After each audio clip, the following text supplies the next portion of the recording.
Hello everyone, and welcome to the Fictional Vortex. So we are back with an interesting movie on what if Naruto get married with Skuld goddess. But before we start, I just want to remind you to please subscribe to my channel and hit the like button if you enjoy my content. Let's start the story. A 10-year-old blonde boy grunted as he struggled to the top of a precarious stack of phone books. His mission was the phone. He had a prank call to make to the teacher that decided to fail him. However, life can be downright mean sometimes. Operator plink operator went the Rio, as it slipped from his fingers and bounced off the metal ledge beneath the phone that usually held a phone book. He watched as the coin continued to fall downwards until it bounced off of the tiled floor where it bounced once, twice, and then rolled a short distance before finally clattering to a rest. Kuso, the boy cursed softly, trying not to draw attention from outside. With a hop, he was of the stack of books and on the ground. That slight push from his feet was all that was needed. Before he could climb back up after fetching the coin, the unstable tower collapsed with a muffled thud. Sky blue eyes stared dully at the ground for a moment. At the same time, the boy tightened his hands into fists. His fingernails pressed hard enough against the palm of his hands to draw a spot of blood. It was so hard to resist kicking what was left of the stack and scream in frustration. But the critical moment passed. With great effort, the boy finally managed to force a large smile onto his face. One that didn't quite reach his eyes. It was an unnatural look, but none of the nearby pedestrians were laughing or running away, so it was safe to assume that none of them were looking in to see. Moving mechanically, the blonde boy restacked the phone books, picked up his coin, and climbed back up the unstable tower. Picking up the phone from where he dropped it, Naruto threw the coin into the slot without missing this time. His spirit slightly restored after this small success, he began punching in a string of numbers. Soon after, the boy started hopping impatiently as he listened to the phone ring. The tower that he was standing on started to shake again. Operator catchunk operator someone picked up at the other end. "Hello," said a female voice on the other end. But he wasn't given a chance to edge in a word as the voice on the other end continued to speak without pause. "You have reached the Goddess Relief Hotline. Please wait as a representative will be there shortly to handle your request." The boy listened to this with wide-eyed shock. The tower that he was standing on couldn't hold itself anymore, and it fell over once again, taking the stunned boy with it. Nerveless Finge. Released the phone as the boy landed backfirst upon the heap of books. There he lay in surprise, shocked that his prank failed by, of anything, another prank. Must get out of here, Naruto realized. He didn't know why, but he had a feeling that someone knew where he was and he was going to be in big trouble soon. In an instant, the phone booth was empty, the only evidence that someone had been Here was a pile of phone books scattered on the floor, and an unhooked phone limply swinging around right above them. Rundown part of Konoha. It was quiet. The only thing breaking the silence was the hurried gait of a stranger trying to leave this area as quickly as possible. As his footsteps slowly fade away, there was a operator crash. Operator as a door slammed shut. Safely inside of his apartment, Naruto took the time to gasp for air and calm his nerves. It seemed like someone had been determinedly following him throughout the entire run. It wasn't fair. He was going to be punished and he hadn't caused any trouble yet. Well, he wasn't going to let them take him without a fight. Naruto's trap-making skills were very impressive to say the least. In a matter of seconds, the front door was pretty impenetrable to an army with the Hokage in the lead, and all of it was done using paint, rope, and a carton of spoiled milk. He was busy rigging the third layer of traps, which would activate if He first layer failed to halt the intruders, when someone asked a question from behind him. "What are you doing?" "They're after me," was the blonde boy's choked reply as he wrestled with an unyielding widget. "I'm not letting them take me alive." There was a pause as the Kyuubi container fought some more. Can you hold this?" he asked in a strained voice. A moment later, there was a click indicating that the trap was ready. "Thanks." The blonde boy happily cheered as he turned to the one that helped him. His helper turned out to be a young woman in a simple white dress with red trim. She had long black hair, brown eyes, strange markings on her face, and a weird hammer strapped to her back. There was an admiring look on her face as she examined the complicated mouse trap in front of them. Not bad, she commented. Hey, wait, Naruto slowly said. Seemingly aware that he was now staring at her, the woman looked down at him with an impish smirk. Hiya Naruto, I'm the goddess Skuld, first class, second category. Limited. I'm here to grant your fondest wish. The woman cheerfully said with a small curtsy, introducing herself to the boy that was now wearing a grotesque expression of shock. Huh, why you shouldn't be in here. How do you know my name? The fox container stuttered as he started searching frantically for an escape route. I'm not a ninja, Skuld reassured the boy. Then, as if there was an invisible speaker in the room, she started to reply to thin air. She started with, you trapped the front door, remember? There was a pause before she answered again, I don't know. That window looks sort of small. She adopted a glare, don't even think about it. Then she smiled at the obvious, yes, I'm reading your mind. Well, stop it, the blonde boy all but shouted at the other one in his room. The goddess winced and covered her ears. You little brat, until you make a wish, I can't turn it off. Quit insulting me, the fox container shouted in outrage. You're looking at the future Hokage here. Show some respect, Hokage. Skuld gasped. She stared at the blonde boy as if he had grown another head. He returned the stare with a defiant one of his own. Are you a ninja then? She finally asked. The best, the blonde boy proclaimed, conveniently forgetting that he was still an academy student. With an odd look of disbelief, the goddess ran into the kitchen. Naruto quickly ran after her, only to see the strange lady disappear into a small puddle near his sink. Not a ninja, the boy asked nobody as he stared at her disappearing act in disbelief. Remember that phone booth that was somewhere in Konoha. Ninjas are never candidates for wishes, came a mellow voice from over the phone. I know that, Skuld ground out. So why does my client get a wish? Hold on. Let me check. There was a pause. Uzumaki Naruto correct. At Skuld's grunt of agreement, the goddess on the other end continued, age 10, wow, to get a wish at such a young age. Of course, there are still younger clients. Why, I remember Aoba Kozu, 6 years old. Get on with it, the black-haired lady shouted into the phone. She immediately hung up the phone and adopted a chagrined look when she noticed those outside peering in curiously. She left the booth and sought out another public phone. There, she dialed the number again. Moshi Moshi, came the voice from the other end. Well, she impatiently asked, taking great pains not to attract attention this time. Skuld, you wanted to know more about Kozu-chan? No, Uzumaki Naruto. She ignored the curious onlookers. Okay, you don't have to shout. There was a rustling of papers on the other end. Uzumaki Naruto, I see, your client is currently attending the academy. Because he isn't a ninja yet, he is still eligible for a wish. What? She asked in disbelief. I heard what you said. But why? Is he, could you going to be a ninja in the future? Why are you asking me? Aren't you the goddess of the future? That's just a title. Skuld shouted into the phone before she quickly slammed the phone down on the hook again when she realized that the people passing by were looking in curiously. It made no sense. If he was going to be a ninja eventually, why did he still get a wish? If she were still on the phone, the voice on the other end would have said, true. But heaven works in strange ways sometimes. There is not much that I could do, but I'll forward your complaint to the right department. Anyway, much as I'd like to continue chatting, don't you have a job to do? Thankfully, she didn't call back, otherwise she would have been billed for the eventual crater that the phone booth would become. And then she would have father to deal with. Rundown part of Konoha, Uzumaki-san right. Sorry about that, she sweetly said as she reappeared inside of his apartment. She found the boy dismantling the 3-layer trap that he had created earlier. He jumped at the sound of her voice, causing an audible twang in the process.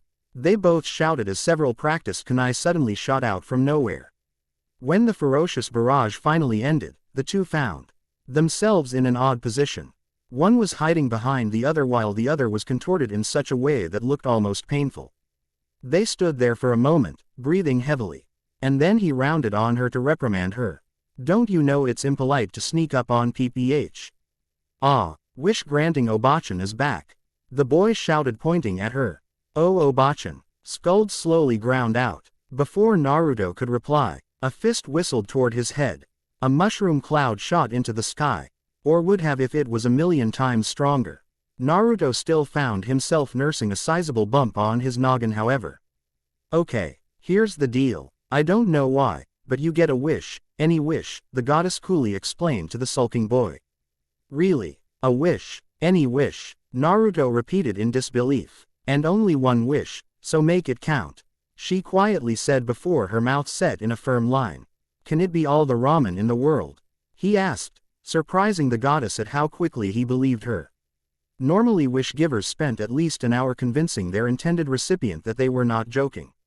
The icy facade disappeared when she sweat dropped. Well yes, but if you wished for that, I'm afraid ramen would disappear from the rest of the world. Naruto recoiled in horror. No, he suddenly brightened up as something else occurred to him. Then how about becoming the strongest ninja in the world?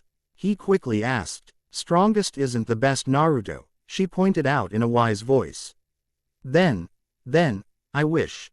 Skuld, who had been standing there boredly, suddenly panicked as she noticed how the boy's seemingly random train of thought suddenly picked up speed in a dangerous direction. No, don't, she shouted, her eyes bugging out in horror. She started to reach over to cover his mouth, but she was too late. A nice lady like you would be with me forever and ever. Skuld froze in place for a moment before she seemed to contract within herself. Wish granted, she calmly said. And then she started to glow. The entire room slowly brightened to a brilliant white before a tremendous wave of power broke through the roof of his apartment. But the debris didn't fall, instead it was thrown to the side along with the rest of the stuff in the room. Naruto found himself flattened by his kitchen table as it was knocked flying by the surge of power. When the light show fin ally cleared and he crawled out from beneath the rubble, Naruto was greeted with the sight of a small girl lying in the crater in his floor. He was so stunned by current events that he didn't notice the knick-knacks in his apartment had changed a bit, to look more high-techish. It didn't take long for the third Hokage to notice the disturbance and arrive at the apartment. Together with a small group of nins that were present at the time, they swiftly forced open the door and headed upstairs. When they entered Naruto's home, they were greeted with the sight of a disaster area, a scuffed-up boy, and the prone body lying in the center of the room. They quickly went to the girl. Sir, she's unconscious but uninjured, declared the kunoichi that had reached the girl first. What happened here, Naruto? The third asked. What was he going to say? A goddess was granting his wish and destroyed his apartment in the process. The Hokage wasn't paying much attention to the boy babbling goddess and wish, however. Instead, he was looking around at the mess in the room. Is it what I believe it is? He asked one of the nins that was picking through the debris. It might be, sir, the nin replied, holding out a small pile of blackened fragments. The third tut-tutted, before turning to address the still speechless boy. Naruto, I know that you two invented the concussive notes, next time you would like to play with such a powerful one, please do it outside. It's a wonder that you two weren't seriously hurt. He looked around once again before sighing, come to my office later. It looks like you and Skuld-san will need another place to stay for a while we clean up this mess. Hi, Naruto stuttered, still too stunned at what had just happened to respond with something more intelligent. With that, the small group left the apartment at a far more leisurely pace than when they arrived. Strangely, the third had thought nothing of the new girl. It was almost Lee. She had been a part of Konoha for a long time. Ow, my head. The girl groaned as she sat up. Naruto was immediately in front of her face, shouting, my apartment. What did you do? I granted your W. The girl started to crossly reply before she reached up to grasp her throat. Then she felt her face, and finally reached down to feel her. No. She cried. What did you do? She shouted back at the boy. I asked you first. The boy demanded back. Her eyes were closed and her hands were facing each other. With time's eternal song, I call upon the spirits of air and fire with these words, please take form, she chanted. The girl paused and opened her eyes. Skuld bomb, she shouted, and she went through the motion of throwing something. Naruto stopped flinching and cowering when nothing happened. Haha, is that the best that you could do? He taunted. The girl growled before picking herself up and running out of the apartment. Hey, the boy quietly said as he watched her leave, hey. I'm not going to clean this place up myself. Get back here. Different phone booth but still somewhere in Konoha. Sorry Skuld-chan. But, Belldandy kept her powers. That was then. Don't forget, it caused a lot of trouble at the time so the rules had to be changed. Listen, I should not even be talking to you. I need to hang up before someone finds out, but before I do, I should mention that you will get a message later explaining what has happened. You will also receive a pamphlet as well. It's called So, You Are Now Immortal for a Lifetime. You should read it, it's quite interesting. Anyway, bye, see you in 50 years. Wait, there was a click, and then a dial tone indicating that the goddess at the other end had hung up. It started to rain. Somewhere in Konoha, she sat in the rain, grumbling at the injustice of it all. The pamphlet had probably been lost in transit. She had been temporarily banned from heaven. She couldn't use magic while she was mortal. Worst of all, I finally found you, said a sopping wet blonde boy as he ran up to her. Worst of all, this idiot kid's wish made her as flat as a washboard, again. When found out, with a scream of rage, she pounced on the boy and raised a fist. Omake, Ichi. Kyuubi continued to snore away as a tiny pamphlet titled So You Are Now Immortal for a Lifetime drifted to a stop atop his head. A door slowly creaked open. Some light from the hallway partially illumined. A blonde kid dressed in an oversized orange jumpsuit frowned before he took a step in. The boy paused for a moment before bringing both hands to his mouth to amplify his voice. I'm home. It remained quiet in the dark room. Naruto started to take a step forward, when there was a clink as something shifted in the room. He blinked. Naruto suddenly screeched and leapt back with his hands in a warding position as a large explosion suddenly erupted from the center of the room. For a moment, the clutter occupying the living room was fully visible because of the bright flash that accompanied the bang. Darkness soon reigned once again. There were several coughs as something made its way to the nearest window and ripped off a thick black cloth from the glass. His living room brightened immediately and Naruto watched as a figure concealed by a large ratty brown blanket his window opened and gasped for air. Now that he could finally see, he took a step into his living room and took a look around. His floor was cluttered, except for a somewhat wide path connecting the front door to the couch on the left, the room straight ahead, and the kitchen to the right. Taking a step would result in someone rolling on the floor and crying in pain when they cut their toe on something sharp. What used to be empty ramen packages, scrolls, and plastic wrap had been replaced by scrap metal and large odd metal things. His eyes fell upon the smoking remains in the center of the room. He didn't know what it was. Bored, his eyes fell back on the gasping figure at the window with the large hole in the screen. That hole was the direct result of a stray brick last year. At least his windows were open at the time. Having a hole in the glass when winter was coming was rarely fun. The coughing gradually died down as the fresh air worked its magic. Soon all that could be heard were the gasps of heavy breathing. But the silence ended quickly. Suddenly the figure rounded on him and threw off the blanket. Underneath of the overlarge blanket was his black-haired roommate with strange markings on her face, Skuld-chan. And she didn't look happy. Ah, I almost had it, she screeched before she turned to him with narrowed eyes. It's all your fault. Anger welled up within him. What, my fault? I just got here. He shrunk back slightly when she glared at him. If you hadn't opened the door at a critical moment, this wouldn't have happened. He stopped covering his ears to shout back. I knocked loudly. The door even show. Okay, because he was practically punching the door before he pushed it open. She narrowed her eyes at him before she looked away. Whatever. Why are you so mad anyway? He said, his mouth echoing his thoughts. I'm not, came a clipped reply. He had a feeling that he had just been insulted, but he wasn't sure why. He hesitated. If you're sure, he finally said. Get lost, the girl rudely replied, as she sat down at the coffee table and glared at the smoking object. Instead of heading for his room, he quickly turned right and headed into the kitchen. Let Skuld-chan think that he was fixing himself a snack. He cautiously peered around the corner and watched as Skuld-chan slowly reached for a screwdriver and started poking at the device again. After several pokes, he quickly hid as another explosion erupted from the dead device. He heard her cough several times before there was the sound of a screwdriver being thrown at the ground. He quickly looked around the corner again. Ah, she was mad again. His eyes immediately widened when he saw her pick up the piece of junk and raise it over her head. And then the blood left his face as he heard what she said next. I know you're somewhere nearby watching me. When I say get lost, I mean it. His room wasn't far. Okay. 1, 2, never mind, run. Turning around, he saw something flying toward him just as he slammed his bedroom door shut. There was a thud and the door shook slightly. Another angry scream filled the apartment as he shoved the button on the knob in with his thumb and locked it. There were several more crashes on the other side before it was silent. He gave a sigh before he turned around and leaned against the door.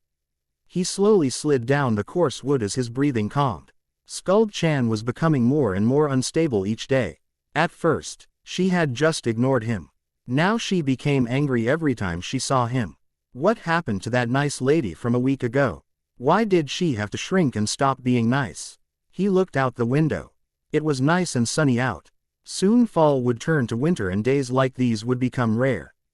Putting his hands behind his head, he moved forward slightly so that he could lay down and gaze up at the ceiling. Iruka stood in front of the classroom holding a clipboard. Skuld. There was no reply. Has anyone seen Skuld? I don't think she's here today, Iruka-sensei. Sakura announced. There were snickers in the background as someone whispered, teacher's pet. Again. Very well then. Iruka made a quick mark on his clipboard before he looked up again. Toyama Kazuha. Here sensei. He sat up, his eyes wide. Come to think of it, he hadn't seen Skuld-chan outside before. Maybe she was going crazy from being cooped up inside all day. Well, he was going to take her outside if it was the last thing he did.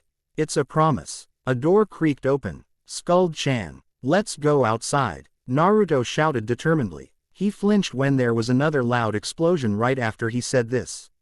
The girl in the center of the room coughed a few more times before she stood up and cried loudly at the ceiling.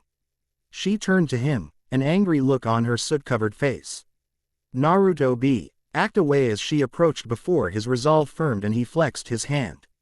I told you not to call M. Skuld started to shout before she nearly fell over. Hey, what are you doing? Let me go. Black-haired girl cried as Naruto dashed ahead with her hand firmly in his grip.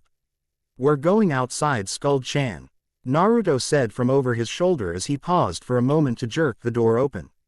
He quickly charged through, and then shot backwards like a rubber band when something stopped him from moving forward. Standing up, he turned to see what the problem was. Skuld was holding onto the doorframe with her free hand. Let go, brat, she said with a glare. Instead of complying, Naruto brought his other hand to help the first one. You're going, whether. He braced his feet on the floor as he leaned back with all of his weight. You like it? He pulled as hard as he could. You're the girl growled as she refused to let go of the doorframe.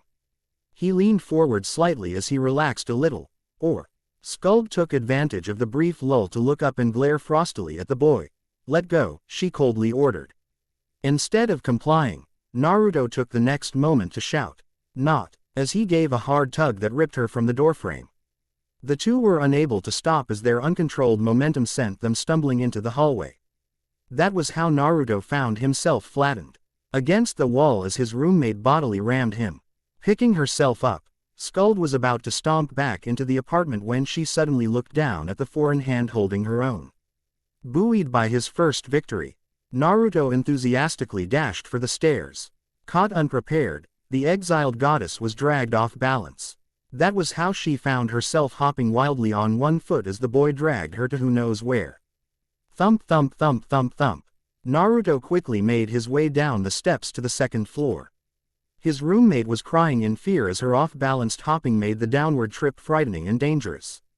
Almost there, he shouted happily as he neared the bottom of the steps and prepared to turn the corner and start down the final set of stairs.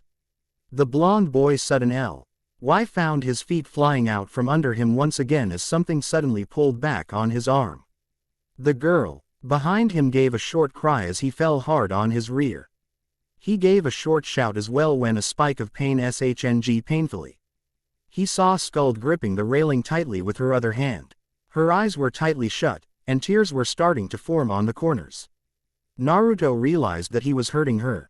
He almost let go. Almost. But then the thought of her thanking him and being nice again once she had a walk outside drove him to harden his heart and push on. Let go, Skuld-chan. He utted as he painfully pushed himself up before he put his free hand on his other hand to strengthen his hold.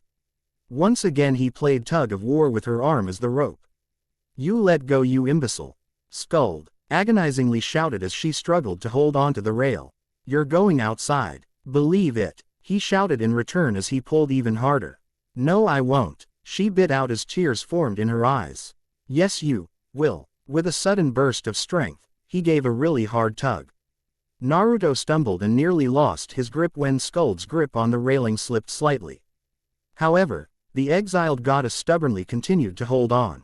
Naruto knew that it'd going to be a long time before Skuld let go, and he was impatient to be outside. Fine. He shouted as angrily threw her arm down. Skuld cast a brief smirk at him. Before she turned to head back up to the third floor. Naruto gnashed his teeth angrily when he saw her smug look. Just as her foot touched the next step, Naruto leapt forward and grabbed a handful of the back of her shirt. I won't break my promise. He shouted as he charged for the wall. His roommate only had time to gasp, huh, before she felt something try to pull her right off the staircase. She barely managed to tighten her grip in time to prevent herself from flying off the stairs and landing on the floor with the back of her head. But soon, only the tips of her fingers were all that were holding her in place. With a frenzied cry, Naruto pulled one more time with all of his strength. There was a tearing sound and the two suddenly went flying. Naruto soon found himself momentarily planting a pair of fat lips against the wall when his roommate crashed into him again. They both fell to the ground. Skuld panted heavily as she struggled to stand. However, she found a hand grasping her arm once again. She looked up. Naruto was rubbing his mouth with the back of his arm while panting heavily.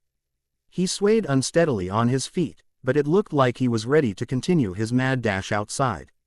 Skuld wasn't going to let him grab her again though. All right, she shouted as she slapped the offending appendage off. Naruto looked curiously at her as he reached forward to take her arm again. Stop, the black-haired girl ordered as she pulled her arm out of the way. She turned and glared at the wall. Go outside, I'll follow, she angrily said.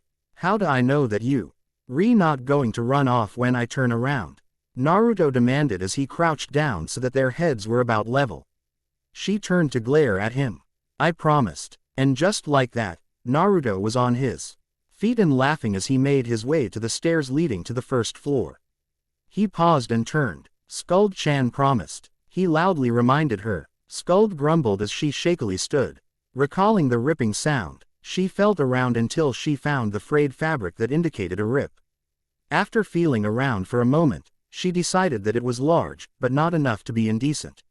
She slowly moved after him. Naruto grinned before he made his way to the bottom of the steps where he turned around again with a curious look.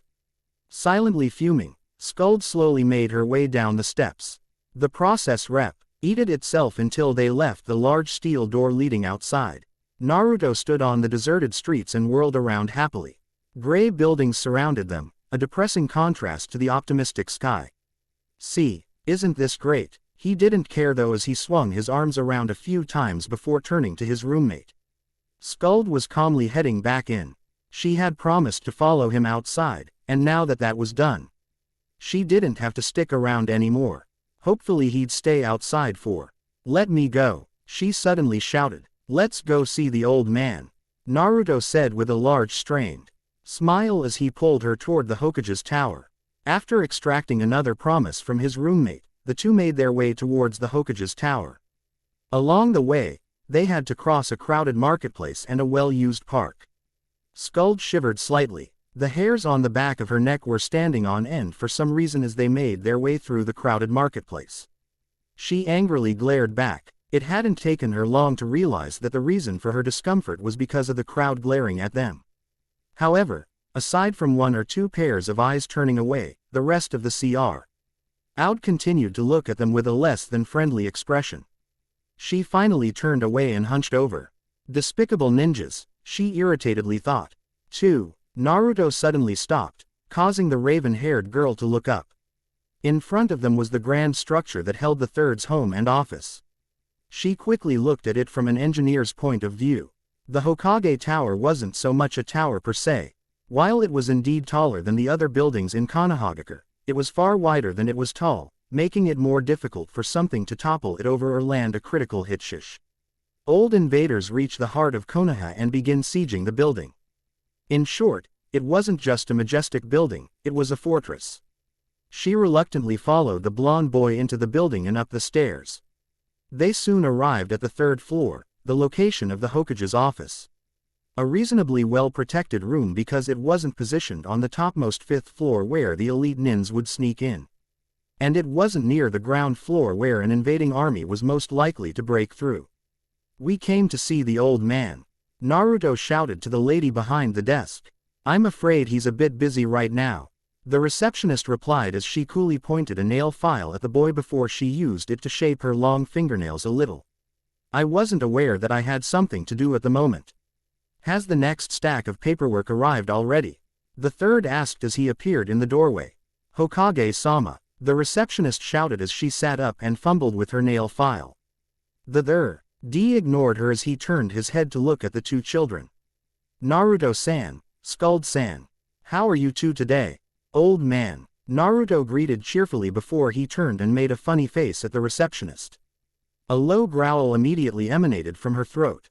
Skuld was of a different mind when she saw the third. She looked away, her eyes smoldering angrily. Sarutobi appeared not to notice. "Well, I shouldn't keep you two waiting. Come in, come in. Ayane-san, please bring some cookies for the children, will you?" "Yes, Hokage-sama," the receptionist said through gritted teeth as she stood up. It wasn't hard to see that she would rather take a vial of poison than comply with the third's last suggestion. Naruto eagerly followed behind the old man, however. The third paused to look back. "Skuld-san, are you feeling okay?" he asked when Skuld made no effort to follow. The girl in question was staring intently at the plain-looking carvings in a nearby wall as a storm cloud darkened her face. "Skuld-chan," came a small curious voice from the boy standing beside the old fool. Knowing that the two weren't going to wait much longer for a reply before they decided to pull her into the ultimate evil's room, Skuld took a deep breath before she forced a shaky smile onto her face. She turned to them. "I need some fresh air. It's too stuffy in here." The third nodded agreeably. Yes, I know what you mean. I wish we could have more windows in here, but some comfort must be sacrificed for safety. Thank you for visiting an old man, Skuld-san. Stop by any time to see me. Ayane-san will let you know when I am free." "Yes, Hokage-sama," Skuld said as she felt her shaky smile start to become a scowl. She quickly turned and robotically headed down the stairs, past a dour saying up cookies. As she wandered around, Skuld eventually found herself entering the main marketplace of Konoha. She didn't stop to wonder why the crowd wasn't glaring anymore because something had caught her eye. She drooled at the small ice cream shop that sat on the outskirts of the marketplace. A man stood behind the counter, wiping off the glass with an old rag. Her vision suddenly went black as she closed her eyes and fought with the temptation. Ninja ice cream was probably as vile as the ninjas themselves, she reasoned. Of course she didn't want to dirty her taste buds with the vile stuff. She didn't want any. Yes, she didn't want any ice cream. She shook her head a few times to clear it before the world faded into view as her eyes opened. Her eyes widened when the world came into focus and a cone with a pink top came into focus. Her eyes slowly traced the hand, holding the ice cream, up the arm before she leapt back in fright. The man that had been standing behind the counter was now standing right in front of her. "Here, try this, little miss," the man said with a cheerful smile as he moved the luscious-looking cone forward a little. And she couldn't fight it anymore. With an ungraceful swipe, Skuld had the ice cream cone in her hands and her tongue out to take an experimental lick. As the taste of creamy strawberries rippled up her tongue, her first thought was, not bad for ice cream made by ninjas. Single quote. After a few more licks, she hastily revised her thoughts to, this is good. Maybe ninjas weren't so bad after all. She turned to thank the vendor, but he wasn't there anymore. Instead, he was standing behind the counter once again. He gave her a cheerful wave. Come back soon, he shouted before he took out the old cloth and started to wipe down the counter. When she saw his friendly look, Skuld suddenly recalled something. She quickly glanced around, but she didn't find what she was looking for. Maybe she was standing in the wrong spot. With that thought in mind, Skuld SL. Owlie made her way to the center of the marketplace, the cone in her hand all but forgotten. Eventually, she stopped searching for any unfriendly faces directed at her and just observed the crowd as it went about its daily business. She watched as they shoved each other out of the way, shouted angrily at each other, and generally treating each other with blatant disrespect. It was so awful, but it was to be expected from a village of ninjas.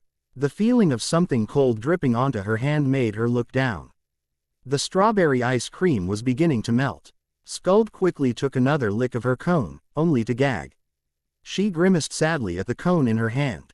Because of the ninjas surrounding her and their rude nature, a sour taste had entered her mouth which carried over to the ice cream. Skuld-chan, someone shouted, causing her to look up. Naruto suddenly broke out of the crowd and tagged her. Found you. The hairs suddenly prickled on the back of her neck. Skuld didn't have to low. Okay to know that the crowd was glaring again. But this time, she knew that the glares and cold looks weren't directed at her. Let's head home, Skuld-chan, the blonde boy said happily, seemingly unaware of the glares. She silently nodded in agreement. On the way back, Skuld glanced at her roommate from time to time.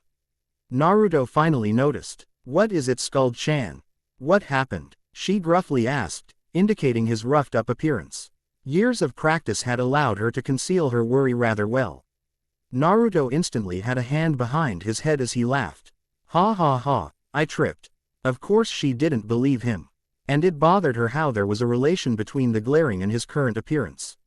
She immediately frowned as she angrily quelched her pitying thoughts. She didn't like him. How could she help him if she just didn't like him? That night, Skuld sat in the bathtub as she stared quietly at the calm water. Skuld, her eyes widened as she turned to the fogged mirror. A head of brown hair popped right out and looked around. Belldandy, she shouted happily, catching her sister's attention. A confused look came over her face. How come you're here? Her older sister blinked once before she smiled and pulled herself out. Father gave me permission to visit. Really? Skuld asked excitedly. Father was careful with his exceptions. Belldandy must have had something important to say. Maybe. Does that mean that the wish has been cancelled? She excitedly asked. A thoughtful look appeared on her older sister's face as the goddess of the present looked upwards for a moment. Her cheerful face suddenly disappeared as a serious look replaced it. I'm afraid you have to remain here until the wish is fulfilled. Skuld struck the water with her fist before she glared angrily at it. Belldandy smiled again. It's not all bad, Skuld. Naruto is a good child, her sister cheerfully said as she walked over and carefully sat down on the edge of the bathtub. He's a ninja, Skuld angrily retorted. Belldandy had a serious look on her face as she reached forward and took her younger sister's hand. While they have forsaken their kind, ninjas are humans too. A storm cloud appeared on her face. So, Skuld heatedly retorted as she pulled her hand away and turned to face the wall. Belldandy remained silent, but Skuld knew that her older sister was frowning disappointedly at her. But her sister was wrong this time. Every ninja was the same. The two didn't say a word for some time. Skuld finally lost some of her steam. Bell, she quietly asked as she turned to look at her sister. Curious eyes looked back at her. Why does everyone glare at him? A shadow passed over her older sister's face, taking Skuld by surprise. Naruto is special, Belldandy finally said before she hesitated. He contains a guardian within him. She finally added. A guardian, isn't that good? She asked. Belldandy pursed her lips before she looked down into the water. Father has forbidden me from saying more. You have to find this out yourself, younger sister. Please, be careful with who you ask, she quietly said with a slight lilt of pleading in her voice. Her eyes widened at her normally optimistic sister's caution. What? I cannot say more, I'm sorry. Belldandy quietly said as she looked away. Skuld knew that her sister was doing this to avoid her eyes. Skuld watch. Ed her sister quickly stand up and drift to the mirror. But before her older sister touched the mirror, she hesitated before turning around and calling out, Skuld. Skuld blinked curiously. Even if he is a ninja, he is also a child. No child should suffer rejection like that, Belldandy whispered, a serious look on her face. The look soon disappeared as a kind smile grew. Take care, sister. I'll see you soon, she happily said, and just like that, she was gone. Skuld wordlessly bobbed her hand in the water as she thought about what her sister had said. Why did Belldandy want her to protect a ninja? She looked up as a spark of life seemed to enter her eyes. Did it matter? She could build something that could protect the child in her place.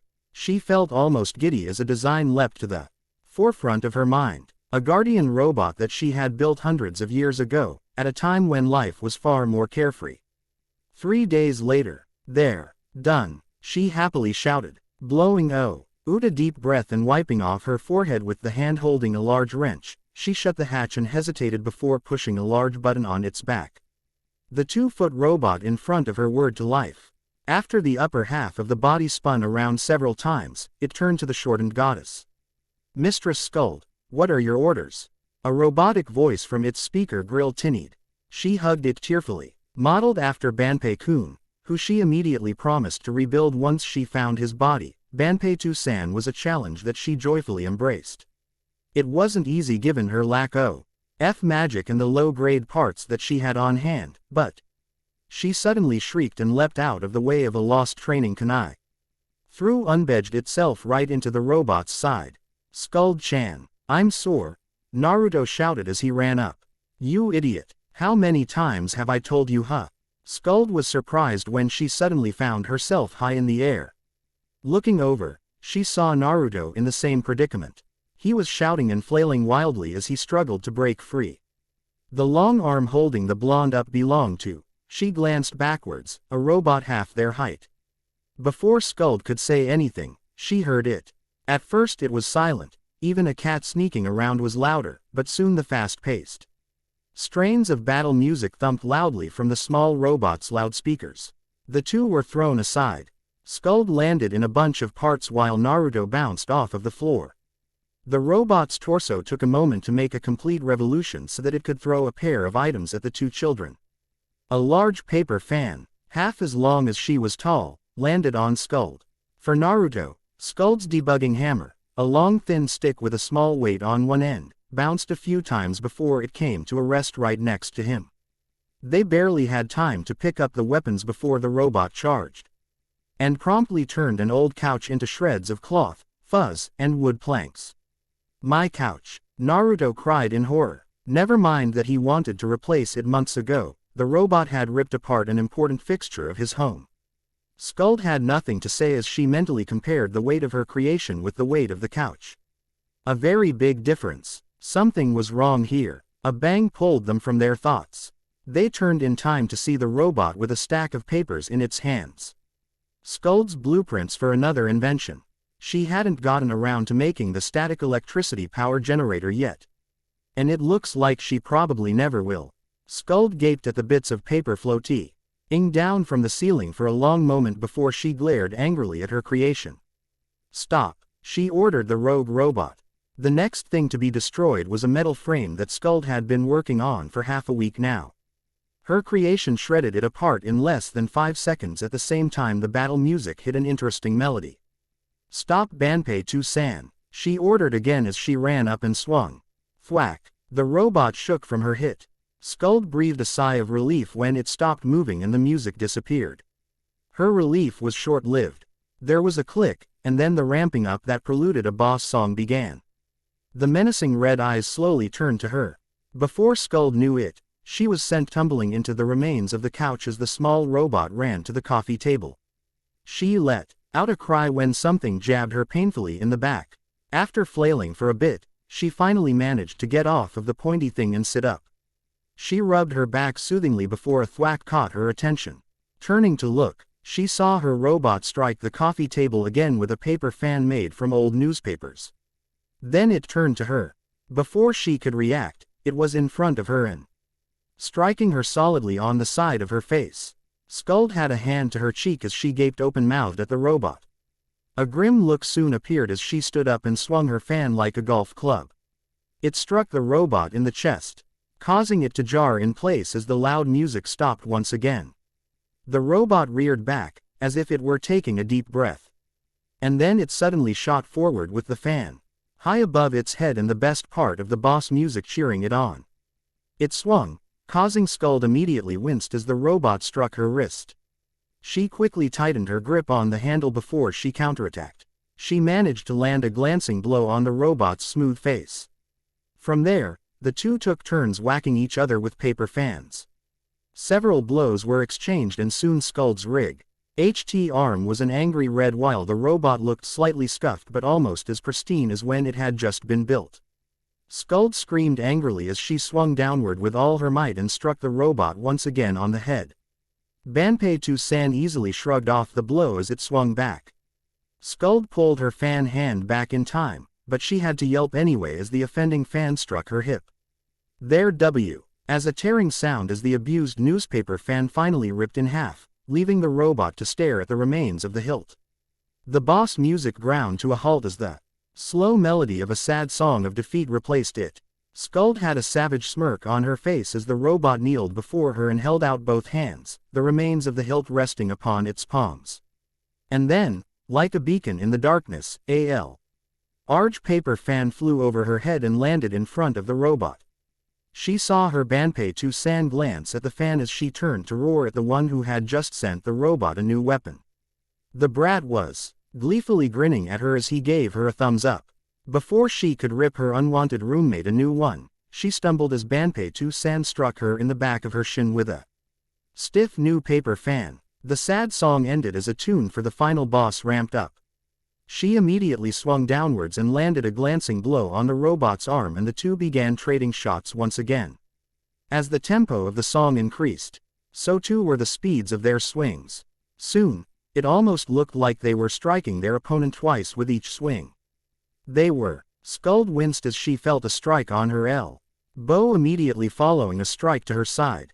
She retaliated with a vicious triple combo to the robot's head before she tried to block her creation's next attack. She seemed to be winning again. Banpei-to-san's weapon was fraying around the edges again. And then another fan landed into the middle of their battlefield. Naruto, she screeched angrily before she raised her fan to block a wild blow. She had no time to exact divine justice on the blonde idiot because her creation was now holding the second fan in its other hand. Skuld quickly shrunk back when a mad grin seemed to appear on her robot's face. She didn't know how it was possible. Banpei-to-san didn't have a mouth to grin with. The music tempo dramatically quickened as her crazy invention charged forward. She was soon cowering within the remains of the sofa as the robot dual-wielded the paper fans with terrifying efficiency. Skuld-chan, Naruto shouted, "Help!" The girl screamed, her hands covering the back of her head as the robot swung again and again and again. Punt. The near-continuous attacks and the loud music suddenly came to a stop and a loud cheer took their place. Curious, Skuld opened her eyes and raised her head. She saw her latest creation lying on its back, both fans still in its grip. Naruto stood protectively in front of her, his foot still up in the air and his arms upraised in a victory pose. The boy stopped gloating when he saw the robot sit up and shake its head. It turned to look at them, its red eyes glowing menacingly. He stared at the hammer in his hand for a moment before he tossed it aside. Ripping the paper fan from Skuld's hand, he leapt forward and swung. Thwack! Banpei-to-san shook slightly from the moderately light blow to its head.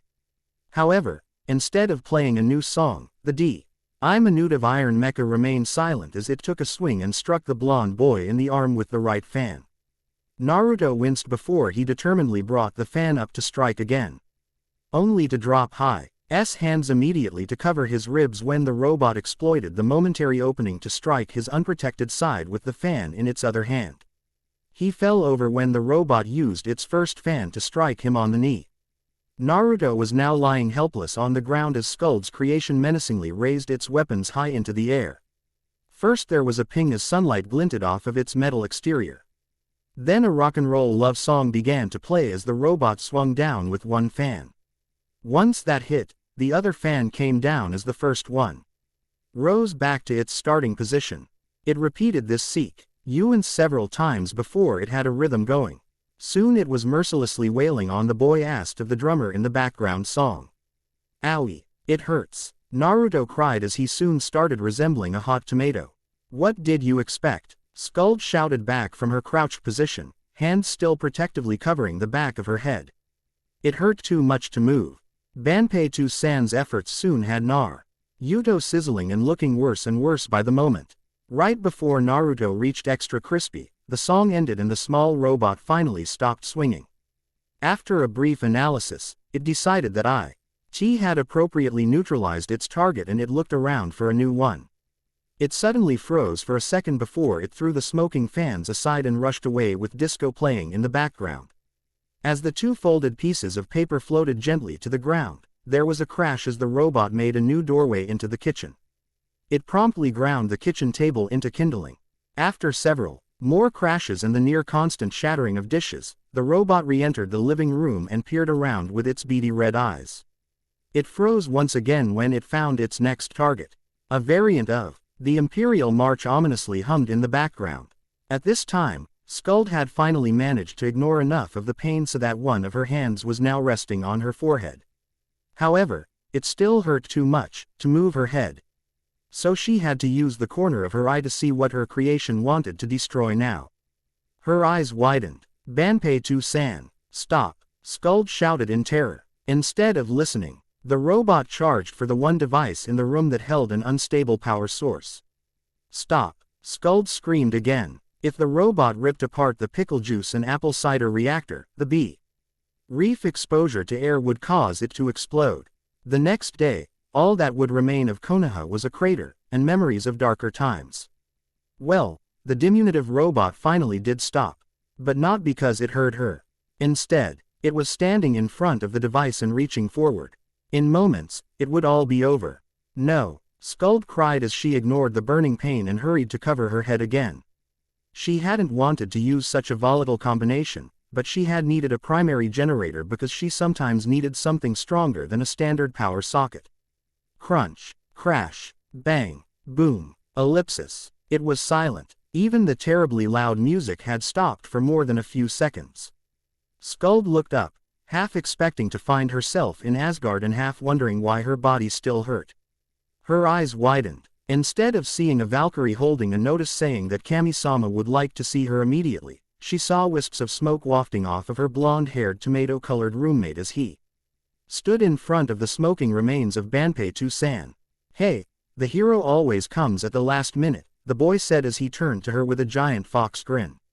He moved slightly so that he could Killy lean on the handle of her debugging hammer. Skuld didn't care for his coolness. She was too busy gaping at the shattered remains of her small robot. Even if it caused problems until the end, she had really enjoyed building this robot. It brought back memories of happier times. To see it like this was, too. "Naruto, you, she sputtered, unable to form the words. The grin dropped of his face as a confused look took over. "Skuld-chan, I really hate you," she shrieked as she shut her eyes, covered her ears, and ran to her room. There was a tremendous slamming sound as she threw her door closed behind her. Naruto stared quietly at the remains while Skuld-chan's last words echoed through his mind. She was mad at him for destroying her robot. So all he had to do was fix it and everything would be fine, right? But until this day, Naruto had only watched as Skuld-chan worked. Never before had he tried to help. The larger-than-normal explosions that happened nearly every time she worked scared him a lot. Skuld-chan knew what she was doing so she wasn't hurt badly whenever she was caught in one. He had no illusions about his own survivability though. But he firmed his resolve, stepped forward, and reached for a wrench. If only to make Skuld not mad at him anymore, he would gladly risk his life. The next day, when a calmer, but uneasy, Skuld came out to apologize to Naruto. She stopped searching to stare at a beat-up Banpei-san puffing away merrily as it cleaned their apartment. Naruto, she finally found at their kitchen table sleeping away the morning. She immediately noticed his injuries. Several parts of his hair were blackened and smoking slightly. He seemed to be missing an eyebrow. Or maybe it was the heavy soot on his face hiding it from view. He had a large wrench in his hand, and he held it in such a way that most of his fingers were in plain sight. There were band-aids on each finger. Skuld looked up at his face again. There was an extra large piece of gauze on one cheek. She stepped back slightly to get a wider view. Now she had a glimpse of something that looked like omelets sitting in front of him. Instead of lying face down in the food, his whiskered cheek was resting heavily against the large wrench. She was pretty sure his face would look funny later. She leaned back even more to peer around the entrance to the kitchen. She saw a banged-up but functional robot in the living room again. Moments later, she turned back to gaze at the brat once again. There was a confused look on her face. This boy. A loud ring filled the air. Skuld's hand immediately shot out. *operator slap *operator. She heard the alarm clock thud against something before she sighed and settled deeper into her pillow to sleep some more.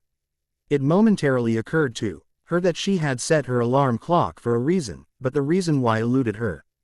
Too tired to care, she rubbed her cheek against the soft pillow and closed her eyes. A second later, another loud ring filled the air. Skuld quickly buried her head. Oh yeah, she had deliberately made her alarm clock rather durable. Even if she threw it out the window like she wanted to do now, it would still sound in a happy and healthy way. The ringing continued for some time before it finally stopped. Skuld was about to settle down and relax when *operator ring *operator the annoying chimes started up again. Gritting her teeth, she reluctantly pulled the pillow off of her head. Throwing her blankets off and rolling out of her warm bed, she padded over to the innocent-looking timepiece and irritably picked it up. She blearily stared at the dimly glowing display. "It's off," she finally muttered. The ringing stopped. Several moments passed before ringing filled the air once again. Skuld slowly began to realize what the source of the noise really was. "Naruto, get the phone," she shouted before she dropped the clock and turned to the bed. Reaching down to pull up the covers, she was about to crawl back in when the phone shrieked once again. "Naruto," she wearily called out again. Still no answering call. Where was he? Why wasn't he shouting? "I got it." Her sleep-fogged mind slowly drew a conclusion. Maybe he was in class already. The phone rang again. Skuld's temper started to boil. She wanted to sleep. Why did they have a phone in the first place anyway? It's not like anyone knew their number. It was her sleepy state that kept her from listing out just who knew their number. Naruto, the Hokage, and some crazy stalker that had spotted her in town the other day. It was a small list, with two of them being highly suspicious. She would have had a 50-50 chance of guessing the culprit. But she was sleepy, and not thinking clearly. Seconds passed before the phone announced its presence once again. Whoever was calling was persistent. Skuld finally had enough. Glaring angrily down at her bed, she released her hold on her blanket and turned to her bedroom door. Ignoring the debris littering her floor, she stomped over and threw it open. Soon afterwards, she was in the living room and grabbing the offending object just as it was about to cry again. Taking a deep breath to calm herself down, Moshi missed her civilly into the receiver. It was quiet on the other end. "Who's calling?" she asked. When there was no response, she pulled the phone from her ear and prepared to slam it down on its hook. Is your refrigerator running?" A voice suddenly tinnied from the speaker. "That voice sounds very familiar." Skuld hurriedly put the phone back to her ear. "What?" she demanded irritably. She heard giggling in the background. And then she suddenly knew. "What do you want, Naruto?" "I'm not Naruto," the voice quickly said. "And is your refrigerator running?"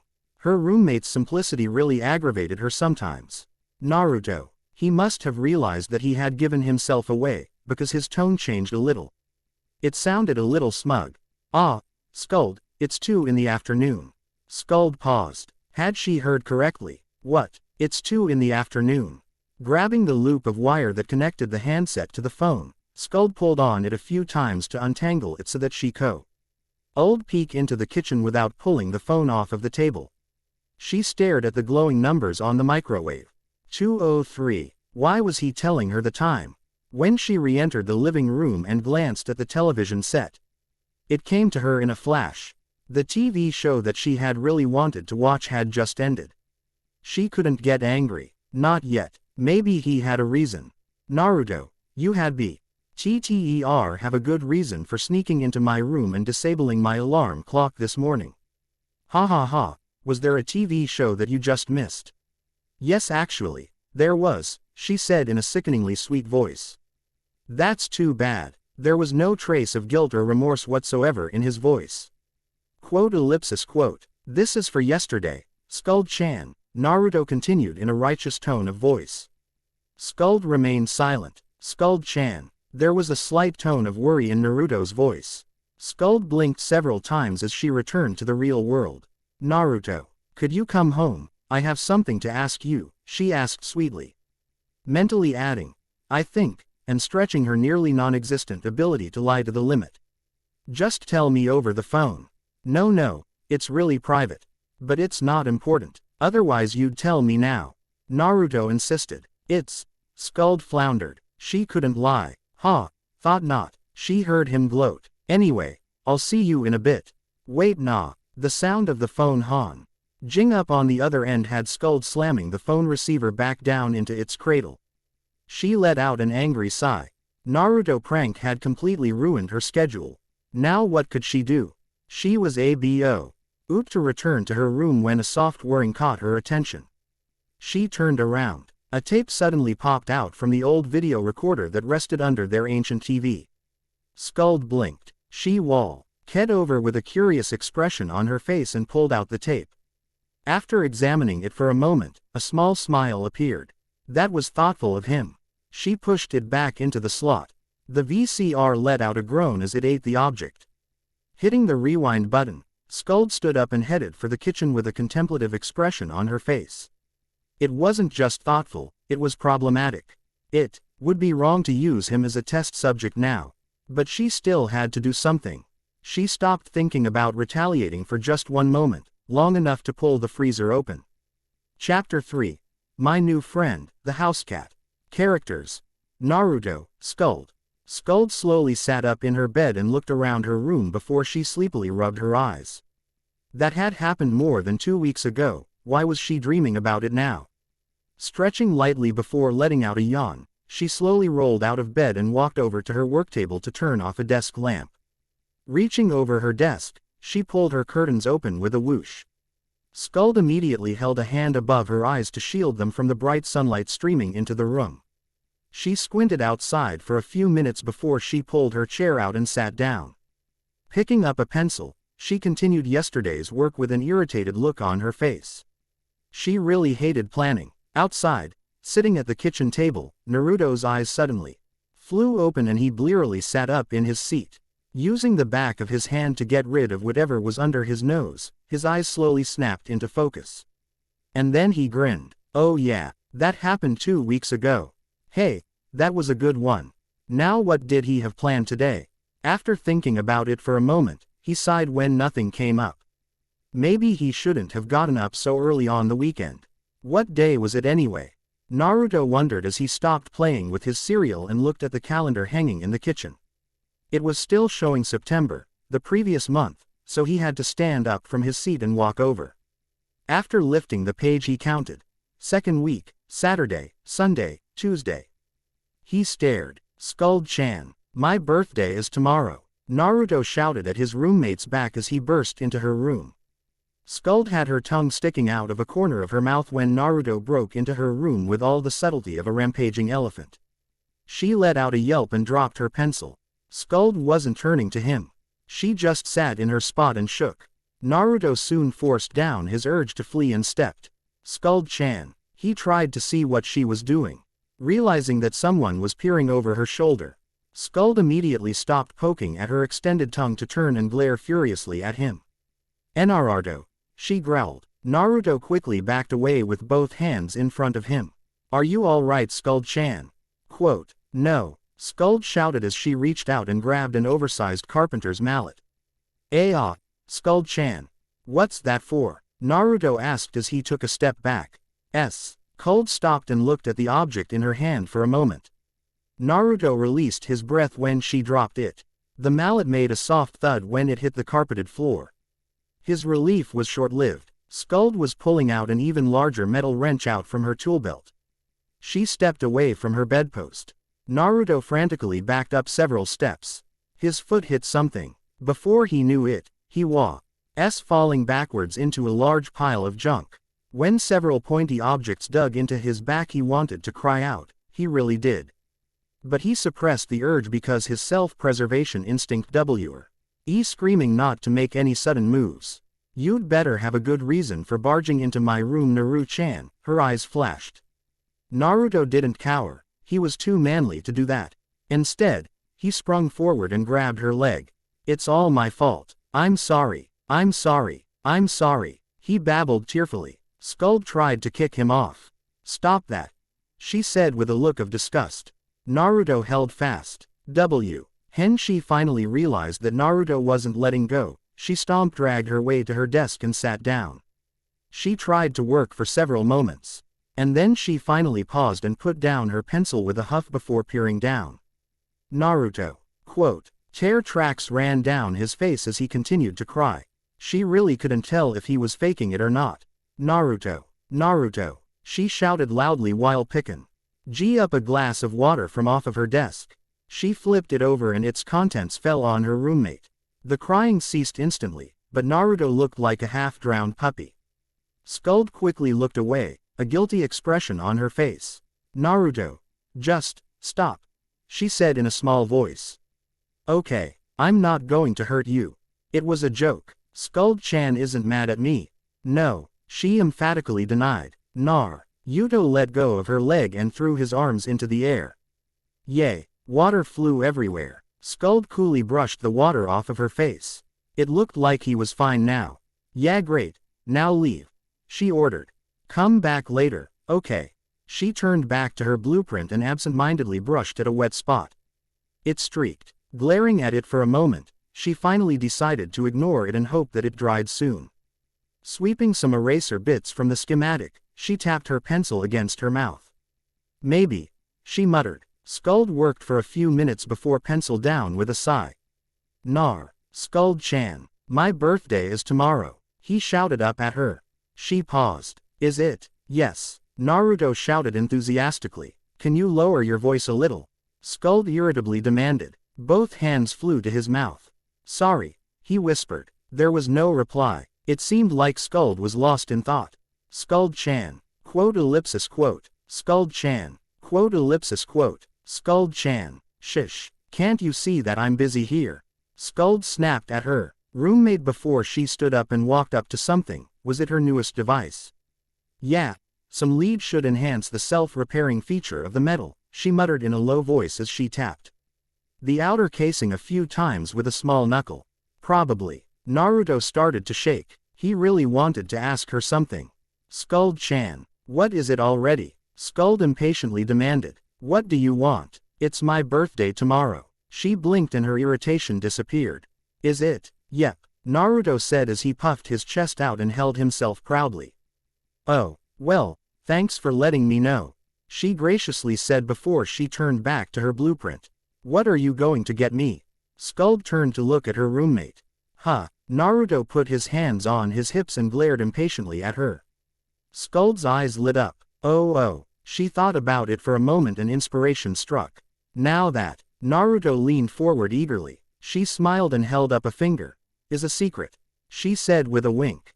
His face collapsed. Skuld turned back to the large roll of paper in front of her and erased a portion of the corner. Okay. Maybe lead would be too volatile. I should use fool's gold instead. But I have to keep it from touching the iron rings to prevent a flow of plasmons from compromising the matrix. Skuld-chan. Skuld mumbled as she continued to work. When's your birthday? And how old are you? Skuld paused and stared at the paper in front of her. A scowl soon formed on her face and she whipped around to face her roommate. That is none of your business. But, get out. Ducking under a thrown hunk of bread that was still in its plastic wrapper, Naruto quickly ran for it. not understanding why Skuld-chan was so angry. The next day, Skuld silently padded into the kitchen where her roommate was already eating breakfast with a huge smile on his face. "Morning people," she thought in annoyance. He looked up. "Skuld-chan. Good morning." "Mornin'," came the grumpy reply as she automatically picked up a cup before reaching into the refrigerator for a carton with the cartoonish face of a cow on its front. She stared briefly at the date printed at the tea op before pouring herself a generous glass of milk. Quote. After taking out a bowl and spoon from the cupboard and a carton of ice cream from the freezer, Skuld settled down to eat. After several bites, she finally looked up. What? Naruto had been staring intently at her for the past few minutes and she was feeling a bit worried. He must have noticed her noticing him, because he said, "Well." She mumbled in a mechanical manner. The ice cream had not sunk in yet so she wasn't feeling very awake. "Aren't you going to wish me a happy birthday?" Skuld suddenly started choking. Naruto went over and struck her several times on the back. Soon Skuld was reeling and turning blue. "Stop, Naruto," she gasped in a half-whisper before she forcefully shoved him away. Without Naruto helpfully pounding upon her delicate body, she could finally start recovering. After taking a moment to recover her dignity, she picked up her cup of milk and took a long draught. She finally opened one eye and, without turning her head, peered up at the boy standing next to her. "Today is your birthday," she said into the cup. "Yes." Naruto sounded hurt. Skuld's other eye opened as she lowered her cup and turned to him with surprise and dismay on her face. "Why didn't you tell me?" "I did," he insisted. Skuld thought about it for a brief moment. Well, happy birthday," she quickly said, forcing a smile on her face. Naruto brightened up almost immediately. "Thanks." And then his face fell again. "But it sounds like you didn't get me a present." "Birthday present? Didn't I get you a coat?" Didn't you get that because I lost my old jumpsuit?" he asked, deliberately leaving out just why he had lost it. "Well, it's your birthday present now." Naruto glared down at her. Stingy. Dawn. You always receive a birthday present on your birthday." "Of course not. Not everyone celebrates their birthday." "I know that," Naruto shouted before his face fell, "but I always thought that when you did celebrate your birthday, you would always get presents." He started twiddling his fingers. "Sorry that I'm wrong. I've never had anyone to celebrate my birthday with before." "What?" Skuld was surprised. "Why you haven't?" Naruto slowly shook his head and an outraged look appeared on Skuld's face. Naruto felt the air grow darker. He raised his head. "Skuld-chan." Skuld took several deep breaths. Are you sure?" "What about the Hokage?" "He can't. He's always busy." Skuld slammed her palm down onto the table, causing Naruto immediately leapt away from the table with a yelp. "I can't believe it. Just when I think they've reached a new low, they go and prove me wrong." "Skuld-chan, you're scaring me." Skuld grabbed him by the shoulders and glared deep into his eyes. "Naruto, we are going to celebrate your birthday. Aren't we celebrating it right now?" he squeaked. A sick look appeared on her face. "Of course not. Your first birthday party must be more special than this." "Wait, Skuld-chan, I haven't finished my breakfast yet." "That can wait. Come on." "Okay Naruto, this is a drill too. You know what a drill is, right?" Skuld said as she held an oddly shaped object with transparent tubes running from the back to the front. It looked like a mole with a horn on its forehead. She pressed the trigger once, twice, 3 times as an example. The horn let out a long whine as it whirred to life each time. "Yes," Naruto listlessly replied. Skuld sighed. "Naruto," she said in a tired voice. "You've been wanting to help for a while now." 5 months. Skuld ignored him. "I've decided to officially let you try again. But this time I'm training you first." "But I know this stuff already," he protested. "Really?" she asked skeptically. "Yes." Skuld stared at her roommate for several seconds. "Here," she finally said as she shoved the drill into her surprised roommate's hands. "Really?" he cried happily. "Yup. Now put a hole in." The drill whirred to life, interrupting Skuld's instruction. Naruto placed the tip of the drill bit down on the spot that Skuld was pointing at. So far so good, but it was so slow.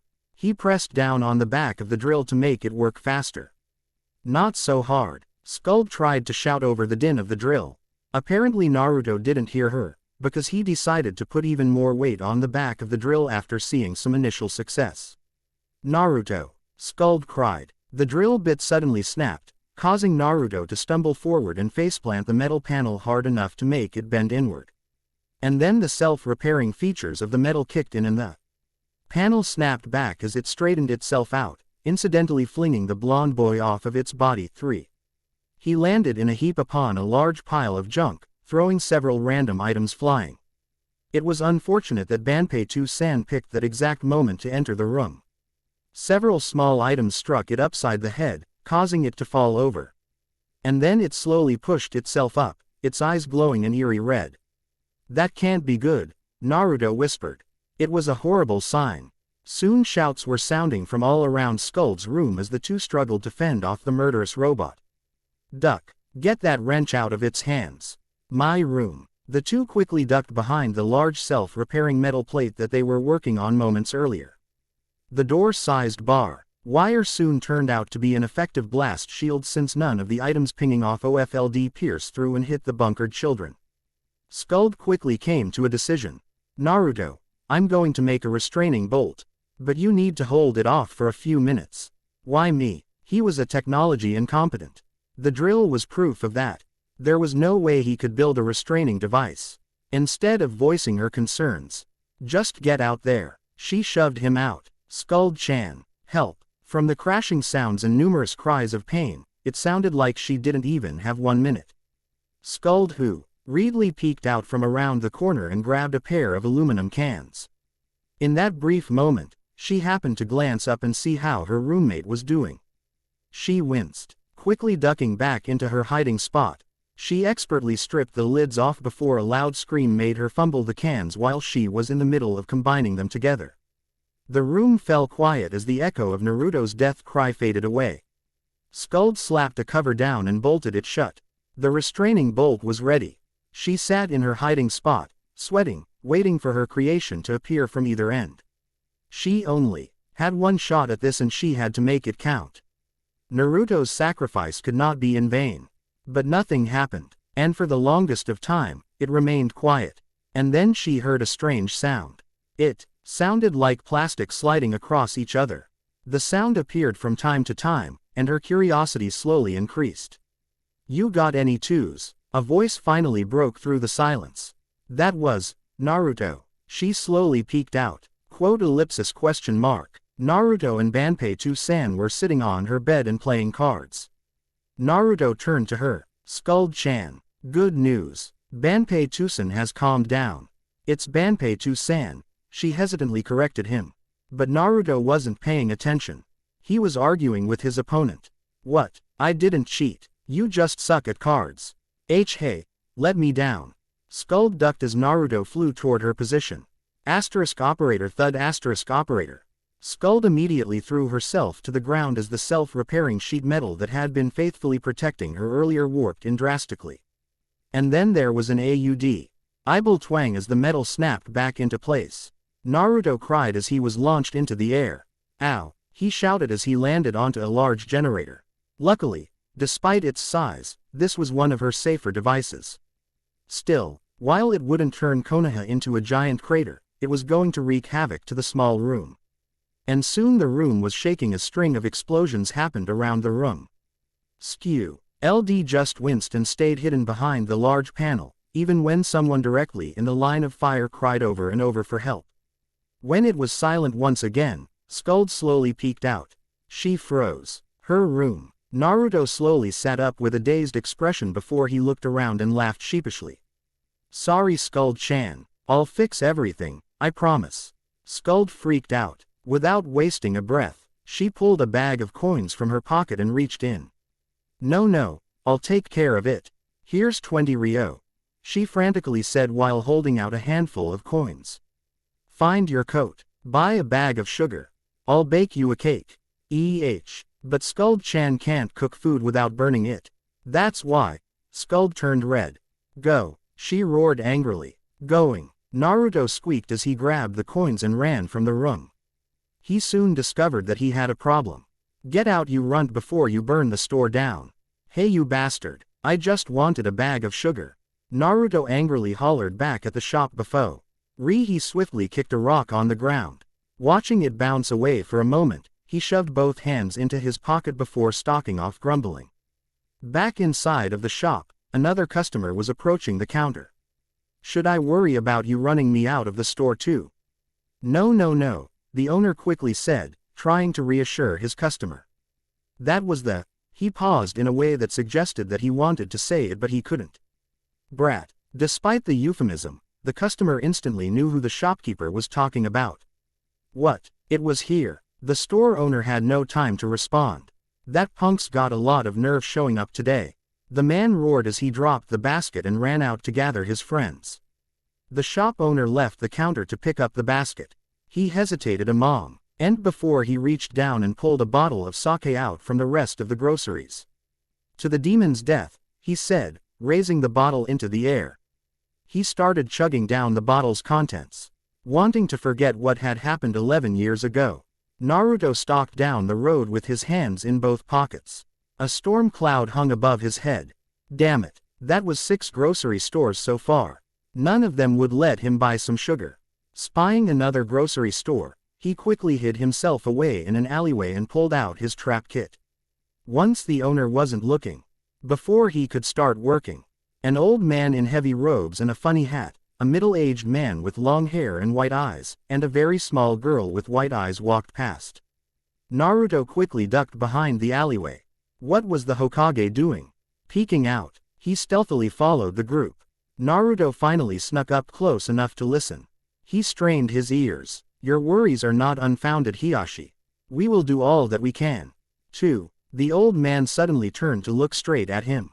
Hiyashi, can we discuss this matter later?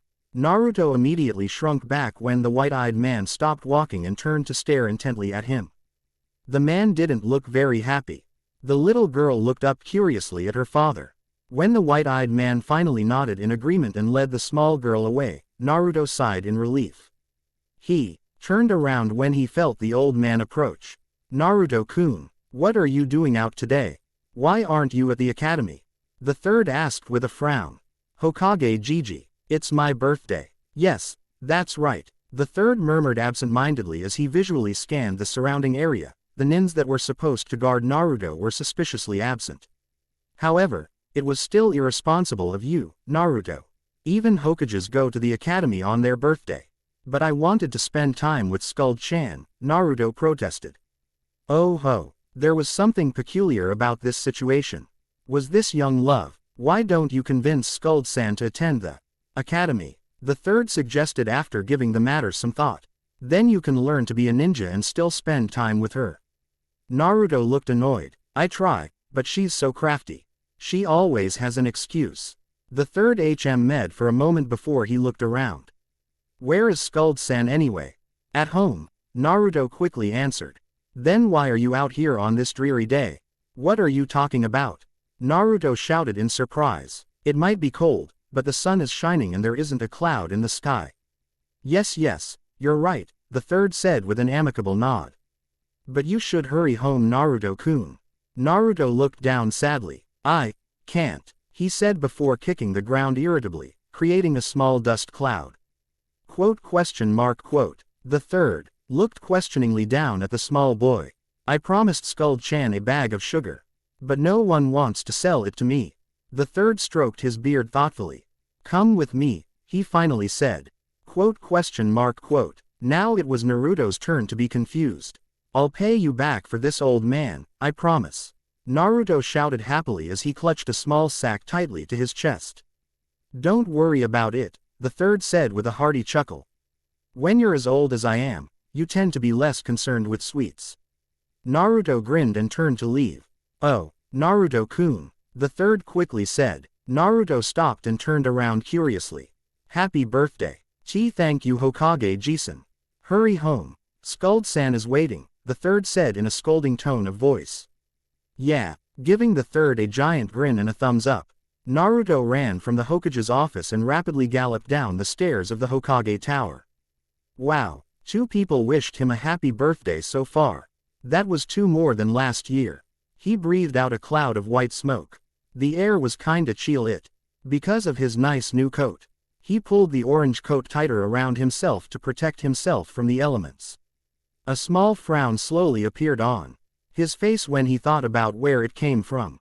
Naruto, watch out for the mud-filled pail above the doorway. Why would you put a pail full of mud above, huh?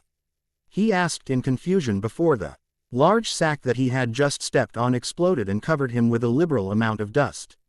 The fshhh of water from the overhead sprinklers as they mistook the dust for smoke left him dripping wet and dirty. Geez, you're not much of a ninja, are you, Naruto? The taller girl laughed innocently as she stepped into the living room. Ah, was this because I made you miss your show yesterday? Of course, she replied with a casual wave and an uncaring attitude. And then you ran away instead of coming home. What? Naruto protested. I didn't run away. I was, getting something. Exactly. You ran away. No way. Aren't you late for the academy? Skuld interrupted in a carefree manner, sensing that they were about to get into an argument that was going nowhere. I'm late, the boy shouted as he struggled to wipe the mud from his jumpsuit. The mud wasn't coming off, so he quickly ran to the bathroom and turned on the tap. I can't believe it, he complained as he waited for the water to warm. She's so evil. I recorded it for her so she didn't miss anything. He started to strip. Skuld was standing outside when her eyes bugged out and her face turned a bright red. What are you doing? She shrieked as she covered her eyes and backed away. I have to get the mud off. Naruto shouted back. Operator slam. Operator. Naruto paused and turned around. Skuld-chan. Naruto bang. Ed on the door to Skuld's room a few minutes later. What? Someone squeaked from the other side. Skuld-chan. I have to get to class but my clothes are soaking wet and the rest are in the wash. I can't find my last jumpsuit. Have you seen it? Yes. Where? The door opened and several articles of clothing flew out. The door slammed shut just as a pair of red shorts flew into his face. Naruto banged on the door again. What do you want this time? This isn't my jumpsuit, Naruto shouted back as he held up a rose-pink t-shirt. Just wear them. They'll fit. No way. Why not? There. A girl wore them. I'm glad you noticed. I didn't mean it like that. Naruto hastily defended, before his stance changed. Where is my jumpsuit anyway? He heard Skuld-chan laugh nervously. About that. Do you remember Super Hot Air? 4. Super Hot Air. It's a new type of clothes dryer that I'm building. Skuld said in a happy tone of voice. It dries quicker than a normal dryer because. Skuld-chan. I'm late. I don't have time to listen to a lecture. Naruto whined before a light bulb flashed above his head. Wait. We can use that to dry my clothes. There was a pause from the other side. It's not ready yet, Skuld finally said in a quiet voice. What? Naruto asked in confusion. A minute passed by before there was movement on the other side of the door. Tea soon opened and a hand clutching a small orange thing slowly edged out. The blood left his face as he gasped. What has she done to you? He shouted. Before Skuld knew it, the item in her hand was gone from her grip. Naruto rapidly turned the shrunken jumpsuit around to examine it from all sides. This would barely fit on a baby now. He immediately started banging on the door. What? A contrite voice quietly asked. Replace it. Skuld was silent for several moments. Aren't you being a little too melodramatic? She finally asked. Replace it, please. Naruto cried. Okay. I'll go find a replacement when you leave. Naruto quickly calmed down after obtaining the promise from his roommate. Hey wait. Aren't you going to class today, Skuld-chan? Quote. Skuld-chan. You don't have to replace it that quickly. No, it's not that. I have things in my lab that I need to maintain today, she quickly answered. What? But, sorry Naruto, but I need to keep them in good shape, she interrupted. I don't want anything to blow up. But if you keep this up, you're going to fail. Don't worry about it Naruto, everything will work out, was the calming response. Naruto smiled. He believed her. She'll find a way to pass, because she promised one. And then it occurred to him. Skuld-chan, what should I do about my clothes? I gave you clothes to wear. But I can't wear them. Why not? Is it because they're girls' clothes? Yes, it's just for a day, no one will notice. Yes they will. Do you want me to turn you into a girl so you would stop complaining? There was the sound of rummaging on the other side of the door. Because I know I have something in here. There was the sound of footsteps as Naruto hastily ran off. After a few minutes of blissful quiet outside of Skuld's room, Naruto reappeared and raised his hands to knock Skuld's door again. What? Now? Came the impatient voice. Skuld-chan, I don't have a jacket and it's freezing outside. Geez. Naruto stopped reminiscing for a moment to touch the coarse but warm fabric of his coat. There was no one in the room when he found the package. When he removed the lid from the box, he was shocked. Then a look of ecstasy appeared when he lifted the coat out from its box. It was like a trenchcoat in that it was nice and long, easily reaching his knees, but it was made of a heavy wool-like fabric. It just screamed cool, especially because it was mostly orange. Skuld-chan, thank you. I'm glad you like it.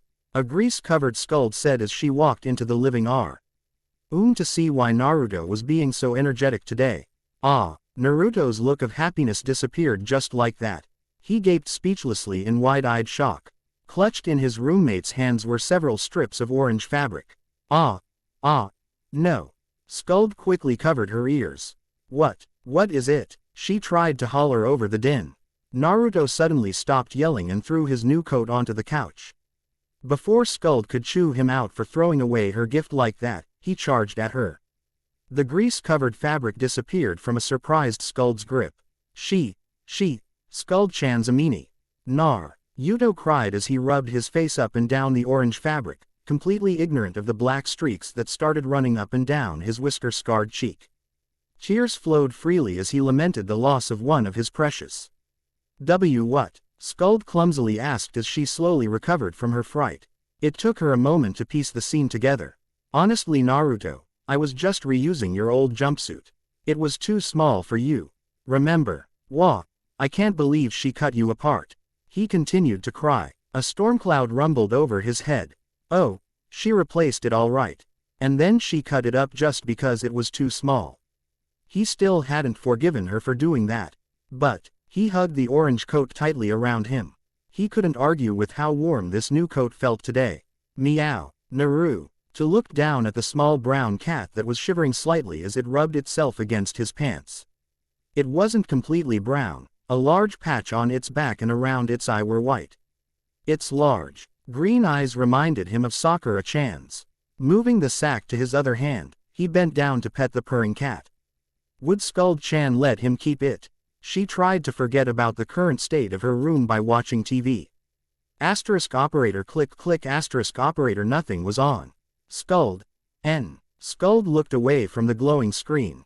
For a moment there, she thought that she had heard her name being called. Soon there was HEAV.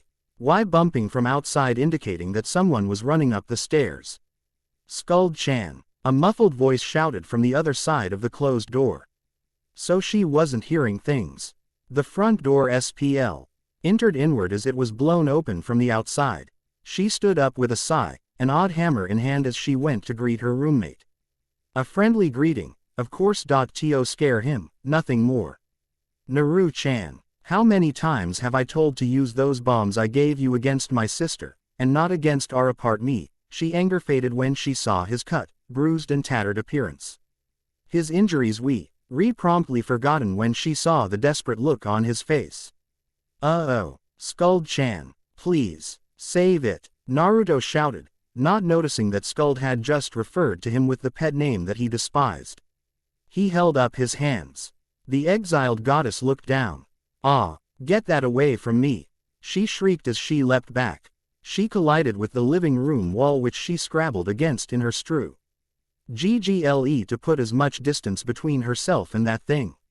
She hadn't counted on the distraught boy following after her, holding his precious cargo up higher. Sensing the futility of running away, he quickly covered her eyes as whatever he was holding was almost touching her nose. The coppery stench was overwhelming and she almost fainted. Skuld-chan, I didn't mean to. It's all my fault. Please, save it, the boy pleaded, shaking rather violently. He was almost in tears. The goddess struggled to crack an eye open to look again. It closed instantly and her hands flew to her mouth. HRRRB. She struggled to keep the contents of her stomach down. Naruto was holding a small animal, and whatever it was wasn't going to remain long in this world. How did this happen? The goddess stammered, backing away as she struggled to regain her wits. Naruto needed her to be strong. She could do that, right? But there was so much blood. I was busy picking up the sugar like you asked when this cat walked up to me. I stopped to play with it, and then, he hiccuped as he choked back a sob. I tried so hard to protect it. Skuld quickly latched onto an idea to keep Naruto from breaking down and crying. Have you taken her to the Inuzukas? Hope dawned on his face. With a great long sniff, the boy pulled a long trail of mucus back into his nose. No, will they help? I'll go right now. The blonde boy started to head for where the front door used to be, carefully cradling his dying passenger. Now that the dying creature was out of her view, she could think more rationally. Naruto, Skuld quietly called out. It was so quiet, and yet the blonde boy heard her call him as if she was yelling in his ear. The aforementioned boy stopped to listen to what Skuld had to say. Stop, you won't make it if you went over now. The stab wound in her side is too deep, it punctured her lung. Skuld continued. In the ensuing silence, they could hear the blood bubbling from the wound as the cat labored to breathe. She's fighting, but she doesn't have long. A grimace filled his face and the tears began flowing freely. I will too make it. The boy shouted hoarsely as he turned to leave again. Naruto, she shouted, freezing him in his tracks. Just accept it. It's father's will. He will ensure that she will be happy in heaven. I promise. She said this with a small smile and a reassuring tone of voice. Naruto stared at the girl in front of him. He frequently forgot that Skuld was a goddess, but when she did weird things like this he would remember. And Skuld knew what she was talking about. But it still looked strange when a 10-year-old girl appeared to be saying this. Besides, he looked down at the dying cat in his hands. Naruto, Skuld asked curiously as she stepped a little closer. Naruto suddenly looked up angrily. No, he shouted as he glared at his roommate. No, she'll make it. I'll save her. He leapt over the front door as he bolted out of the recently enlarged entrance. Naruto, Skuld shouted as she immediately ran after him. 2 floors down. Stop, Skuld demanded, as she grabbed onto his shoulder. It was a good thing that Naruto was being so careful with his passenger. Otherwise she wouldn't have had a hope of catching him. Let me go, Skuld-chan. This is my fault, he shouted desperately as he struggled weakly to break her light grip. Skuld saw the hopeless look and sighed sadly. A reassuring look appeared on her face as she reached forward and lightly placed a hand on his shoulder. Don't worry, Naru-chan, I'll save her. A small smile wormed its way onto his face. It's Naruto, not Naru-chan, he said with a small shaky laugh. He took a deep breath. Before a sob racked his body. Skuld smiled when she sensed that Naruto was calming down a little.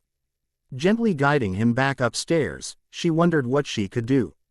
And then her eyes fell upon a door that was 1 floor below their apartment room.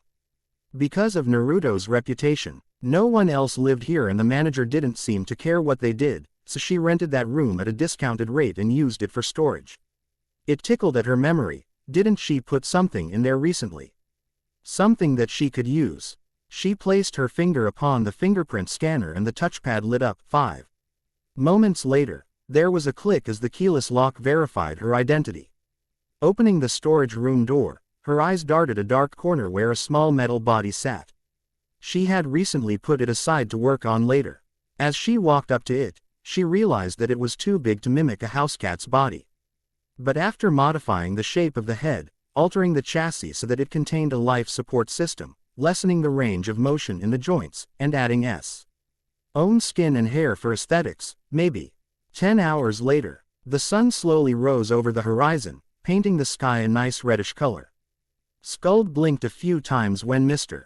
PC's monitor started flashing. 6 With a slight gesture, a glowing translucent keyboard appeared from thin air.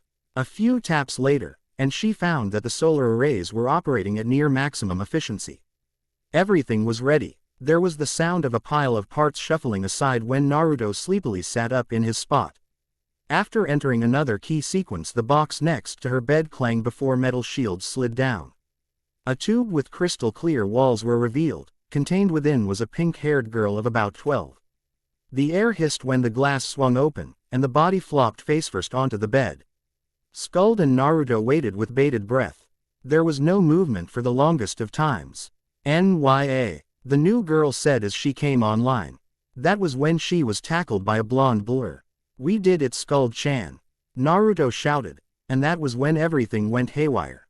"NYA, NYA, Maya Mia," the android shouted as she flailed wildly, clearly not in control of her limbs.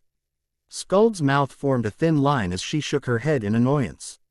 "Still needed work. Skuld-chan, help," Naruto shouted as he tried to get out from the tangle of limbs. However, she soon smiled and walked up to the pair. "Happy birthday, Naruto," she murmured as she calmly dodged a wild kick. "Hokage Gigi," Naruto shouted as he ran into the office. "Naruto?" the third asked as he looked up from his paperwork. "Ah, a pleasant diversion from the mundane.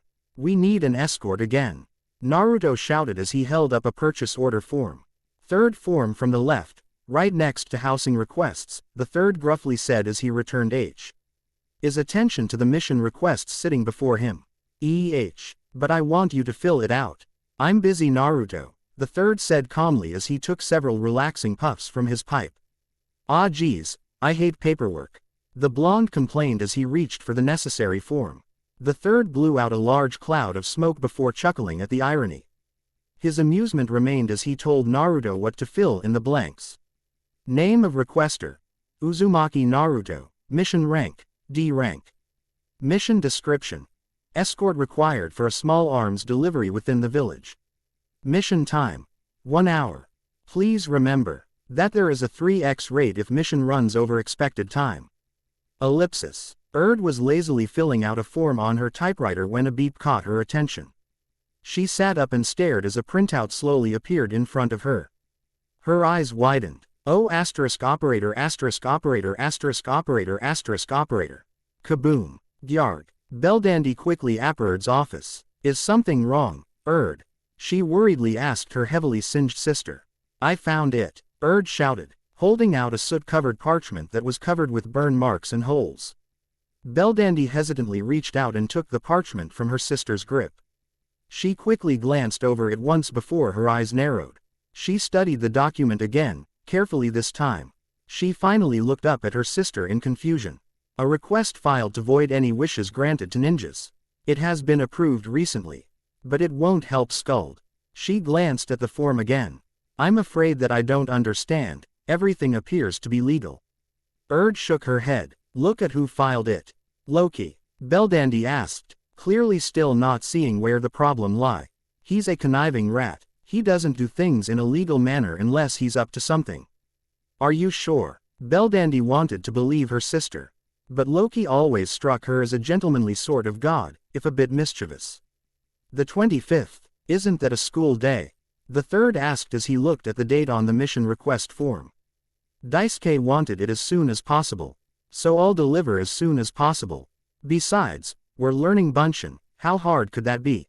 Naruto said with a fox grin on his face, forgetting that he had failed the Genin exam 2 years ago because he didn't know how to perform that ninja skill. Nearly a year and a half had passed and he still hadn't found the need to learn it, mainly because he had forgotten to take last year's exam. He wasn't going to forget this year's, he even asked Skuld-chan to remember for him. But it was still 7 months away. How hard could it be to learn an academy-level skill in that time period? Sarutobi sighed before he stamped an approval on the form. Very well then. He was pretty certain that the Hyuga had no need for such swiftness, but the old man could not figure out what could possibly make Naruto want to miss a day at the academy. "Come on, we don't have all day," a genin shouted as he stood in front of a large wooden cart which was loaded with several long flat boxes. Contained within were smoke bombs. "Shut up, hero," his only female teammate shouted. She was seated on the back of the cart with her legs dangling over the edge. "Coming," came a loud voice from within the shop. Naruto emerged a minute later, dressed in Nice suit. He would have looked quite respectable, if the suit itself weren't colored a bright orange. Again with the orange. How come I don't need to wear a suit too? Came a voice from behind him. Whoever was speaking was hidden in the darkness of the shop. Don't worry about it, Skuld-chan. I've been there many times already, they won't mind. Emerging from the darkness was an elegant girl with extremely long black hair. She was dressed casually, a bit conservatively actually, with a loose sweatshirt, sweatpants, and a grease-marked headband to complete the ensemble. She noticed that the trio of genins were glaring at Naruto. Despite the harshness of their attack, her roommate appeared not to notice. Did you remember to tell Mia-chan that we will be out for a few hours? Skuld whispered to Naruto as he bent down to pick up a handle of a wooden cart. Naruto shuddered briefly before he whispered back, I even left a note on the table. Skuld nodded before she climbed up the side and took a seat on the front of the cart. I'm glad you finally decided to come, Skuld-chan, Naruto said as he watched her take her seat. You keep bugging me to have a look, the black-haired girl replied in a matter-of-fact tone of voice before she angrily rounded on the rude escort and took matters into her own hands. All three genin immediately looked away. Skuld must have looked like Godzilla. After all, when Naruto saw an angry look on her face, he tended to turn and run far, far away. To have such bravery to merely turn away. These three were nins that Konoha could be proud of. The last comment was a complete and utter lie. Skuld was just frowning, and many would agree that her older sisters had far scarier frowns. Therefore it wasn't her looks that caused the three to turn away. Instead, it was the small blackboard with the genin's profits from this mission minus a hefty amount. Beneath this were the words, rudely staring. It was circled heavily with an extremely small total written right next to it. Naruto looked curiously at the back of the blackboard, wondering what Skuld-chan had written on it too. Make the three genin turn away like that. Maybe. His thoughts were interrupted when a senbon-chewing man wearing a bandana over his head appeared next to him. Naruto looked up at the Junin. Ready? Genma asked, having done this before. The blonde boy nodded. Okay, on the count of 3. 1, 2, 3. The two shouted together as they heaved upwards on the long cart handles. The cart suddenly tilted backwards as its front rose a bit from their combined effort.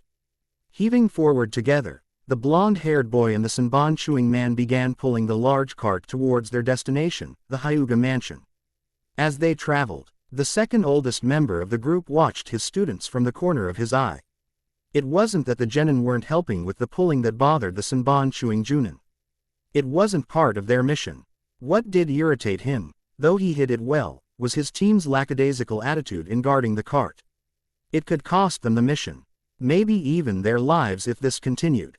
An eye ticked, he was going to teach them to take missions more seriously, even if they hated their client. Delivery. Naruto shouted at the man and woman at the front gate. The two white-eyed guards deactivated their bloodline before giving the merchants and their escort a slight nod to let them know that it was safe to proceed. They stopped in front of the entrance at the back of the mansion. Naruto and Genma lowered the cart and worked together to unload the cart's contents into a small receiving room just beside the entrance. The small room was led off on 3 sides by rice paper walls. The tatami mats lining the floor were covered with a whitish-gray powder, which rapidly formed footsteps as Naruto and Genma entered and exited the room. They thought nothing of it. It was probably the leftover residue from a failed smoke bomb. A couple actually. There was too much powder on the ground to be just one bomb. Naruto had been a bit said when they asked him to place the shipment into this room instead of the usual one, but he guessed that it was because the other room was a bit too full to hold anything else. He couldn't tell though, the door was closed. It took little time for the two to empty the cart. Standing in front of the stacked crates, Naruto paid the Junin and thanked him for his help. However, what? No tip. One of the boys shouted angrily. It was obvious that he had been carefully watching how much money had changed hands. The other two genin froze for a moment before they turned back. Yeah, what the hell you cheap bastard? The genin female shouted afterwards. See if we ever accept a mission from you again, said the last member of the team. Skuld had something scathing to say in return, but Naruto quickly covered her mouth with one hand as he reached into his pocket with another. He gave a reassuring grin to his friend before he turned to the genin team. Guys, the blond boy said with a disarming smile. He quickly pulled his hand from his pocket and dumped a bunch of coins into the team instructor's hands.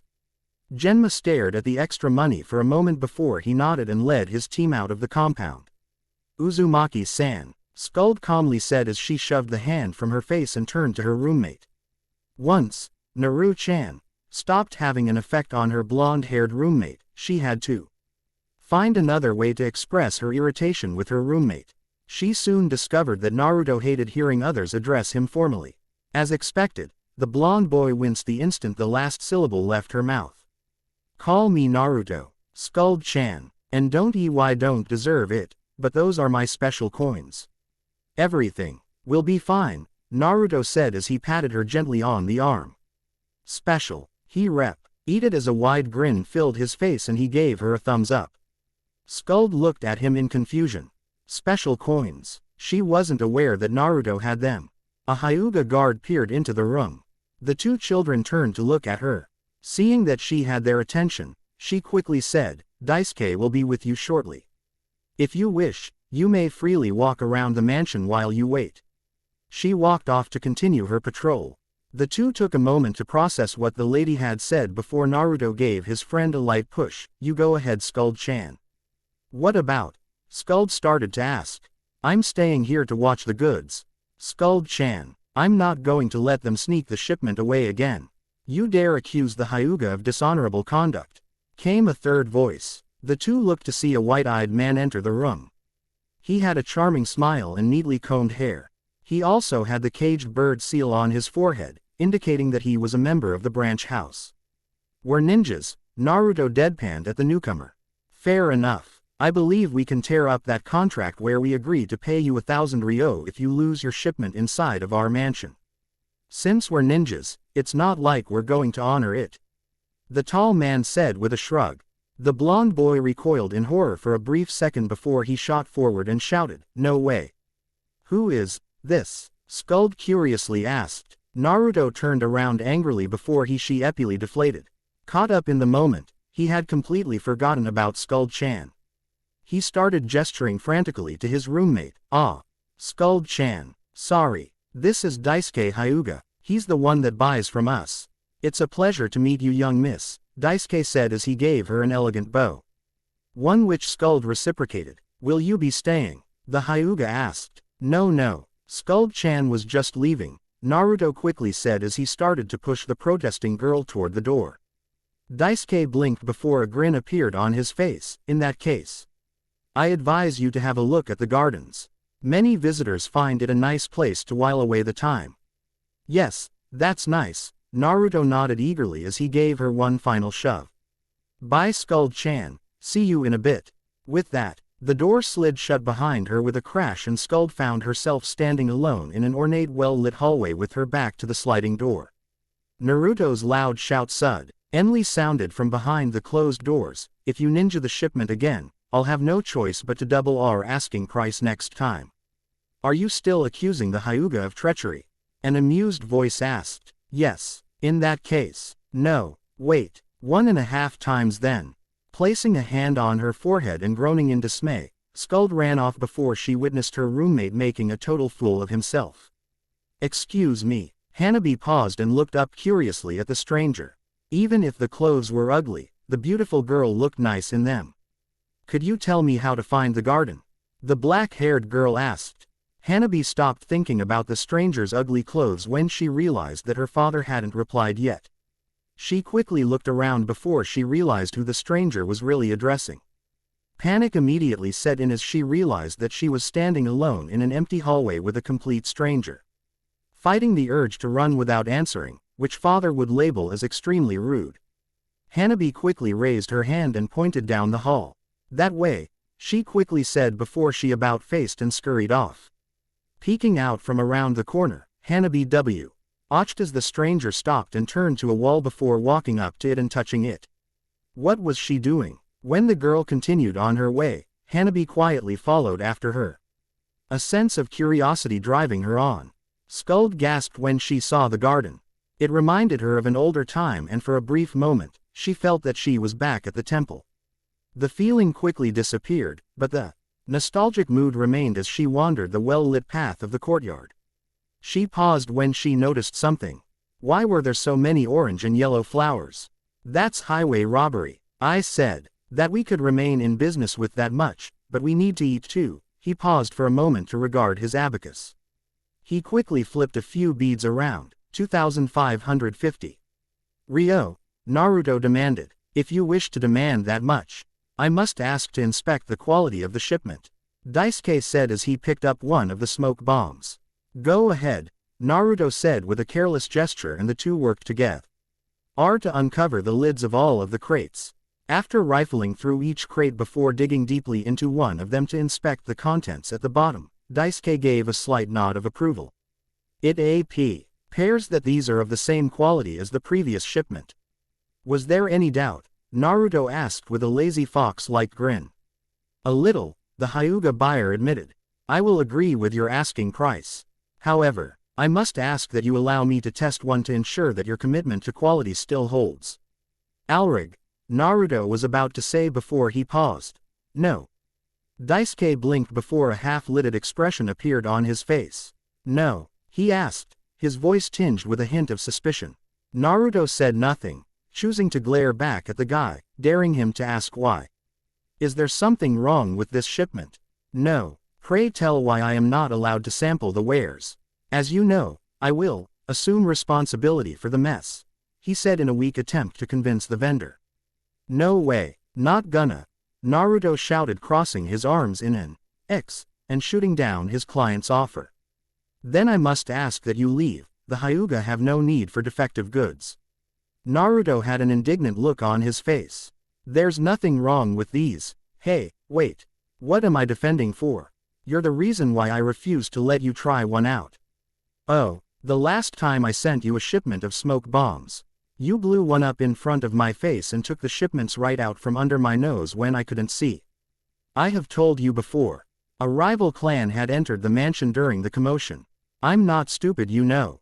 Of course not. However, neither am I. And I wish to verify that the smoke bombs work as advertised. They work. How can I be sure without trying them? Naruto let out a large breath as he struggled to come up with a solution. How about if I threw it at the far wall? We can still appraise the effectiveness of the smoke bombs, but from a distance this time. Fine. Yeah, that'll work. I was going to come up with that idea anyway, Naruto loudly proclaimed. The Hyuga buyer gave a friendly smile before he picked up one of the teardrop-shaped objects from the crate and calmly lobbed it at the far wall. Asterisk operator boom. Asterisk operator. The smoke cloud expanded and quickly filled the small room, covering its occupants in less than a moment. What the hell? Naruto coughed. Get some air in here. Daisuke ordered before he let out several coughs of his own. There was the sound of shuffling within the room before several doors were slid open and the smoke started to thin out. When the smoke finally cleared, both buyer and vendor had large sweat drops hanging from the back of their heads. Struck by a moment of clarity, Naruto turned to where the goods were supposed to be. Blink, blink, blink. Naruto blinked a few more times before he rubbed his eyes. The cases of smoke bombs were gone. A look to the side revealed that Daisuke had a frown on his face. I have verified that the smoke bombs are of adequate quality, and would normally pay the asking price. However, it appears that your shipment has disappeared again. He turned to the guards waiting outside. Search the premises for intruders. The guards quickly hurried away. You tricked me, Naruto angrily shouted. I did no such thing, Daisuke calmly replied, completely unruffled by the accusation. Please wait a moment. NTEMPT to retrieve whatever you have lost. What's with all the noise? Skuld asked as she walked into the room. Skuld-chan, you're done already. I think so. Did you want me to stay in the garden for a little longer? She asked with an inquiring expression on her face. Several guards appeared before Naruto could reply. At Daisuke's questioning look, they shook their heads. He sighed. I'm sorry. It appears that your stock has been taken once again. We will endeavor to discover who was at fault this time. But for now, we will assume responsibility and, per our agreement, reimburse you 1,000 ryo. The branch family member quickly said before handing Naruto a small stack of bills. We'll call you if we require additional supplies. He bowed and turned around. Skuld turned to look at Naruto. This isn't what it looks like, Skuld-chan. Naruto babbled as he started to sweat bullets. Hanabi quietly peeked in through the open doorway. Her eyes widened when she saw the blonde boy dressed in orange. A mildly curious look would always appear on her father's face whenever that whiskered boy appeared before them. Maybe father wanted to find out more about that boy. But why hadn't he made a move yet? The Hyuga were a prestigious clan. It should be a simple task to gather the knowledge desired. Maybe father thought that the boy wasn't worth the cost. He did look rather poor. It then occurred to her. What if she captured and brought in the tacky-clothed boy for him? She wouldn't demand a reward from her father. And she could prove that she was talented at the same time. A plan quickly formed in her head. But she needed a few of the Hyuga guards to complete this mission. How would she enlist them without her father's influence? A determined expression appeared on her face. She would need a letter. It took little time for her to compose the letter. She left it on her desk and hurried out of her room. The hastily placed paper slid down a little, displaying its contents for everyone to see. Your daughter is ours. Bring 1,000,000 ryo to the North Gate at 5 in the afternoon if you wish to see her again. Sorry, Skuld-chan. Naruto babbled over and over again as he pulled on the handle of the cart, easily moving it along with the help of the onboard mule motor.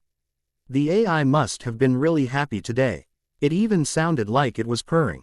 Maybe because Skuld was nearby.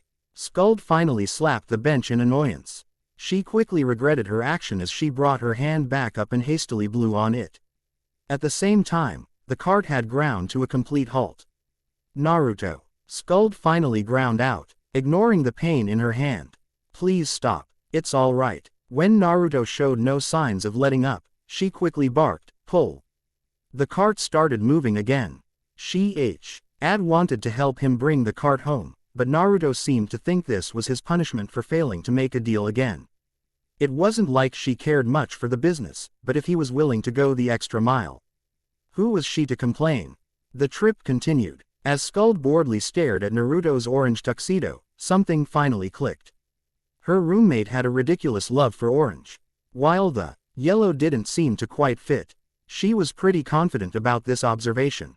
Naruto. What's up, Skuld-chan? Naruto asked with a smile. Great job with the garden.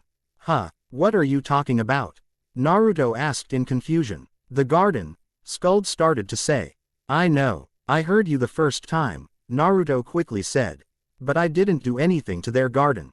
He paused for a moment to think about it before he vigorously shook his head. Yeah, I didn't, really. But many of the flowers in the Hyuga garden are orange and yellow. Wow, they are? Naruto asked excitedly. Skuld waited for Naruto to continue. I haven't seen the garden yet, but that sounds really cool. I'll definitely have a look next time. So you're not the one responsible for the odd colors. Huh, what do you mean, Skuld-chan? Skuld coughed and averted her eyes. It's nothing. Operator thud operator. Hanabi let out a squeak of apology as she struggled through the thick crowd and tried to keep up with the cart. Hey wait, someone called out from behind her, his voice rapidly disappearing amidst the bustle. Finally home, Naruto said as Skuld pushed a button on a sleek-looking remote. The brick wall of one side of the apartment lifted up. Under Naruto's prodding, Skuld had rented a room on the ground floor and, with Banpei-san's help, had it converted into a garage. The entrance was a bit strange, however it worked nicely for them. It was a bit busy today, wasn't it? Yeah, we could barely move through the crowd. Next time, let's shrink the cart before we leave. Naruto shut off the light. Hanabi froze in place when the room suddenly became pitch black. She shouldn't be afraid, right? After all, Hyugas possessed the best bloodline in Konoha. They could see everything. All she had to do was activate her bloodline and she would be fine. It was darker in here than at home. She couldn't see her fingers. How was she going to activate her bloodline if she couldn't see what seal she was making? Help, she worriedly thought as she quietly reached out and groped around. Maybe she could find the light switch. She stumbled forward, only to suck in a breath and hurriedly drive her hand back when she realized that her hand had touched something sharp. quickly sticking her finger into her mouth. Her eyes widened as a coppery taste quickly assailed her taste buds. She was bleeding. Hanabi was worried, but she had to go on. Father would be disappointed if she failed her mission. Her resolve started to firm. It was a small cut. It didn't hurt much. Hanabi's positive thinking then took a nosedive when she heard a low whistling sound. She couldn't tell if it was her imagination or if she was really hearing it, but the whistling soon started to sound like, "Help, help." She shut her eyes, but that didn't help much. The whistling was still there. And now she could hear dull moans as well. Quote. She soon realized that she was the source of the moans. She quickly shut her mouth and the moaning disappeared. But the whistling continued, and it seemed to be growing louder. She wasn't frightened. It couldn't be a ghost. Ghosts didn't exist, right? By now, her eyes had become used to the darkness. But everything was cloaked in shadows and loomed menacingly over her. They seemed to be waiting for her to drop her guard. She turned and caught sight of a sliver of light. Was that the exit? She hastily crept forward, not caring about being noticed. In her hurry, she failed to notice when her foot caught on something. There was a loud crash as she toppled forward and fell into a large pile of hard objects. And then something cold and bony landed on her shoulder. Several moments passed, and then a loud clattering echoed through the garage. Followed by a terrified scream. The lights in the garage came on again. "Who's there?" Naruto demanded as he glanced wildly around the room for the intruder. He held a large training sword in both hands. There was no reply, but there seemed to be a lot of whimpering from the back of the garage. Naruto bravely stepped in while Skuld timidly appeared in the doorway with her trusty debugging hammer in hand. There was a frightened look on her face as she glanced around for the source of the noise. "Who are you? What are you doing here?" Naruto shouted from behind the cart. Skuld moved over and peeked around the back of their cart. Naruto was interrogating a small girl. A Hyuga based on her white eyes. Wait, wasn't that the girl that she had met earlier? The unknown girl suddenly pointed at them.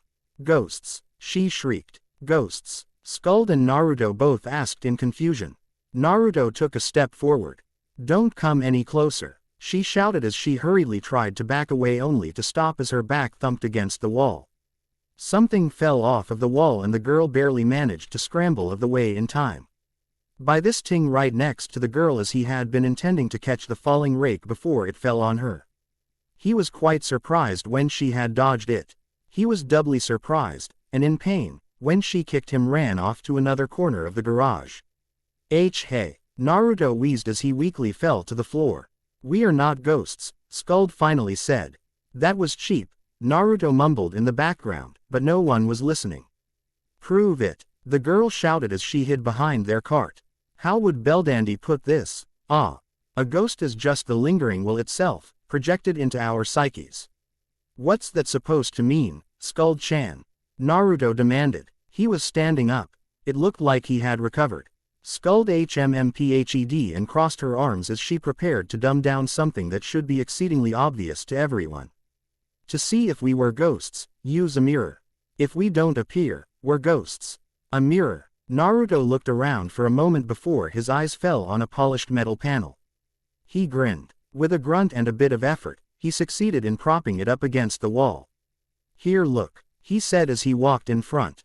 His reflection faithfully appeared on the metal surface. "Woo, I look good," he laughed as he playfully posed in front of the mirror. "See, we're not ghosts," Skuld said as Hanabi nervously stepped forward and examined the mirror. Right before Hanabi could turn around and nod, she noticed movement from within the glass. A head popped out. "I'm sorry for intruding," Belldandy said as she seemed to float out of the makeshift mirror. Operator thud. Operator. Everyone paused and turned to look at the source of the noise. Hanabi was sprawled on the floor, unconscious. A large bump was developing on her forehead. "Oh my." Belldandy looked a bit upset as she quickly hurried over to the small girl. "I'm sorry that your friend was hurt. I had not known that you had visitors attending today." She gently touched the rapidly growing bump and muttered a gentle prayer. Soon, a gentle white glow formed beneath her hand. "It's okay, Bell-chan, we don't know who she ow." "What was that for, Skuld-chan? You will treat my sister with the utmost respect," Skuld ordered before she turned to her sister and spoke in a quiet respectful voice, Belldandy. You shouldn't treat Naruto-kun so harshly, Belldandy clucked as she examined the rapidly growing bump on Naruto's head. An outraged look appeared on Skuld's face when Naruto stuck his tongue out at her. He suddenly yelped, I'm sorry. Belldandy gasped as she quickly pulled her hand away as if she had just burnt her finger. I didn't mean to, she sadly said. It's okay, it's okay. I'm fine. See, Naruto shouted as he jumped away from the couch and entered his strongman pose. You're okay then, Belldandy happily exclaimed as she clapped her hands together. Naruto nodded vigorously, although tears were streaming down his face. Skuld buried her face behind her hands as she struggled not to laugh out loud.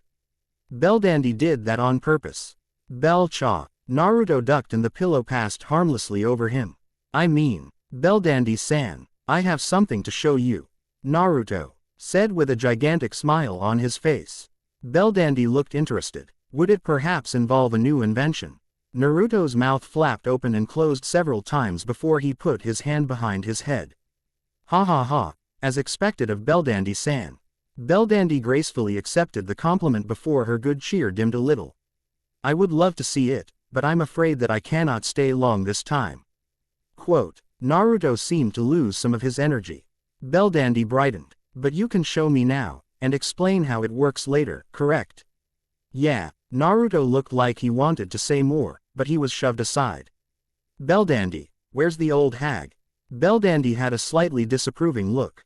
It's not nice to eak that way behind your sister's back, Skuld, she chided lightly before she looked down at the ground. I'm afraid she will not be able to come today. Skuld immediately picked up on the hidden message. Something was happening in Asgard and had chosen to remain behind to watch.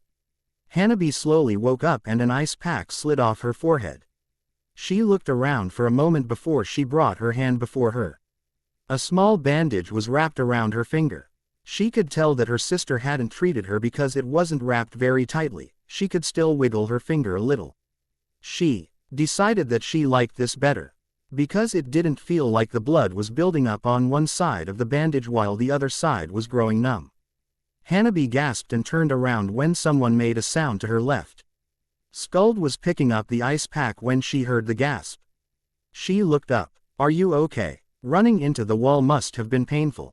She extended a finger and reached forward. Luckily, you did not receive a concussion. Here, hold still. Hanabi stared worriedly at the incoming finger. And then she winced when pain blossomed from her forehead. Skuld frowned. Lay down for a little longer, she said as she gently pushed down on the girl's shoulders. Hanabi had no choice but to obey. Here, Skuld said as she pulled a soft blanket up and placed the ice pack back on the smaller girl's forehead. Comfy. Quote, yes, thank you, Hanabi quietly said. Before Skuld could reply, a call came from the kitchen. Tea is ready. Skuld immediately swung around. As expected, Naruto was standing behind her, a serious expression on his face. She held up a fist. Naruto nodded and mirrored her gesture with a fist of her own. I won't lose, Naruto declared. Skuld remained quiet, shaking her fist slightly to know that she was ready. First as Rock, Jan, Ken, Han. Their fists thrust out. Rock, scissors. Naruto fell back as if he had been shot. He grabbed his head in a dramatic fashion. Arg, how come you always win, Skuld-chan? Do I? Skuld asked innocently. Yes. Skuld just smirked before getting up. Watch over our guest, she ordered before she ran to the kitchen. Need help, Belldandy? Her voice sounded from inside. A happy, yes, and, thank you, answered her. Naruto huffed loudly. Hey, what's your name anyway? He asked as he turned to the one that was staring intently at him. While he didn't mind the attention, the fact that she wasn't blinking seemed sort of creepy. Hanabi blinked and quietly mumbled something before she rolled over so that she was facing the other direction. Naruto leaned back after a moment, confident that he had heard correctly. Hey guys, her name is Nabi. Hanabi rolled over so that she was facing the blonde boy again. While she appeared calm, there was a hint of annoyance in her eyes. The activity in the kitchen quieted for a moment. Are you sure, Naruto? Skuld asked, peeking out.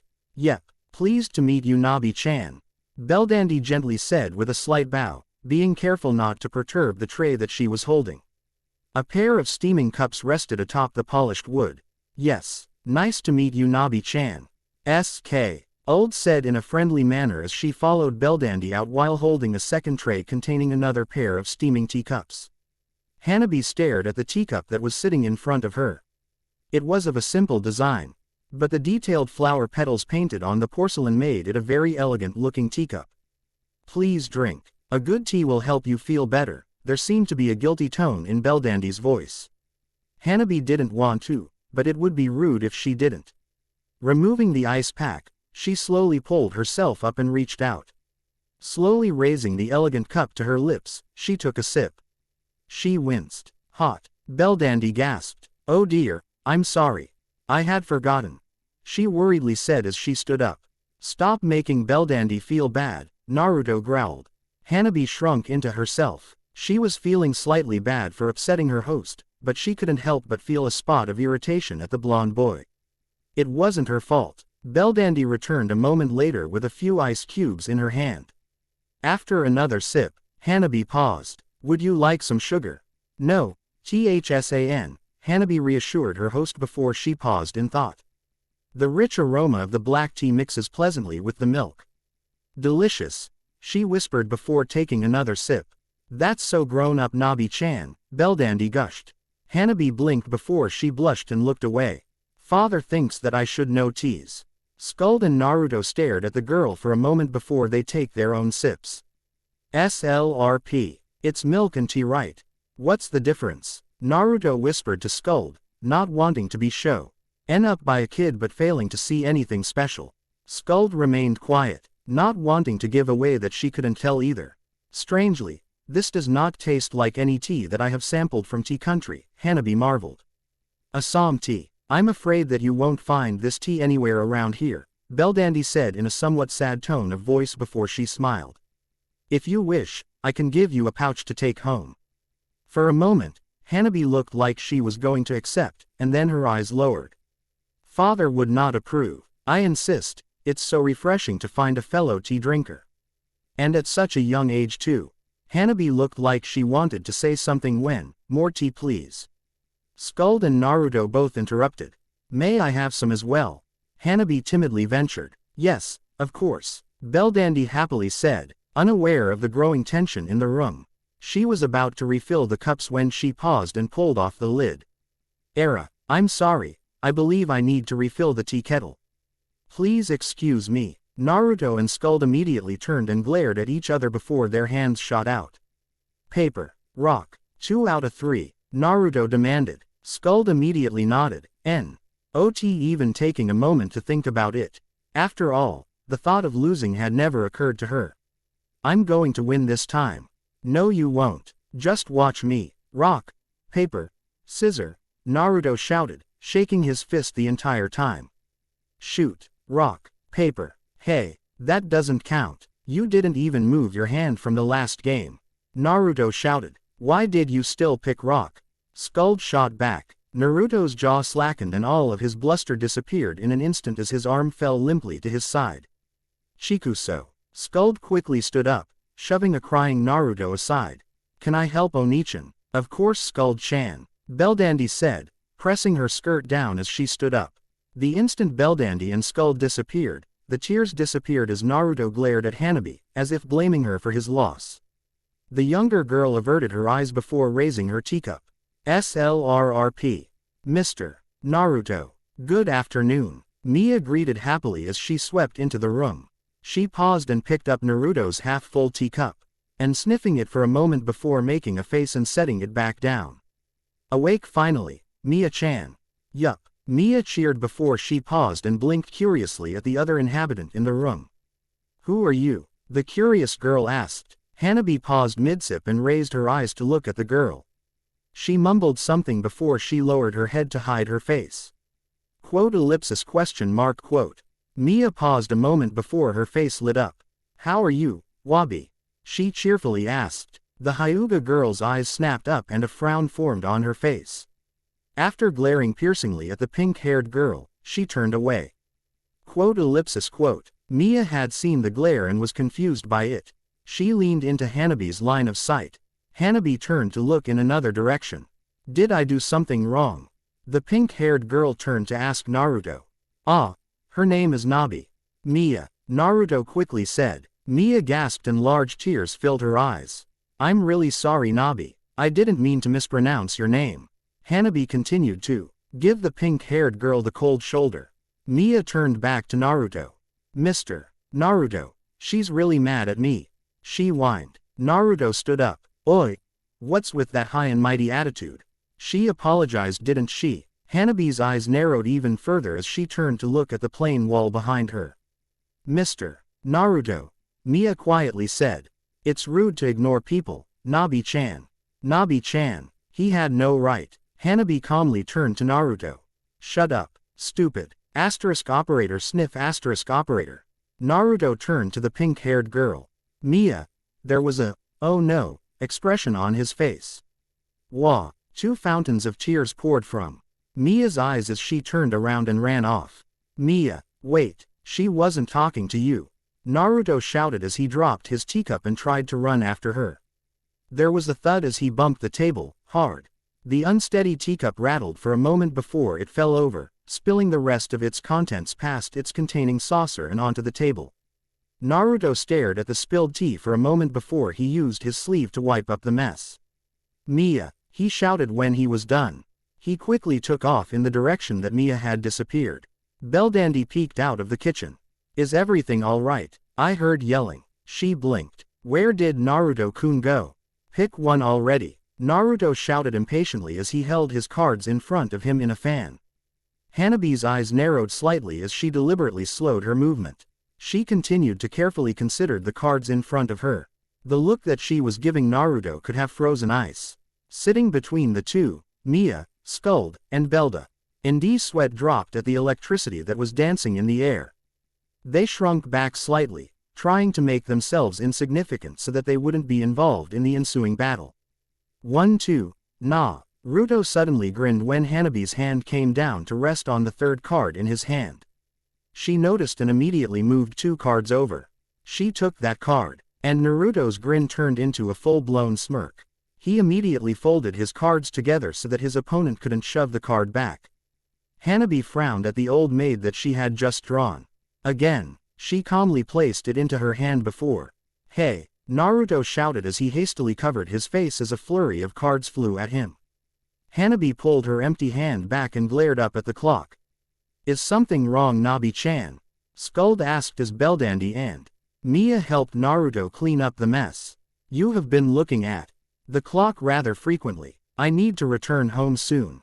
Oh, may I ask if? Skuld seemed to read Hanabi's mind. Naruto, go with her. This isn't a safe neighborhood.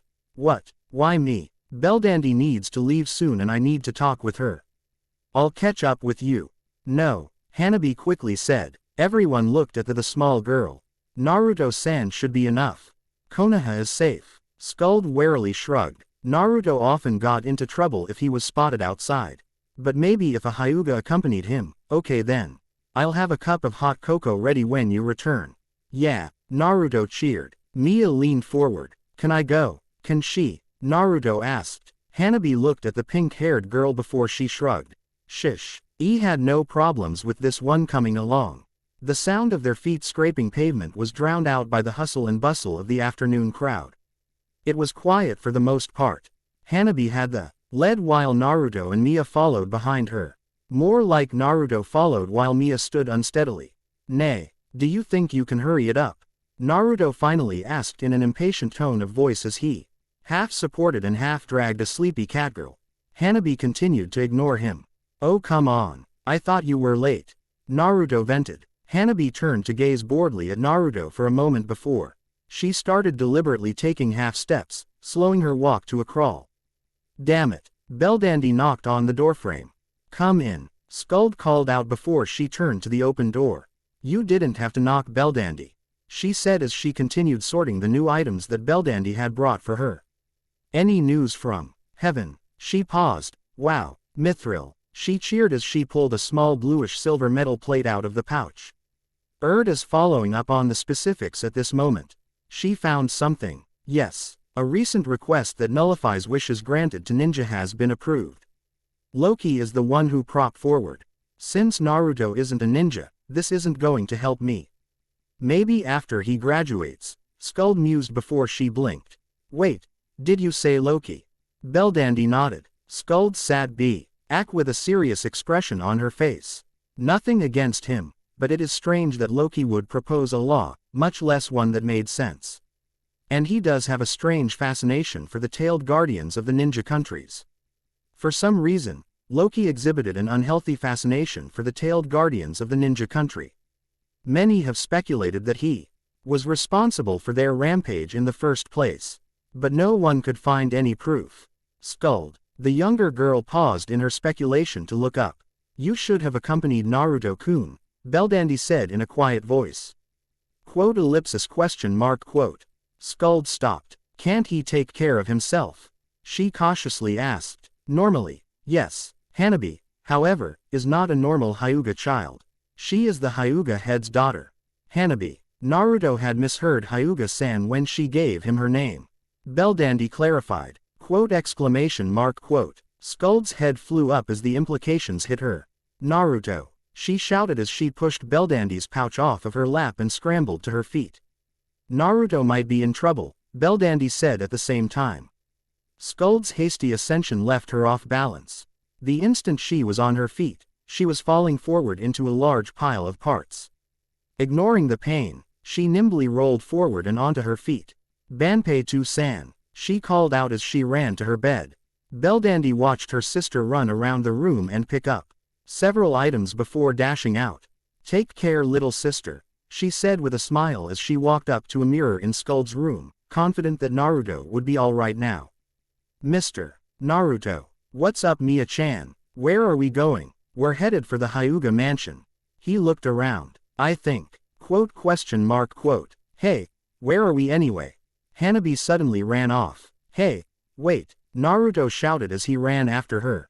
Mr. Naruto. Mia shouted before she let out a loud yelp as she tripped and flew forward, plowing face-first into the dirt.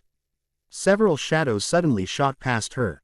Naruto paused when several nin suddenly appeared in front of him. Wait Nabi, it's a trap, he shouted, trying to find a way through and protect her. He never had time to formulate a plan. I got him, someone shouted before Naruto found himself being tackled from behind. Good job, the heiress is safe. Heiress, wait, what's going on? Naruto felt a strong blow to his jaw before his world went black. Quiet, you. Let's get Hanabi-sama safely back to the mansion. The leader shouted, and the others nodded before they surrounded the small girl. Hanabi slowly headed in the direction of the mansion, her escort maintaining a constant distance from her. Mr. Naruto. Mia shouted in dismay as she struggled to her feet, only to let out a cry as she was shoved backwards. Before she could get up, she was struck upon the head. Stars filled her vision and the only witness to the scene collapsed.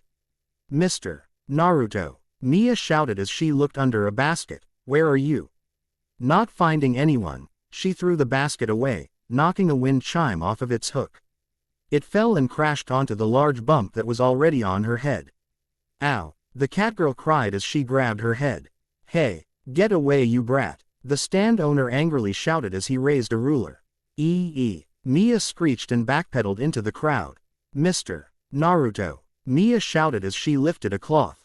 She saw a pair of legs, but no Naruto. There was a shout of, pervert. Mia barely dodged the incoming attack. Bowing and apologizing, Mia lost her balance and fell backwards onto the ground. A giant tongue suddenly licked her in the face. For a moment there, Mia thought her mother was cleaning her, until she opened her eyes. Inu, she cried as she struggled to put as much distance between her and the dog. It barked excitedly and strained against its leash. Mia finally stopped running. She found herself in an area with few people. Mia, wait, Skuld shouted as she broke free of the crowd and caught up. Miss Skuld. Mia shouted happily, completely forgetting about Naruto. Skuld was just as happy to see Mia until she looked around. Mia, have you seen Naruto? And then she remembered again. Tears filled the catgirl's eyes. Wah, Mia, it's okay. Calm down. Wah. Skuld stared at the scene for a moment before she sighed. Banpei-san. The small robot ran forward. Make sure that Mia returns home safely. She smiled when her robot gave her a salute. Banpei-san started shoving the pink-haired girl along.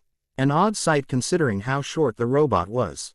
While this was happening, Skuld was struggling to figure out what had happened to Mia and Naruto. The two had separated, somehow. Skuld would have believed that Mia had been distracted for a brief moment, long enough for Naruto to disappear. Except Naruto had made it a personal mission to watch Mia carefully after the first time she had disappeared on them a few months back. The giant bump on Mia's head suggested that the catgirl had been knocked unconscious and left behind. Time was running out. Who was responsible? Where did they take Naruto?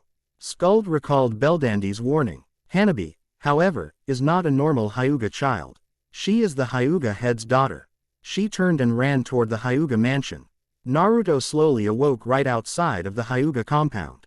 Where was he? What was going on? Who was dragging him? He barely bit back a curse when a particularly large rock passed under him. When they finally stopped, the first thought that ran through his mind was, why is the Hyuga head holding Nabi's hand? And then he realized that Nabi didn't have a seal on her forehead. A horrible sinking feeling filled his gut. Release him, Hiashi sternly said. Naruto let out a grunt as he landed roughly before he raised his head and glared up at the Hyuga head. Get up, the man said in a cold voice, matching Naruto's fiery defiance with a frigid, uncaring attitude. Naruto reluctantly did so, but he made it look like it was his choice all along. Hiashi wait, until Naruto was fully upright before he began. I apologize on my daughter's behalf.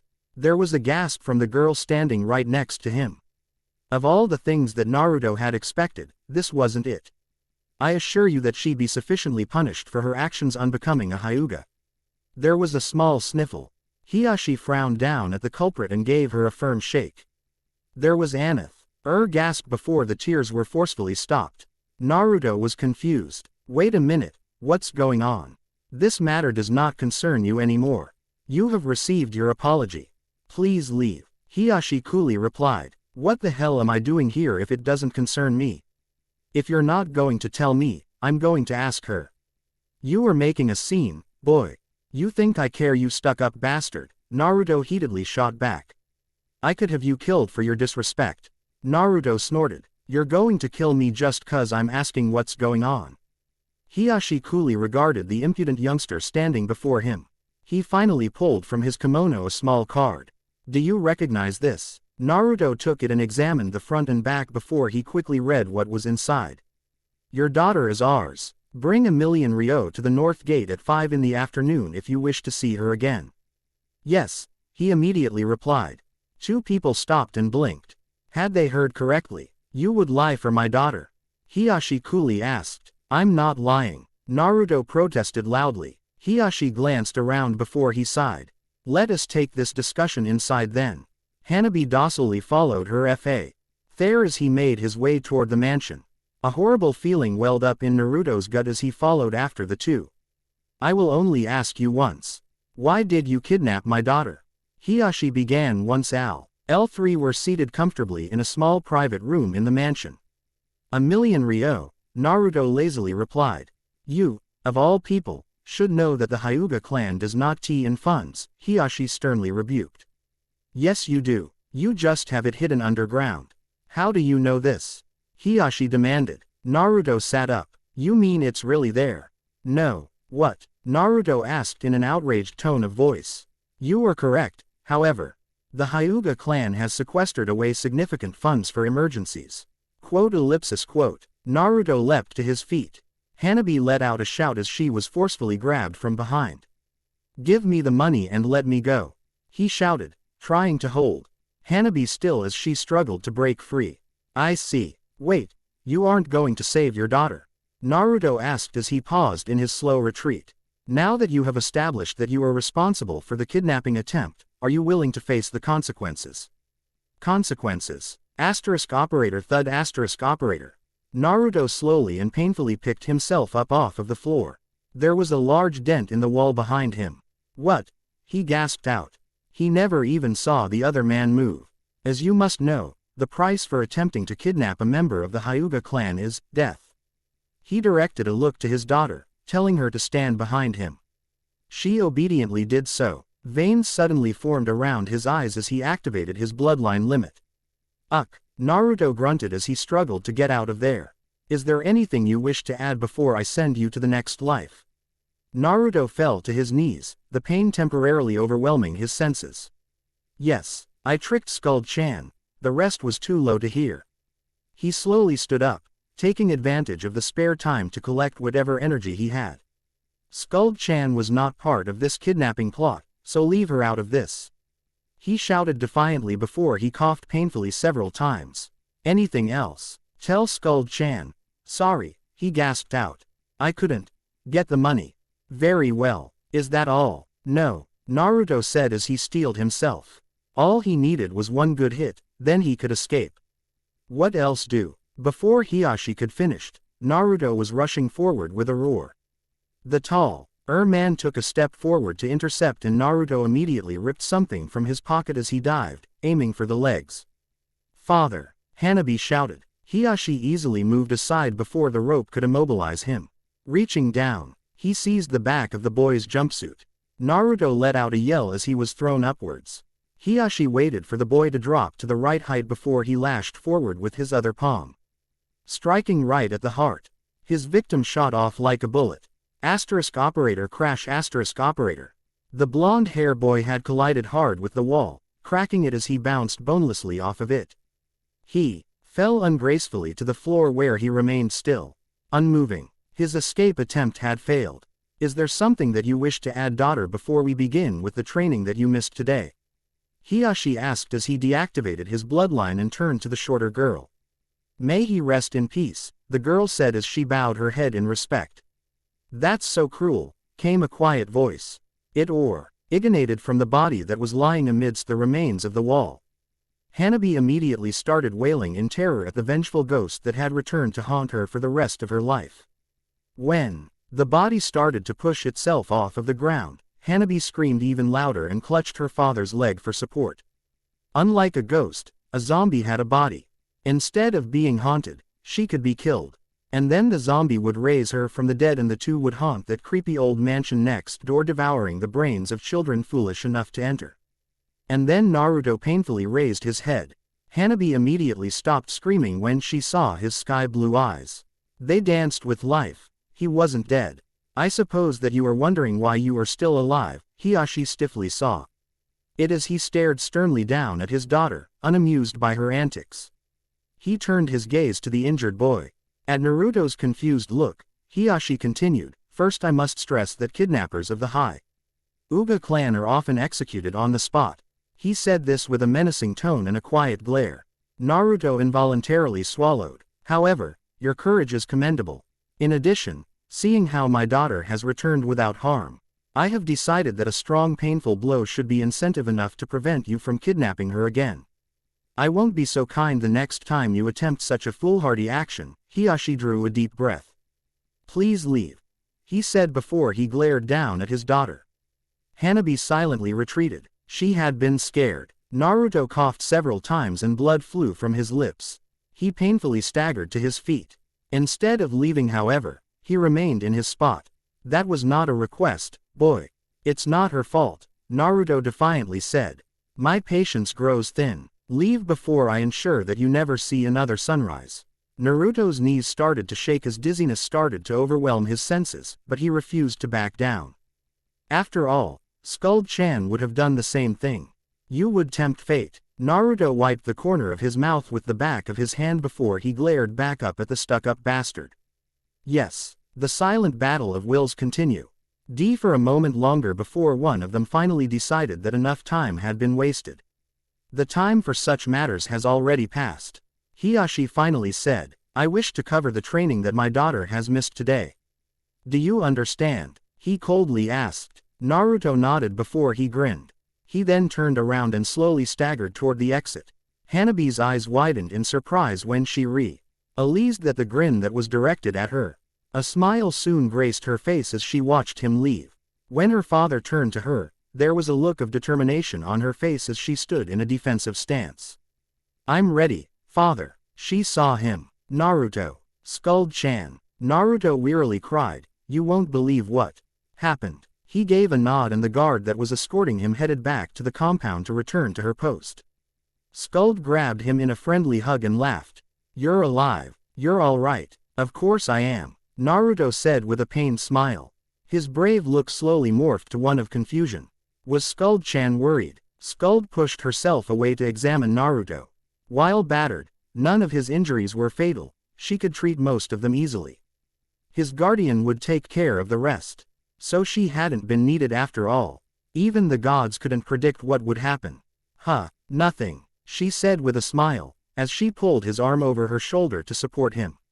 Let's go home. Omake. Ichi. The front door opened and Naruto pulled a small girl inside.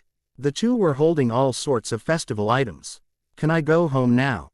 Hanabi asked as she blearily rubbed at her eyes. He had barged into her room in the middle of the night and pulled her out of bed just so he could show her something. The festival was fun, but she was exhausted now. Not yet, Nabi-chan. Now that you've had your fun, I'm going to teach you something. If you're going to forge my handwriting, you had better make sure you do a good job of it.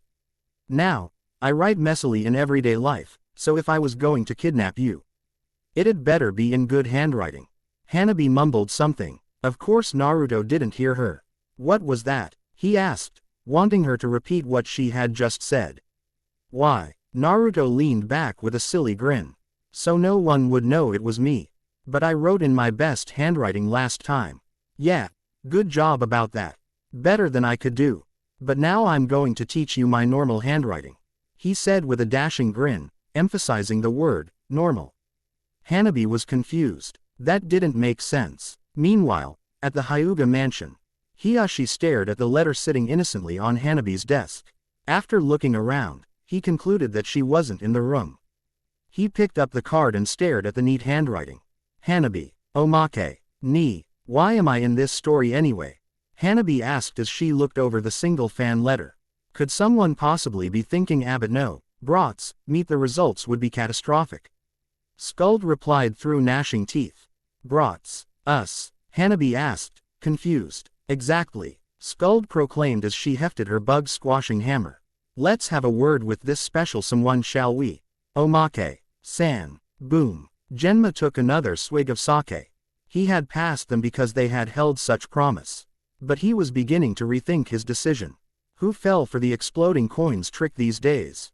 They even had Naruto's face etched on the front, giving the holder a red eye. On the back, well, Omake. Yawn. It's Hanabi. Naruto looked at the girl in confusion. My name is Hanabi, she repeated. Oh, Naruto said with an aha look.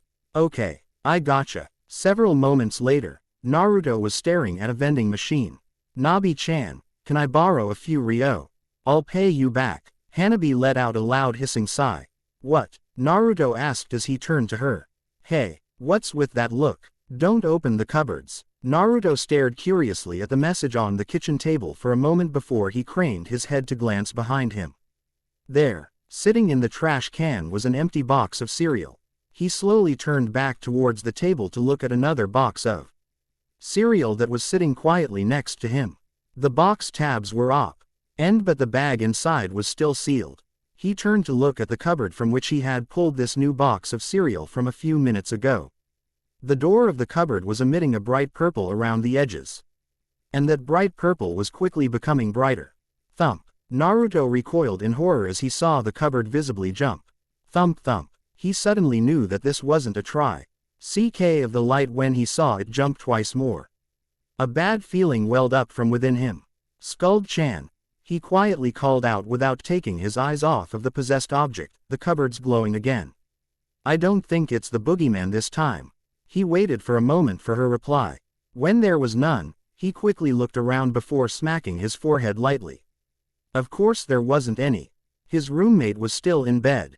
That meant that the only one available to deal with this was himself. He slowly approached the cupboard as the urge to run away, screaming, grew with each step. Right next to the cupboard, Naruto suddenly froze as his body was overcome by large bouts of shaking. It was sheer willpower alone and the knowledge that Skuld's inventions were more loud than painful. That allowed him to suppress the violent reactions enough to allow him to reach upwards. With one swift jerk, he threw open the cabinet door. The purple glow suddenly disappeared, as if it wasn't there to begin with. In its place was an intense beam of white light that completely covered him.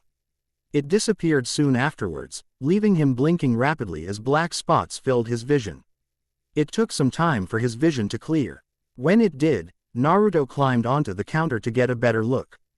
So what was the best way that he could describe what was inside the cupboard as he peered inside?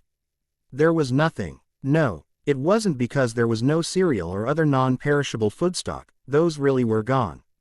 But so were the walls, ceiling, and back of the cupboard. All that remained was an inky blackness. Nothing. He reached forward. Naruto opened his eyes and cursed as he struggled to sit up from his prone position. Whatever he had just done was probably the stupidest thing that he had done yet. He paused at that thought. What had he just done? Let's see. First he reached out for the blackness. When his hand pierced the dark haze, he felt a strong pull on his fingers which immediately crawled up to his arms. Startled, he tried to pull his hand out, but the blackness wouldn't let go. Then he felt his feet leave the floor before the back of his head struck something. What happened next? He couldn't recall. He noticed that he was still lying on the ground. No matter how hard he tried, his body still refused to do more than wiggle. So he decided to lay there for a moment longer, the rough concrete beneath him feeling cool and soothing against his rather sore body.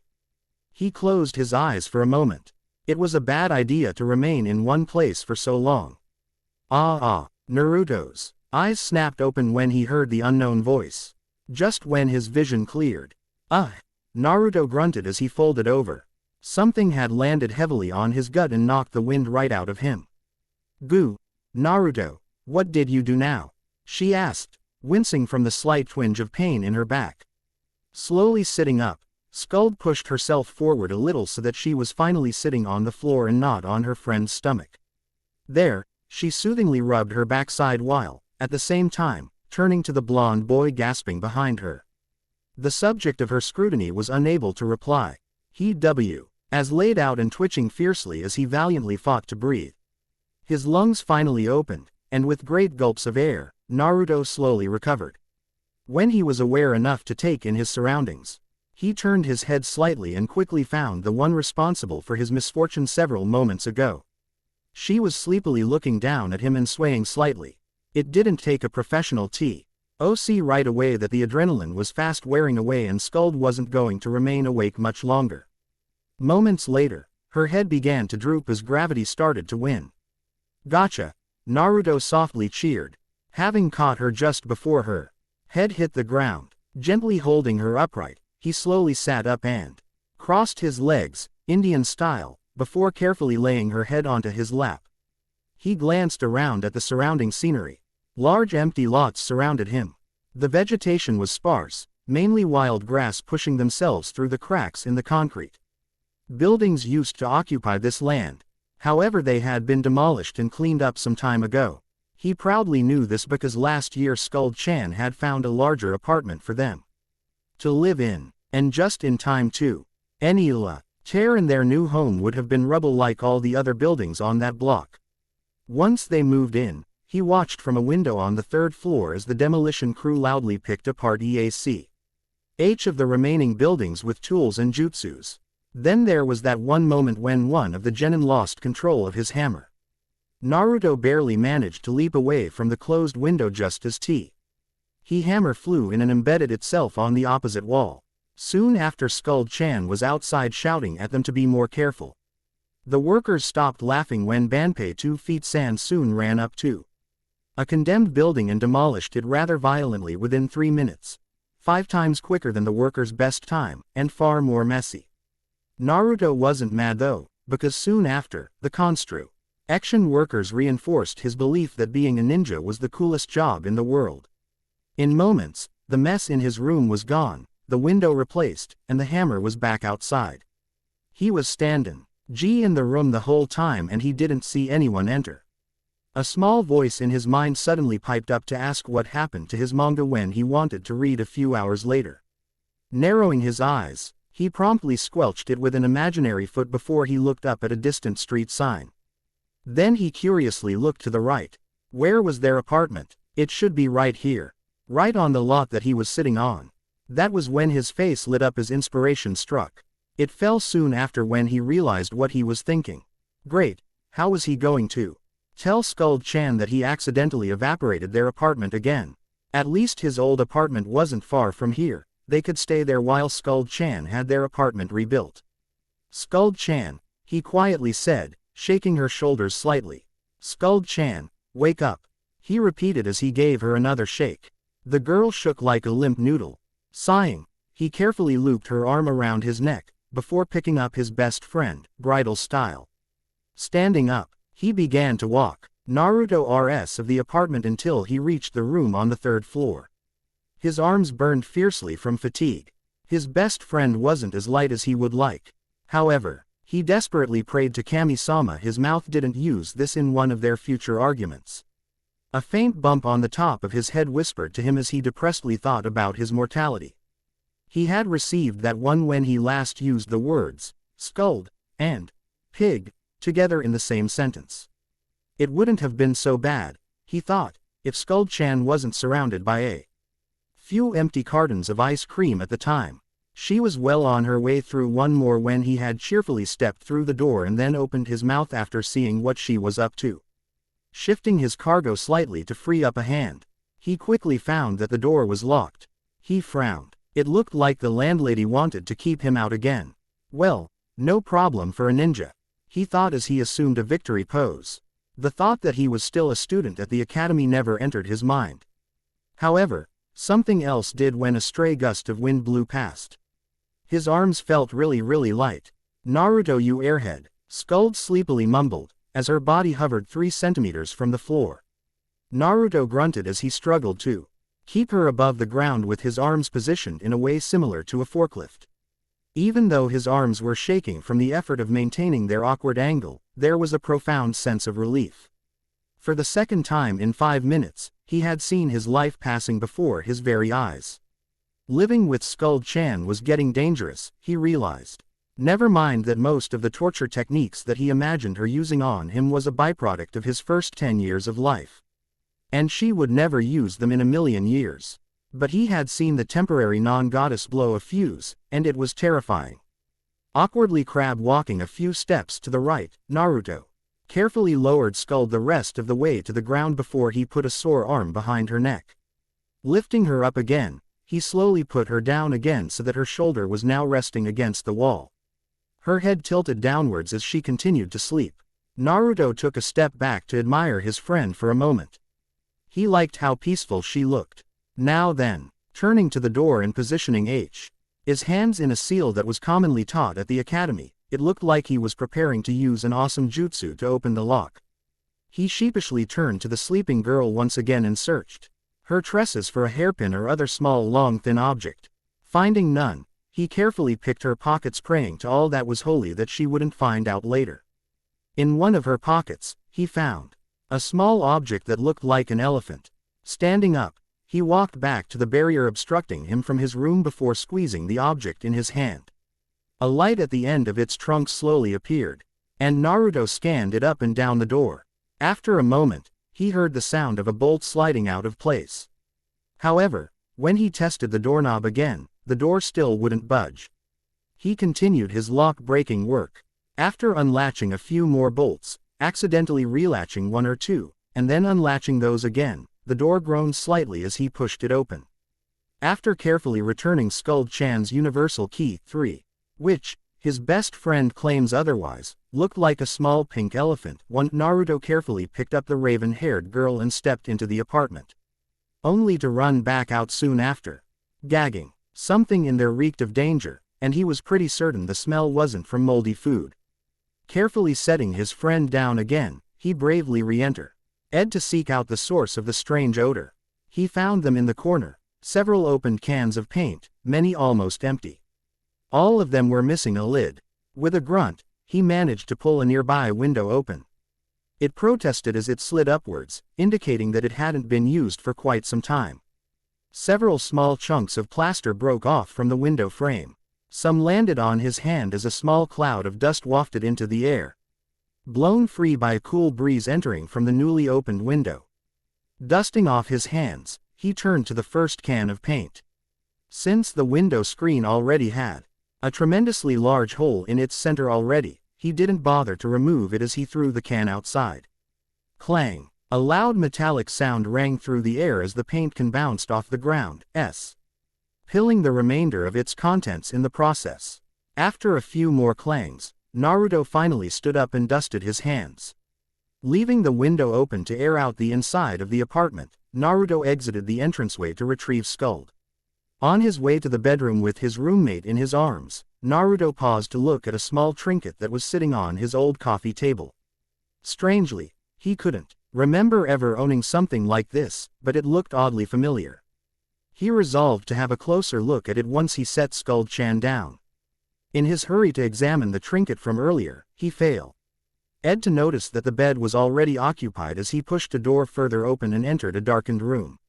Shoving aside the large lump on the bed and hearing it tumble to the floor, he set Skuld on the vacant part of the bed and tucked her in. As he left the room and closed the door, he didn't notice the lump, the one that he had shoved out of the way, sleepily get up, look around, and then return to her bed. Something was different, but sleepiness made it difficult to figure out what.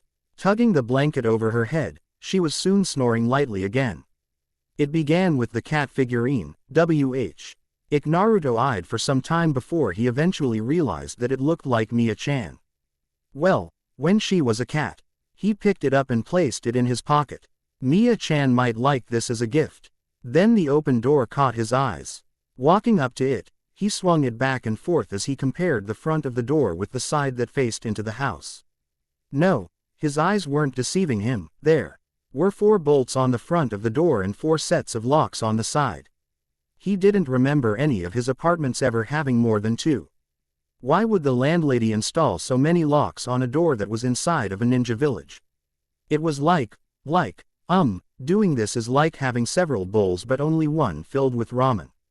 He peered at the only open window in the room, the one with the large hole. He then turned to examine the wall right next to him. They could use a nice coat of paint since the wallpaper was peeling apart and the paint was chipping off.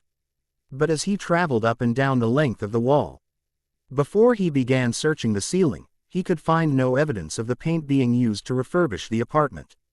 He started to turn for the kitchen, curious about the sanctity of his hidden ramen stores when he heard a screech from the room that Skuld was in. Skuld! He panicked. Just before he reached the doorway, something yellow came out and collided heavily with him. Naruto tumbled to the ground, entangled in what he soon discovered was someone else's limbs. Naruto struggled to his feet, along with the other person, and they turned to glare at the one responsible for the accident. Their glares quickly changed to surprise, and soon after the two were gawking at each other. It was minutes later when one of them made a move. "What the hell?" one of them shouted. "Oh my god, Skuld-chan." The other one soon followed, spurred on by the first's voice. His voice squeaked at the end. "Bonk. Ow," Naruto shouted, clutching her head as a grumpy girl left her bedroom. "Don't use father's name in vain, Naruto Baka." The 3 were suddenly staggered when a powerful bolt of lightning struck the apartment and caused it to shake. "I'm sorry, I didn't mean to wish harm on him," Skuld quickly said with her eyes looking toward the sky.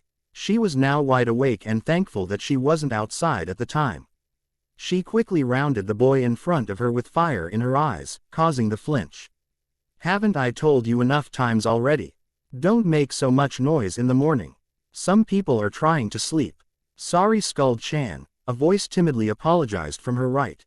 Skuld blinked, almost positive Naruto had just said something, but she hadn't seen his mouth move at all. She turned slowly, and found a blonde-haired boy cowering away in the corner. "Naruto." He didn't reply as he scrabbled to put even more distance between the two. However, there was no mistaking the one that she had lived with for almost 2 years now. What she hadn't counted on, but was half expecting, was another affirmative from her left. She turned back questioningly to look at the other boy. "Your name is also Naruto, right?" At the shy nod, she peered more closely at this one. Her friend was short enough, but you could tell that this one was even shorter. Not only that, his hair was a tad longer. In fact, it was reaching past his neck. There was a guarded expression on his face, and, were his eyes rounder? Skuld could feel a headache coming. What did you do now, Naruto? Nothing. One defended but looking guilty. Nothing. The other one insisted with an outraged look. The two turned to glare at each other. And then the battle started. She was talking to me, you idiot. No, you're the idiot. I'm not. Shut up. They both shouted at each other before the synchronizati on faded away and they began taking turns. Skuld sighed as she watched. I can hold my breath longer than you can. One of them bragged before taking a deep breath. Oh no, you can't. The other emphatically denied, covering his nose and mouth and signaling the beginning of the contest. That was all the proof that she needed. In the following moment of silence, Skuld briefly considered the chances of Naruto possibly being the only one who could ever argue with himself. She quickly dropped that line of thought. It made her head hurt. She tried to figure out how the two of them arrived here in the first place. It didn't take her long to piece together a possible story of what happened an hour ago. Now she needed to test it. Before she could ask a question, however, one of them couldn't hold it in anymore, and, with a great big pwah, breath was released and the loser of the match was declared. The winner quickly sucked in a lungful of air before gloating victoriously. You cheated, the loser accused. The winner glared, upset that the other wasn't taking his loss like a man.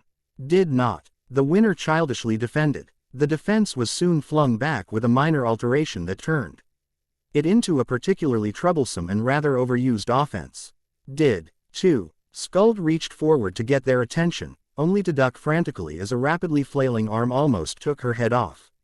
Hey, watch it. You almost took Skuld-chan's head off. Skuld-chan, the other asked, turning to look at the black-haired girl. I bet she's as dumb as you are, that Naruto finally said.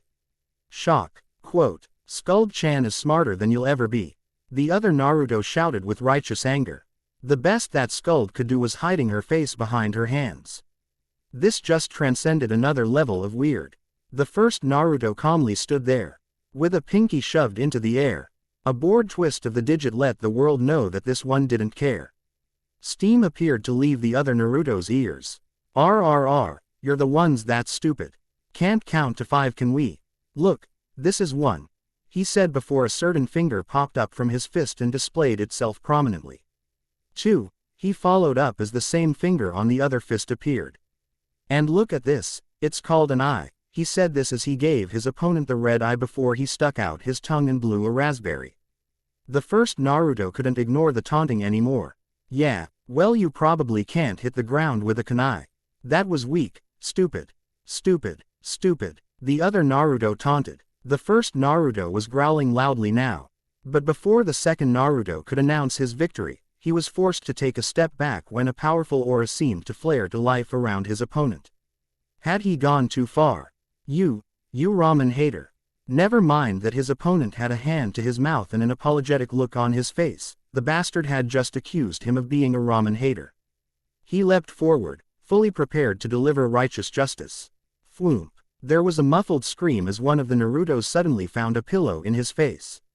Courtesy of Skuld, who was now standing right next to the couch. The argument was effect 4. Ely over as one of the Narutos pointed and laughed uproariously while the other rubbed his head and glared defiantly at the other. It's not clear who won. Okay. You, Skuld shouted, taking control of the situation. She was pointing at the one that had the guilty look from before. You opened the cupboard, didn't you? At his reluctant nod, she continued. I said, don't, with nice big letters, she raved. Naruto twiddled his fingers as he mumbled something. What? Skuld asked with a deadpan sort of voice. She didn't hear him, but she had a rough idea of what he had just said. I think, he said that he wanted a bowl of cereal and the box on the table was empty, supplied a small voice that belonged to neither participants of the conversation. Skuld and Naruto were suddenly aware that they were not alone.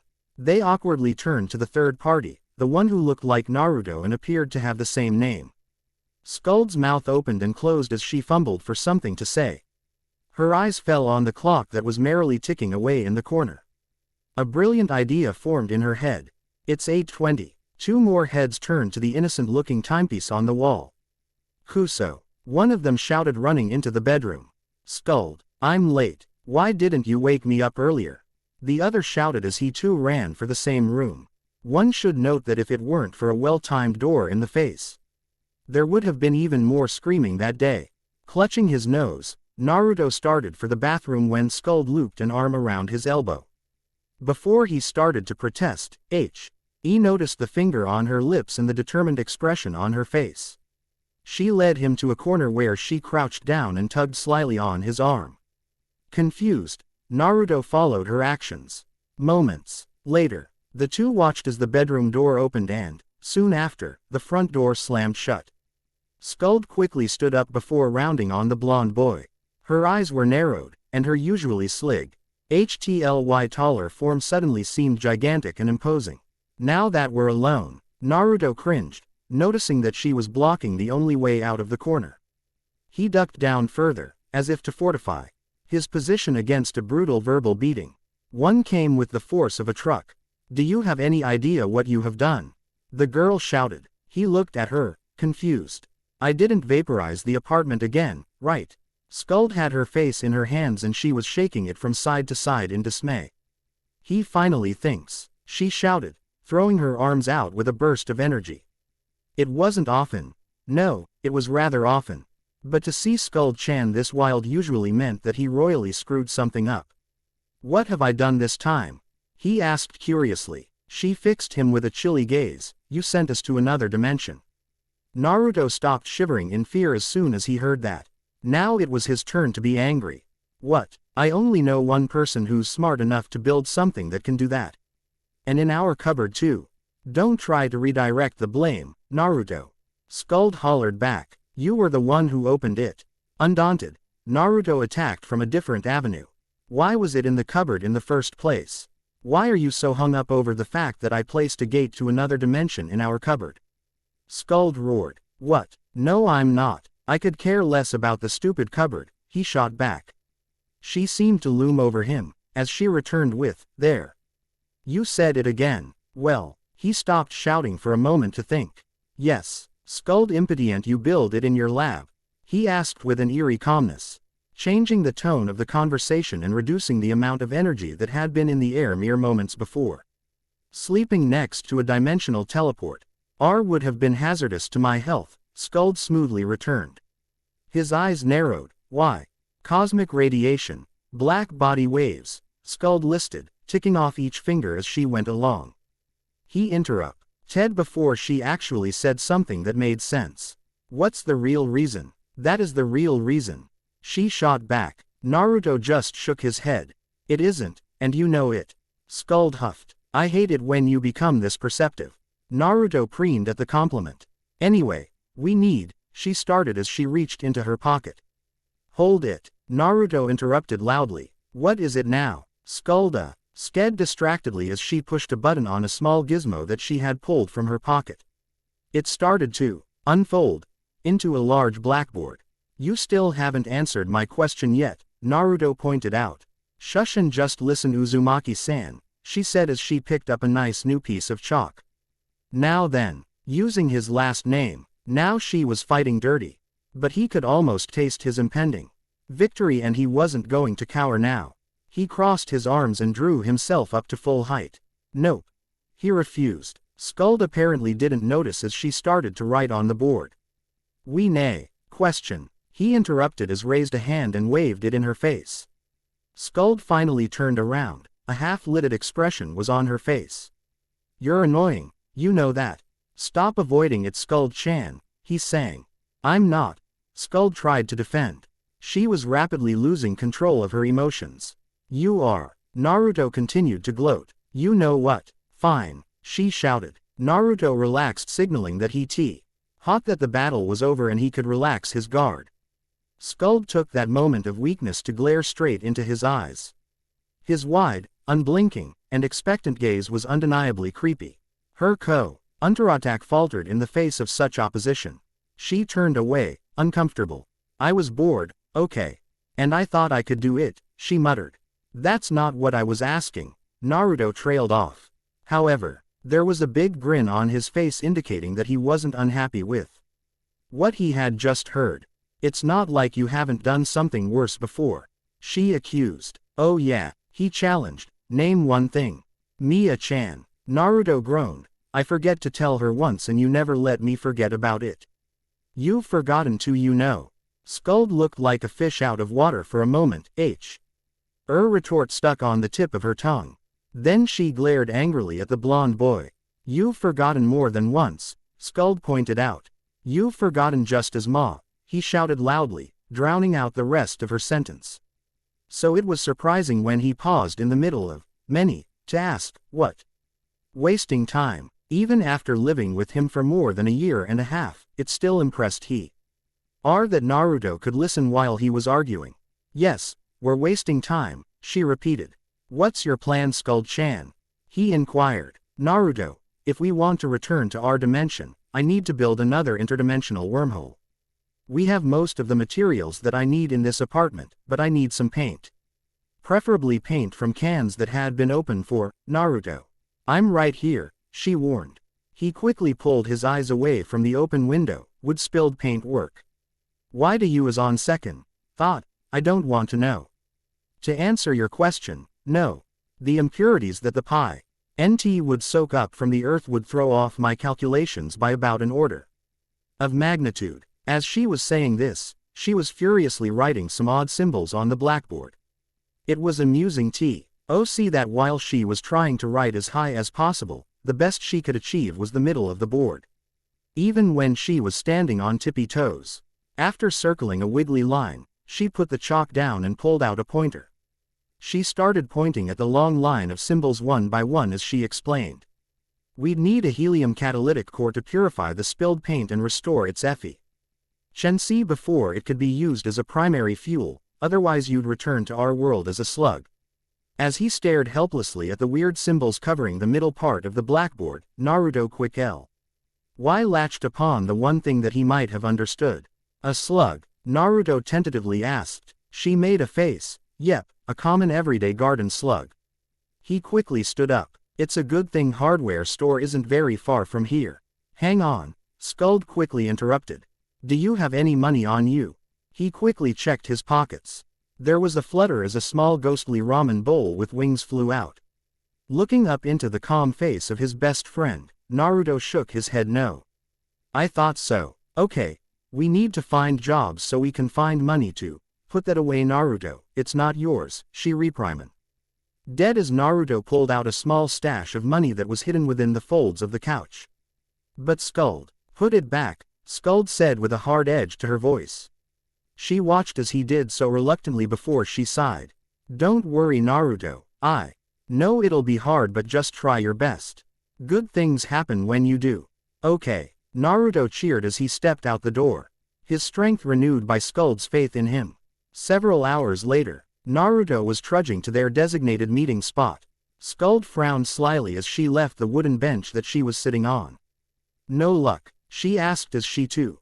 Okay, a lick from the small strawberry ice cream cone that she was holding.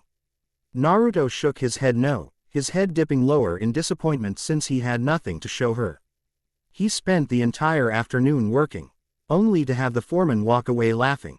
He smiled slightly. That didn't mean he was willing to take the higher ground. He mentally thought about the trap that he had planted in the foreman's front door. The one involving several balls of yarn that he had taken from a cat, a roll of toilet paper from the public bathrooms and the spoiled milk from the trash bin. The foreman was going to regret his actions soon, but Naruto knew that he would never see what he had earned today. Skuld sighed, looked at him and said, well, help me carry these, will you? He looked up in surprise, and there on her face was a broad grin. Skuld took a small step to the side and Naruto was greeted to the sight of a few paint cans of assorted colors. Skuld, how? Naruto quickly asked. They both knew that Skuld refused to spend time working when she could be using it to invent something great. Skuld didn't answer. Instead she gobbled the rest of the ice cream in 3 swift bites. Upon finishing the cone, she quickly sucked each finger clean of melted ice cream before she bent down to pick up a can of paint. She paused and turned to Naruto, slightly embarrassed by her recent action. Never mind that. We can go out for ramen after we find a place to set these down. Naruto's small smile of amusement upon watching Skuld's antics grew into something bright and sunny upon hearing about a trip out for his favorite food. "Let's go then," he shouted as he ran over to pick up the remaining cans. After placing a hat on his head, and, amongst his protest, using some makeup to hide his scars, the two were on their way. His happy mode faded quickly, replaced by contentment. As they wandered aimlessly while dodging the crowd, Naruto chattered away about how his day had been. Eventually he had to stop, but not because he had run out of things to say. Skuld glanced over in worry. Naruto hadn't said a word for a few minutes now. He looked rather pensive. She turned back to wait. He'd tell her soon. "Skuld-chan," Naruto finally said as they turned a corner and began walking on a blue-lit road with few pedestrians. The blue light came from the tall street lamps on either side of the dirt road. "What's on your mind, Naruto? Why are you here, Skuld-chan?" She frowned. "I don't understand. Another dimension, why did you follow me?" She shrugged helplessly. "I was in my room at the time, Naruto. I couldn't have known what you had done until I found you missing hours later. It was the ultimate force, one, that sped up the process." At his confused look, Skuld quickly thought up a way to clarify her explanation. "I woke up when I felt something lift me from my bed, open the bedroom door, and pull me out. It dragged me to the kitchen. It dragged me to the kitchen, opened the cupboard, and shoved me through." Naruto still looked confused, so she decided to clarify further. "It quickly understood that if we were in separate dimensions, I couldn't be with you, forever and ever. So it took action to keep us together. Although, I've never seen it work so directly before," she mused. Naruto mouthed before he thought of something else to talk about. The two turned to an area full of empty lots and little lighting. The two stared at the innocent-looking door lit by a small yellow bulb. "I'm not sure this is a good idea," Skuld said as she pulled the hat off of Naruto's head and tucked it away. Naruto didn't reply. Instead he leaned forward. Knock knock knock. A dusty blonde kid slowly opened the door and peered outside, wondering who besides the Hokage was polite enough to knock. Blonde, spiky-haired, it turns out that it was indeed a Hokage. A heroic one at that. But he was younger, shorter, and, most importantly, far more alive than she expected. "Yondaime-sama, too?" she found herself asking, prompting the two to look confusedly at each other. One of them suddenly gained an aha look, a look that the other mirrored, and soon after he was using an orange sleeve to rub his cheek. When the whiskers appeared, Naruto suddenly remembered where she'd seen these two before. "What do you want?" she asked, infusing some toughness into her voice. The boy, not bothered by the attempt at intimidation, quickly smiled as he asked, "Can we stay here for the night?" "Naruto," the girl warned. For some reason, even though she knew that the visitor wasn't referring to her, she felt a chill crawl up her spine. "Please," the boy quickly added in what seemed to be an attempt to appease the angry one behind him. "Hey," the boy was shouting moments later. Apparently, it wasn't enough. After putting the blonde boy into a headlock, the girl straightened up to say something. But in that time, she had seen enough to know that the two in front of her weren't after her life like so many others. "Okay," she found herself saying as she stepped aside to let them through. The girl in front of her quickly deflated. Did she upset her? "Ha, I told you he'd agree." The boy under the girl's arm gloated. She thought. "Well, okay, I can pretend to be a boy," she concluded as she turned back to the shrieks of pain and agony. She watched as the girl PPED giving a noogie before releasing the boy. "You could have been more polite about it, you know," the girl used a lecturing tone to say. The scene was a bit sweet, but it bothered her as well. His face was similar to hers, and yet it was obvious that he had a friend for life. She made an irritated sound. The two stopped fooling around and turned to face her, a curious glance on their faces. Oops. Uncomfortable at the attention that she was suddenly receiving, she quickly grasped at something to say. "Who are you?" Well, you see," the girl started. She could tell that the girl was attempting to stall. After a minute of inaction, the boy soon started to shake before he lightly pushed his friend aside and opened his mouth. "Skuld-chan is trying to say that since I'm Naruto, and you're Naruto, and there has only been one Naruto in Konohagakure. That made sense. And she had just the question to ask. Do you get evil looks where you live? What? Someone asked. She noticed the boy, giving his friend the same look that she was attempting to give. One that seemed to convey that he couldn't believe how stupid his friend was being. It's simple, he started. He's my long-lost brother. She continued as she pointed at the boy. Brother, he asked stupidly, I thought you were thinking on UFF. He's not your brother, the girl said as she pulled her elbow back. Naruto couldn't help but feel her face fall upon hearing that. It would have been nice to have family. She waited for the girl to explain further, but there was none. In fact, it seemed like she was trying not to say anything else. The blonde boy took over for her. I'm your cousin, he said, as he turned to her. Cousin, so she did have family. Slightly distant, but better than none. She listened intently as he continued. We decided to take a quick trip to Konohagakure when we discovered that I had family here. Yeah, but it's all Skuld's fault for not making arrangements before we left, and we didn't bring money, so we can't afford to stay at a hotel while we're here. A brief surge of anger overcame her as she watched him turn away for a moment to glare at his friend, who appeared to be staring rather innocently at a bug on the wall. She had already said yes. Didn't he trust her? When she felt his gaze return to her, she quickly pulled her eyes from the bug that was suddenly moving along the W. All at speeds physically impossible for something of its size.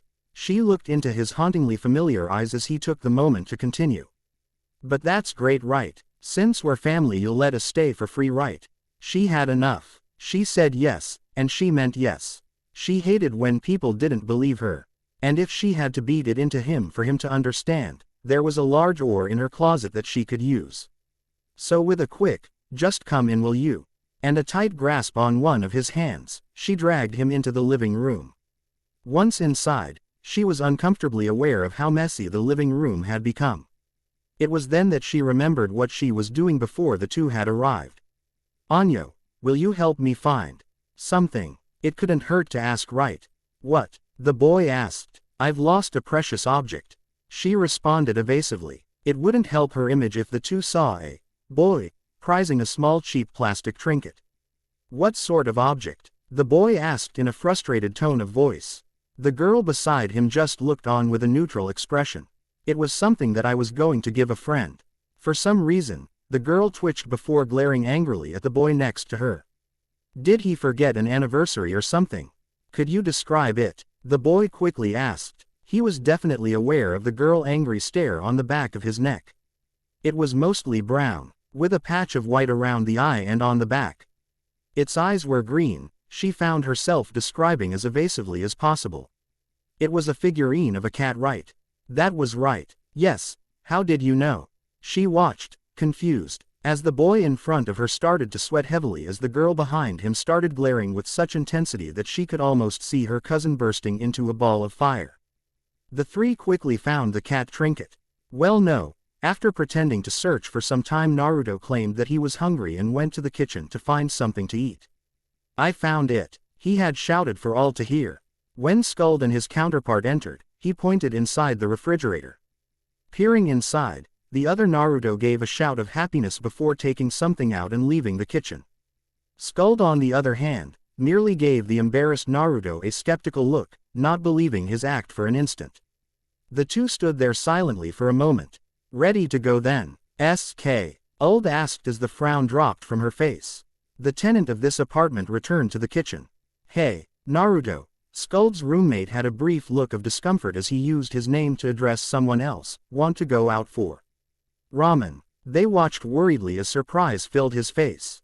Yeah, okay. The weak enthusiasm was not lost on them. Okay Skuld, we're ready, Naruto shouted, channeling enough energy for all three of them. That WD themselves sitting side by side in the small ramen stand known as Ichiraku's. Skuld's roommate was wearing an odd getup involving a large nose and oversized geek glasses this time. The large bushy mustache easily covered his cheeks. Slurping up the rest of the soup, she put her bowl down. Okay, she was starting to feel sick. Best to stop now or she'd have problems later. Full, she loudly announced. She watched in amusement as her cousin, who was sitting to her left, almost dropped his bowl, and the girl sitting next to him suddenly stopped picking at the noodles to look up. "What?" they both shouted. "Are you okay, Naruto?" the owner asked. The other three in the stand looked at her worriedly. Not used to being the subject of such concern, she put her hand behind her head as she laughed embarrassedly. "I already ate, before we came here," she lied. "Sorry old man," she quickly added as she addressed the owner of the stand. "I'm totally fine. Now hurry up and eat before the ramen gets cold," she said, urging the four to continue with what they were doing. She shouldn't have said it, she really shouldn't have. But she couldn't help it. She couldn't stop the small "please" from slipping out from her mouth. She watched as three of the people in the stand suddenly turn white as the fourth one suddenly fell from his stool. Her cousin was the first to recover. Standing up from where he fell, he reached forward and grabbed her shoulders. "Where does it hurt? Are you sick?" he asked in concern before he put his forehead against hers. "Well, put" is far too light of a word. After being headbutt, Naruto lay dizzily on the ground for some time before she mustered the strength to crawl onto the stool. "Gah, why is your head so hard, Naruto?" she heard him shout. She barely resisted the urge to kick him. "Let's try to measure your temperature again," he said as stopped holding his forehead to reach forward again. Naruto immediately released the breath she was holding when her cousin was suddenly pulled away. "You're going to kill him if you keep using your crazy method, Naruto," Skuld shouted as she placed herself in between the two of them. "What? But the blonde boy blustered, trying to defend his actions. Naruto didn't get a chance to hear the rest as she felt a gentle touch to the back of her head before her head was brought forward. She winced as their heads knocked slightly. The bruise from before was definitely not gone. However, the warmth from the other girl's forehead felt soothing and relaxing. "Sorry about him. He's a bit eager and he's never been sick before," Skuld apologized in a low voice. Naruto tilted her head slightly to show that she understood. Skuld let her go and stood up to report her findings. "I don't think his cousin has a fever. Could be a stomach problem." Stomach problem. Is it because of that bad milk in the fridge?" her cousin babbled. The owner of the stand and his daughter's eyes suddenly widened in surprise. She felt her stomach drop into her gut. She couldn't take this caring and pity. "Oh my god, the ramen is on fire," she shouted as she pointed into the back of the ramen stand. When the four finally turned back from the large pot of ramen bubbling in back, they noticed that they were down one member. "She was just joking, right, Skuld-chan? Ramen can't catch fire, can it?" Naruto asked with large wet eyes as he clutched the raven-haired girl for support. Skuld stalled as she thought about it. I believe it can, actually. Because of the oils inside." "No," he howled, before he started looking wildly around for any sources of fire to save the ramen from. Right before he leapt over the counter, Skuld grabbed the back of his shirt and dragged him back. "Hey," Chuki chuckled at the blonde boy's struggles. He looked down at the two. "Are you sure that you're cousins? It might not look like it, but Naruto," he paused for a brief moment to think. "Your cousin used to act just like you." Then, his face took on a sad expression. "Listen, it looks like you're going to become a ninja, right?" "No way," Naruto immediately denied. At the old man's confused look, Naruto stood up and proudly pounded his chest. "I'm gonna be the Hokage," he shouted. The black mustache on his face ruffled under the force of the shout. The ramen chef suddenly guffawed. "Looks like Naruto has competition." He stopped laughing and leaned contentedly on the counter. "Sorry, but Naruto has already promised to make my ramen stand the best in all of Fire Country. I hope you understand when I say that I won't be voting for you." Skuld suddenly snorted and choked. Her coughs quickly changed to laughter. "What?" Naruto roared as he jumped onto the stove and slammed both palms on the counter before glaring at the ramen stand owner. "No way. Vote for me. I'm better than him." The old man stood up and waved both arms up and down in a facsimile of a kowtow. "Well, Hokage-sama, I have a mission for you." The blonde boy looked confused. But I'm not a ninja yet." Chuki laughed. "Don't worry, this shouldn't be a hard mission for you. It sounded fun." "Okay, whatcha got, old man?" A solemn look appeared on the ramen stand owner's face. "If you can find out why Naruto-san has been so troubled lately, that bowl of ramen will be on the house." Gasp. All right. It's a deal, old man. I'll find out why and fix the problem. I promise, old man, he shouted before digging into the bowl with gusto.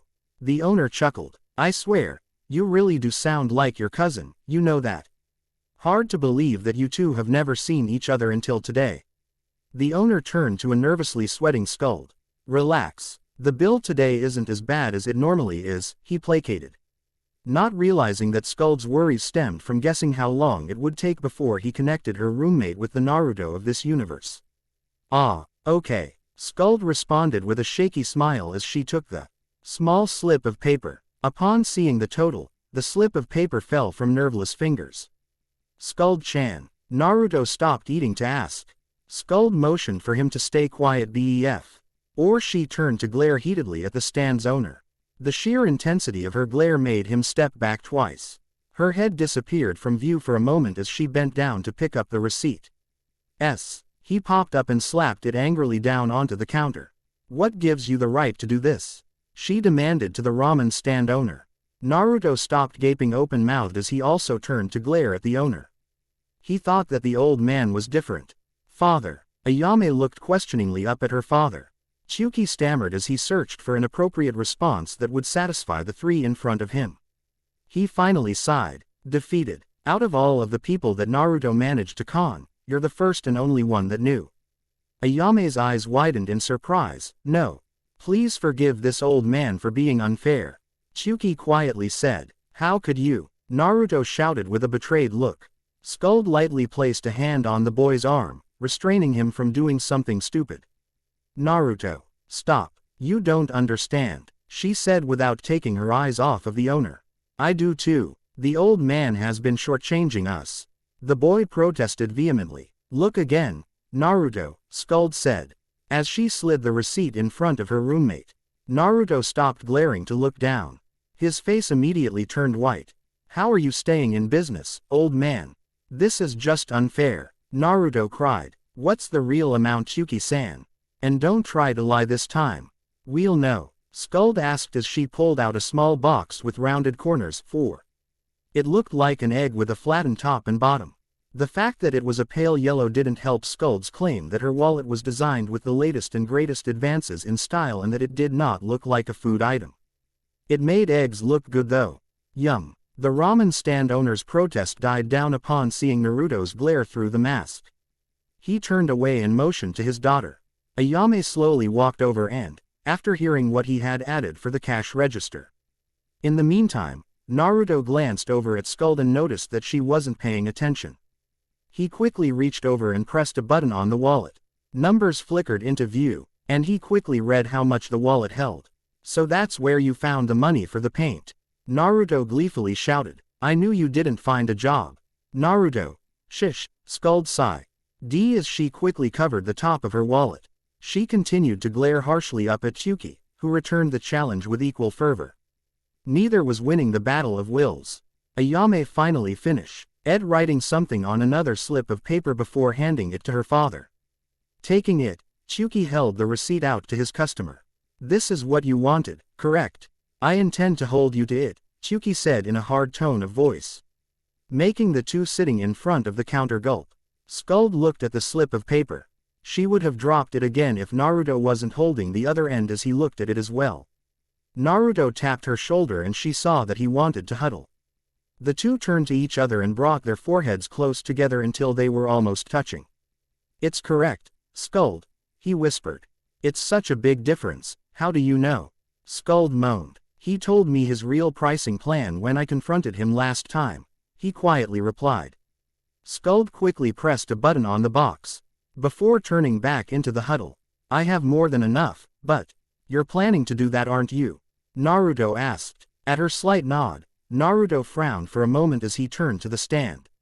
He turned back a moment later before quoting a figure. Skuld quickly compared the value that Naruto listed to the amount that her wallet was displaying. Are you sure? That's almost all the money that's in my wallet. Quote. Naruto grinned before saying, do it anyway. Ichirakus can't survive much longer if we don't.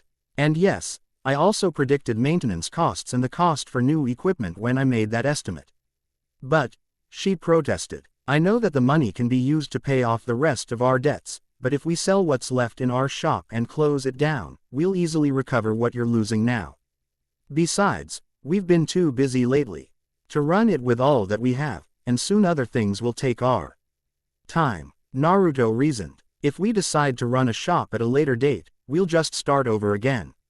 Oi, are you two going to pay or not? The Chuki interrupted. He was silenced with a pair of glares that seemingly said, we'll deal with you later. The two turned back to each other. Will you do it then? Naruto asked hesitantly. I think I will, she finally said after a moment of silence. But how will we get him to agree? Naruto pulled out a small picture with a grin. Did you bring the heart medicine? It is a lot of money, isn't it? Skuld mused. I have a bottle. Right here, Skuld said as she pulled out a small container whose safety seal wasn't broken yet. The two turned to the stand owner and his daughter with scary grins on their faces. The two behind the counter suddenly felt the crushing weight of impending doom. It's good to know the old man isn't as old as we thought, Naruto commented as he tossed the unopened bottle of heart medicine high up into the air before catching it as it returned to Earth. I hope we didn't take too many years off of his life. He'll be fine, Skuld said as she walked alongside him. She pulled out a flat egg-shaped container and pushed a button on the side. It's sad seeing my wallet this empty. But we did something great today, right? Oh, we're here already? Naruto asked, interrupting his friend. The two entered the apartment only to find someone staring angrily at them from the first set of steps upstairs. You threw out my paint. Kusen roared angrily. Do you know how dangerous it is to leave them open in a place without ventilation? He shot back. You didn't have to throw them out though. Where were the lid Hey, he protested as he was suddenly shoved from behind. Skuld pushed the two up 2 flights of stairs, right through the open door on the 3rd floor. And finally into the bedroom. All right you two, I need to work. Resolve your differences in here so that I can work in peace, she ordered before shutting the door.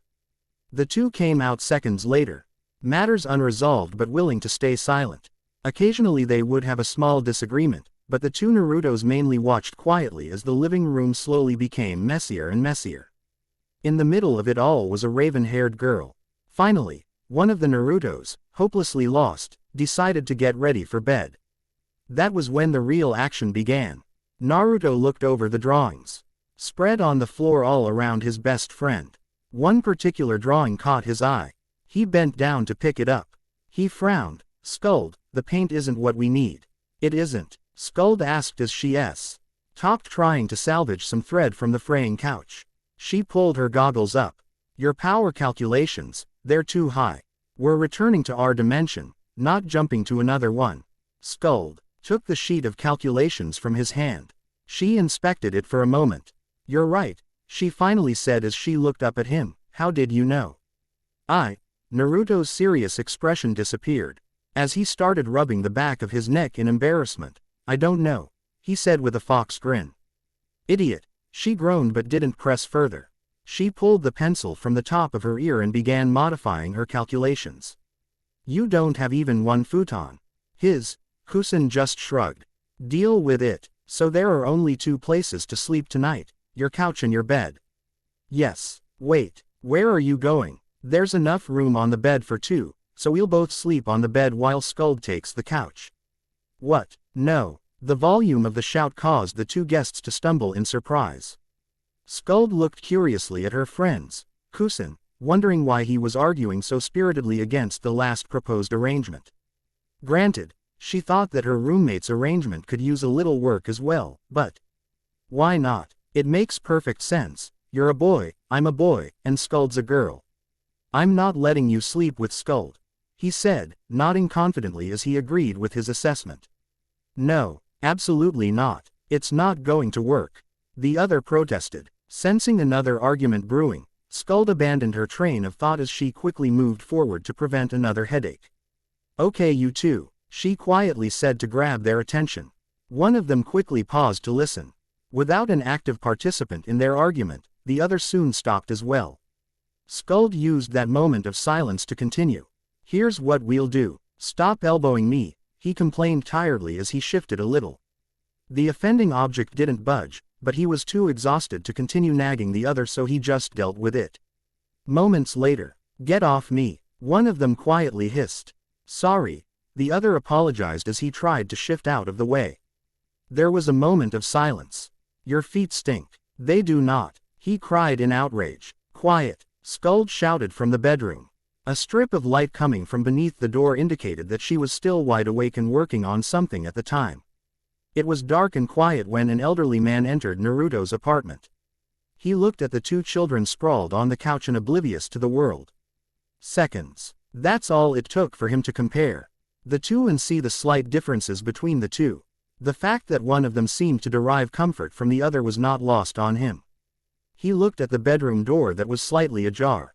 Peering in, he carefully studied the girl that was sleeping on the worn bed. He was surprised with what he saw. Unlike most people, this girl had a very pure aura. However, even among the large regions of white, there were tiny hints of darkness. Nevertheless, the old man wasn't worried when he saw this. This was a normal occurrence, since, without the dark light, one would be incomplete and incapable of living. He liked what he saw. They might not belong, and he did not fully trust them yet, but he would not have them removed just yet. In chapter Omake, Ichi, the two were stunned less when they were suddenly grabbed in a giant hug. "Dad," Naruto shouted, turning to Naruto. "Mom," Naruto shouted again, turning to Skuld. The one called Mom suddenly developed a tick mark near one of her bangs. "Just how old do you think I am? Skuld-chan, aren't you MMPH?" Naruto struggled to pull the offending hand off of his mouth. "Ignore him," Skuld said with a forced smile on her face. Skuld slowly wormed into the kitchen. Swathed in a large thick blanket, it was hard for her to move in any other way. There were two blonde heads in front of her, and for a moment she thought she was seeing double. The sensation quickly faded once she focused on the minute differences between the two. She noticed that the two were looking curiously at her, so she began.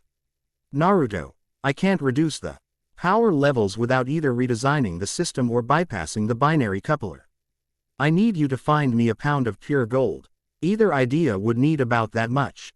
His jaw dropped. "Why are you so surprised, Naruto? You found a sizable block of the metal for a nice price last time. I'm sure you could go to the same source to get some more." "Oh, it's not surprise. I was just thinking about what I wanted for lunch." He laughed soon after saying this. Skuld frowned. Throwing the comforter off, she walked up to the table, placed her hands on top, and leaned forward. "What aren't you telling me?" she demanded. Nothing. Nothing at all, Skuld-chan. We're great friends. I tell you everything. Of course. Naruto stuttered with a shaky grin.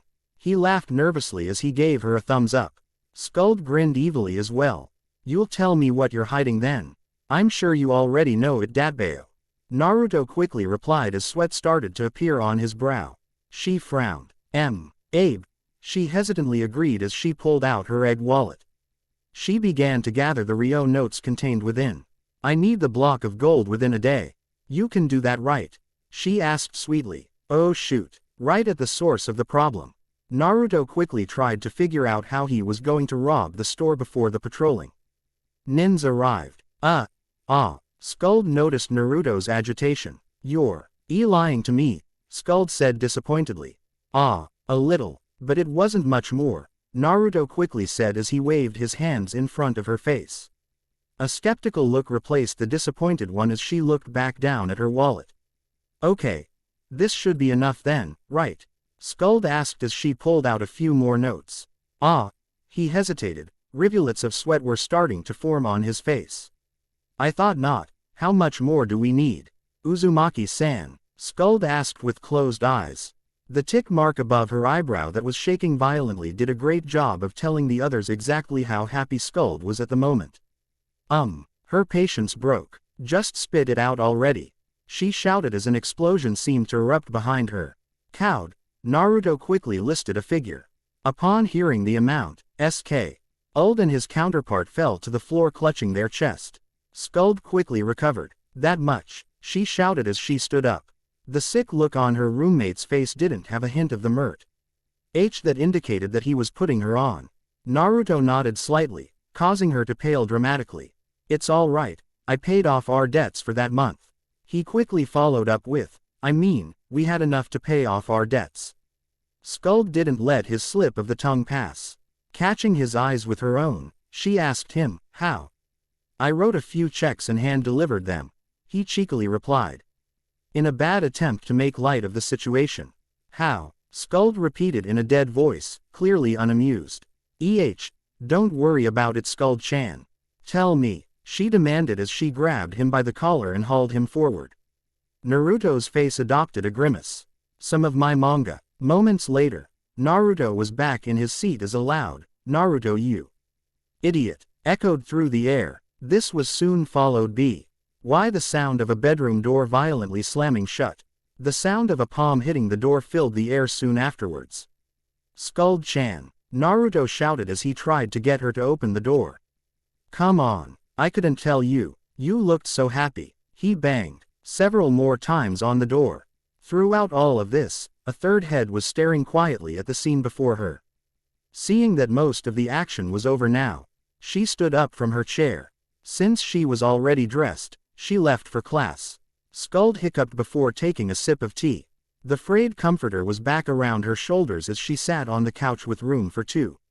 It was clear that she had been crying, not hard, but enough to know that his news had upset her. Naruto was rubbing her back soothingly, as he softly muttered to her that everything would be fine.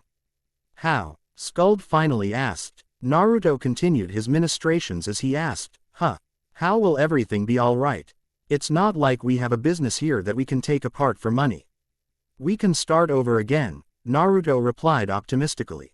Where would we borrow the money? The Hokage was willing to lend a little last time and we started out with some. Naruto paused for a moment before replying. I don't know. Skuld took a different approach. Well, who do we know that could lend money? Naruto stopped rubbing his roommate's back to free up his hand. He leaned back in thought. Mia-chan is stingy with her allowance. And she isn't even here, Skuld pointed out. Saku. No, Skuld said, shooting down his idea before it could take hold. What does Skuld-chan have against Sakura-chan? Naruto asked in surprise. I don't know, Skuld replied thoughtfully. No, try someone else. Chan. Skuld heard Naruto mutter before his hand snaked out and grabbed her arm. Before she could protest, the two were already off the couch and approaching the door. Come on, Skuld-chan, I know where we can get the money for the block of gold. He flung the door open, and they entered the apartment hallway. The Hyuga mansion, Skuld asked as she gasped for breath. The two were now standing in front of a large wall. Yup. Nabi-chan will lend us the money, Naruto explained. The exiled goddess had a feeling of foreboding. I don't know, Naruto. This isn't the same Hanabi-chan. Come on, Skuld, you're always worrying when something isn't the same. What can change in half a year? Besides, even if she's different, I can still convince her to help us. Naruto said with full confidence. Skuld could only shrug helplessly. The ill feeling grew stronger. But she decided to push it aside for now. Naruto usually wasn't wrong when it came to other people. The sun was shining, and it would make an idyllic lunchtime at the academy. However, Hanabi was too young to attend, so she was currently training with her father in the Hyuga training hall. Naruto knew this, and after leaving Skuld by the walls, he dug under the tall fortification and crept to the courtyard to wait. Hanabi quietly stepped into the large field of reds, blues, yellows, and oranges that made up the Hyuga courtyard. She hated the orange flowers. They were ugly, but her Thayer had explained that they were there to prevent enemy nins from setting up an ambush by hiding in the flowers. However, she had a curious feeling that she was being watched, and it seemed to be Ming from that large collection of orange and yellow flowers. She stepped closer. Nabi-chan. Hello, Naruto quietly whispered as he popped out from his hiding spot and waved with both hands. He narrowly avoided her swipe. How are you doing? How's your father doing? Are you getting along with your sister these days?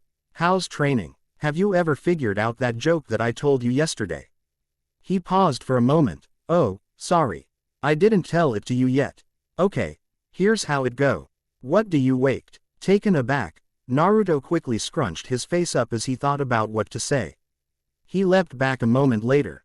Dodging another dangerous attack. Hey, watch it, Nabi-chan, you could hurt someone. Gah! Naruto threw himself backwards to avoid the next attack. It swung by harmlessly. Okay, that's it, timing it just right. Gotcha, Naruto crowed as he managed to seize both of her wrists. Okay, will you listen to me if I let you go? Seeing her reluctant nod, Naruto released her, only to duck when Hanabi struck again. Hey, you promised, Naruto whined as he leapt away. We're ninja, she countered. That doesn't mean you should go back on your promises, yo. Naruto stubborn L.Y. retaliated as he dodged another strike. Hanabi stopped when she heard that. You're an idiot, she calmly said. I'm not, he defended. I have no time for your banter. What do you want? Anyo saw. Naruto stalled. You want to borrow money, right? Yeah, how do you know? He cheerfully asked. Inwardly, Naruto was frowning. Hanabi was a great actor, but she still had trouble guessing what he was thinking. The fact that this girl figured it out so quickly had him on edge. I can see it in your eyes. She was lying, but for both of their sakes he decided to play along. Are they that easy to read? I'll never be a ninja then. He complained as he collapsed. He suddenly popped up, but you'll help me, right? No, she retorted. Two people quickly stopped at the entrance to the courtyard. They turned out to be a pair of guards. Hanabi glared at them, commanding them to speak. Mistress, we heard sounds of fighting, announced one of the branch members. He joined his partner in focusing their gaze on the orange-clad boy. Leave us, Hanabi commanded as she glared in their direction. The two did so, not even sparing a glance behind them. Naruto was quick to pick up that these guards weren't as protective of Nabi-chan as the ones back home. The small girl turned back and favored the boy with a stiff smile. Now then, before we were so rudely interrupted, we were talking about money. How much do you wish to borrow? Hanabi, Naruto started, not liking where this conversation was going. How much? Hanabi impatiently interrupted. Naruto quoted a figure. Hanabi's pale eyes widened in surprise. I'm sorry, that's too much for me, she said, shaking her head. Before a crestfallen expression appeared on his face, Hanabi headed for the door, beckoning for him to follow. We shall ask father. Ignoring the blaring warnings at the back of his head, Naruto complied. The courtyard still had the orange flowers when they left. Useless things. The two arrived to a strange sight. What are you doing to Skuld-chan? Naruto shouted at the two Hyuga that were restraining a sullen black-haired girl. Hiashi raised his eyebrow slightly as he turned from his subordinates to the blonde child. You know this girl? Naruto returned the gaze with a defiant glare. Yes. Hiashi frowned at the child's insolence. Who are you? He demanded with a hard voice. Naruto opened his mouth to reply. A common thief, father. Hanabi interjected. Daughter. Hiashi asked with a slight nod of his head, indicating that he wanted her to continue. Naruto's eyes widened as the girl suddenly broadcast her intention. Wait a minute. He started to protest. I have not given you permission to speak. The white-eyed man roared, his glare cutting off the boy's protests. I found him searching for the Hyuga coffers. He's a better combatant than I am, but I convinced him to follow me. I see. I am glad to see that your lessons in deception have served you well. Please leave us, I will personally deal with these intruders. Hanabi bowed her head and turned to leave. As Hanabi was debriefed, a limp girl was dragged towards Naruto and promptly released. Naruto, the girl whimpered as she leapt up and clasped him tightly by the arm. Naruto knew that the situation was bad. But what made it worse was her expression. Skuld-chan wasn't supposed to be terrified and resigned, she was supposed to be happy and defiant. These bastards, making Skuld-chan feel that way. If it meant that Skuld could run to safety if he sacrificed his life, so be it. He was ready to fight. Hanabi was just about to step outside.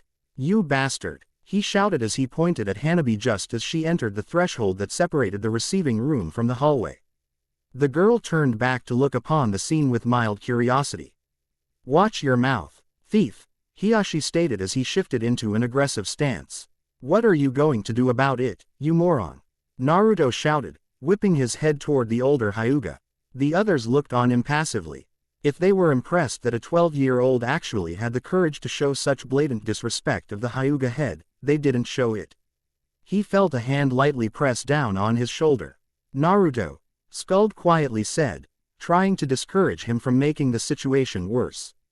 It's all right, Skuld-chan, I'll get us out of this. It's a promise, Naruto said with a reassuring look on his face. Skuld looked unsure for a moment before her resolve firmed and she gave him a determined nod. Are those your last words? Hell no, you old fogey, I just made a promise and I fully intend to keep it. Naruto blustered as he raised himself to full height and glared defiantly at the taller man. He assumed an odd stance, even if it means I have to fight 100 of you to get us out of here. Very well then, your promise is a commendable one. However, you have insulted the honor of the Hyuga and for that you too must die, Hiyashi said as he assumed the traditional Juken stance. Please leave, daughter, this will be over shortly. The instant Hanabi stepped out, Hiyashi charged. Naruto shook slightly as he defiantly stood his ground, shielding Skuld with his own body. Skuld had her own defiant look as she pulled out a handful of small objects, 6, and stood back to back with her friend, keeping an eye on the 2 guards in the rear. The third stopped, gazing into the crystal ball and stood up. He saw what he needed to see. Now he had a pair of lives to save. Street urchins. Can you believe Oji-san would call us that? Naruto shouted, referring to the third. He appeared slightly battered and a bit dirty, however he appeared to have plenty of energy as he continued to bash the Hokage for all to hear. At least he came in time, Skuld said as she tried muffling Naruto's loud voice with a hand. It was the only reason why the two didn't have to fight off even more nin. Well, that and no one knew who Naruto was really referring to when he was shouting about his Oji-san. Naruto finally stopped raging, allowing the girl to pull her hand from his mouth. Naruto was worried when she didn't say anything. Looking over, he noticed a small frown on her face. Ah, I'm sorry, Skuld-chan. I got us into trouble again, he laughed meekly while he rubbed the back of his neck. Naruto crowed inwardly as a small smile appeared on her face. It quickly turned to confusion when she shook her head. No, it's not your fault, Naruto, Skuld said as she shook her head. She stopped walking for a moment before she spoke. I was just thinking. About what? He pried. Hanabi. Oh. Naruto depressedly sighed as his head bowed so that his bangs shadowed his face. Skuld was quick to pick up on Naruto's inner turmoil. No, I was wondering what it is about you that changes people. Make no mistake, this Hanabi was different. If he heard her compliment, he didn't show it. Instead, his eyes seemed to lose even more life. But Nabi-chan is Nabi-chan, what if I stopped being interesting to her? Our Hanabi wouldn't betray you. When we return, you'll see, Skuld decisively announced. She paused and listened for the energetic. Yeah, there was none. Naruto. Now that she looked closer, Naruto appeared to be staring at a spot behind her. Turning around, Skuld's senses were immediately assaulted by the loud lights and smoke-filled sight of a pachinko parlor. Come on, Skuld. Naruto. Wait. Naruto had an oath was thrown out. Several large bags soon followed, making clinks as the ryo inside were shuffled violently. That kid. 3 jackpots in a row. 5 total in 10 games. He must have been cheating. No wonder why he was thrown out, a random passerby commented. Aren't you glad that we tried this? Naruto asked Skuld as she slowly walked over carrying a large sack of her own. He quickly stood up and gathered the bags before hefting them onto his shoulder. He staggered forward under their weight, humming a small tune that he had made up months ago. One involving the great heroics of ramen against the terror known as green vegetables. They had more than enough money now. Yay! Skuld followed behind him with far less enthusiasm. In fact, she looked rather sickly. Father, she prayed, please forgive me for abusing my talents. She pleaded silently as she thought about the small beeping device located in her back pocket. 5. Up in Asgard, Kami-sama merely smiled. Skuld was far less guilty than she thought, agonizing over this was punishment enough. They had more than enough money now. The first thing they used it for was to purchase the gold that they needed. The bell on the door of the jewelry store rang as Skuld stepped outside with a small bag in her hand. She made it as far as the alleyway right next to the jewelry store before. Skuld-chan. Quote. Skuld turned to see someone step out from his hiding spot in the alleyway. Before she could protest, he had the lump of gold in one hand. She finally nodded. ND turned toward their temporary residence. Now was the best time, he just knew it. When Skuld started to take a step forward, he touched her lightly on the arm. At her confused expression, Naruto explained. Skuld, I have something to show you. Hold out your hand, he commanded as he reached around with his free hand and tried to take something out of his back pockets. Ah! Naruto shouted happily. He stopped rummaging and turned to see if Skuld had followed his orders. Nope, Skuld-chan, you're supposed to hold out your hand and close your eyes, he whined. At his insistence, Skuld finally obeyed.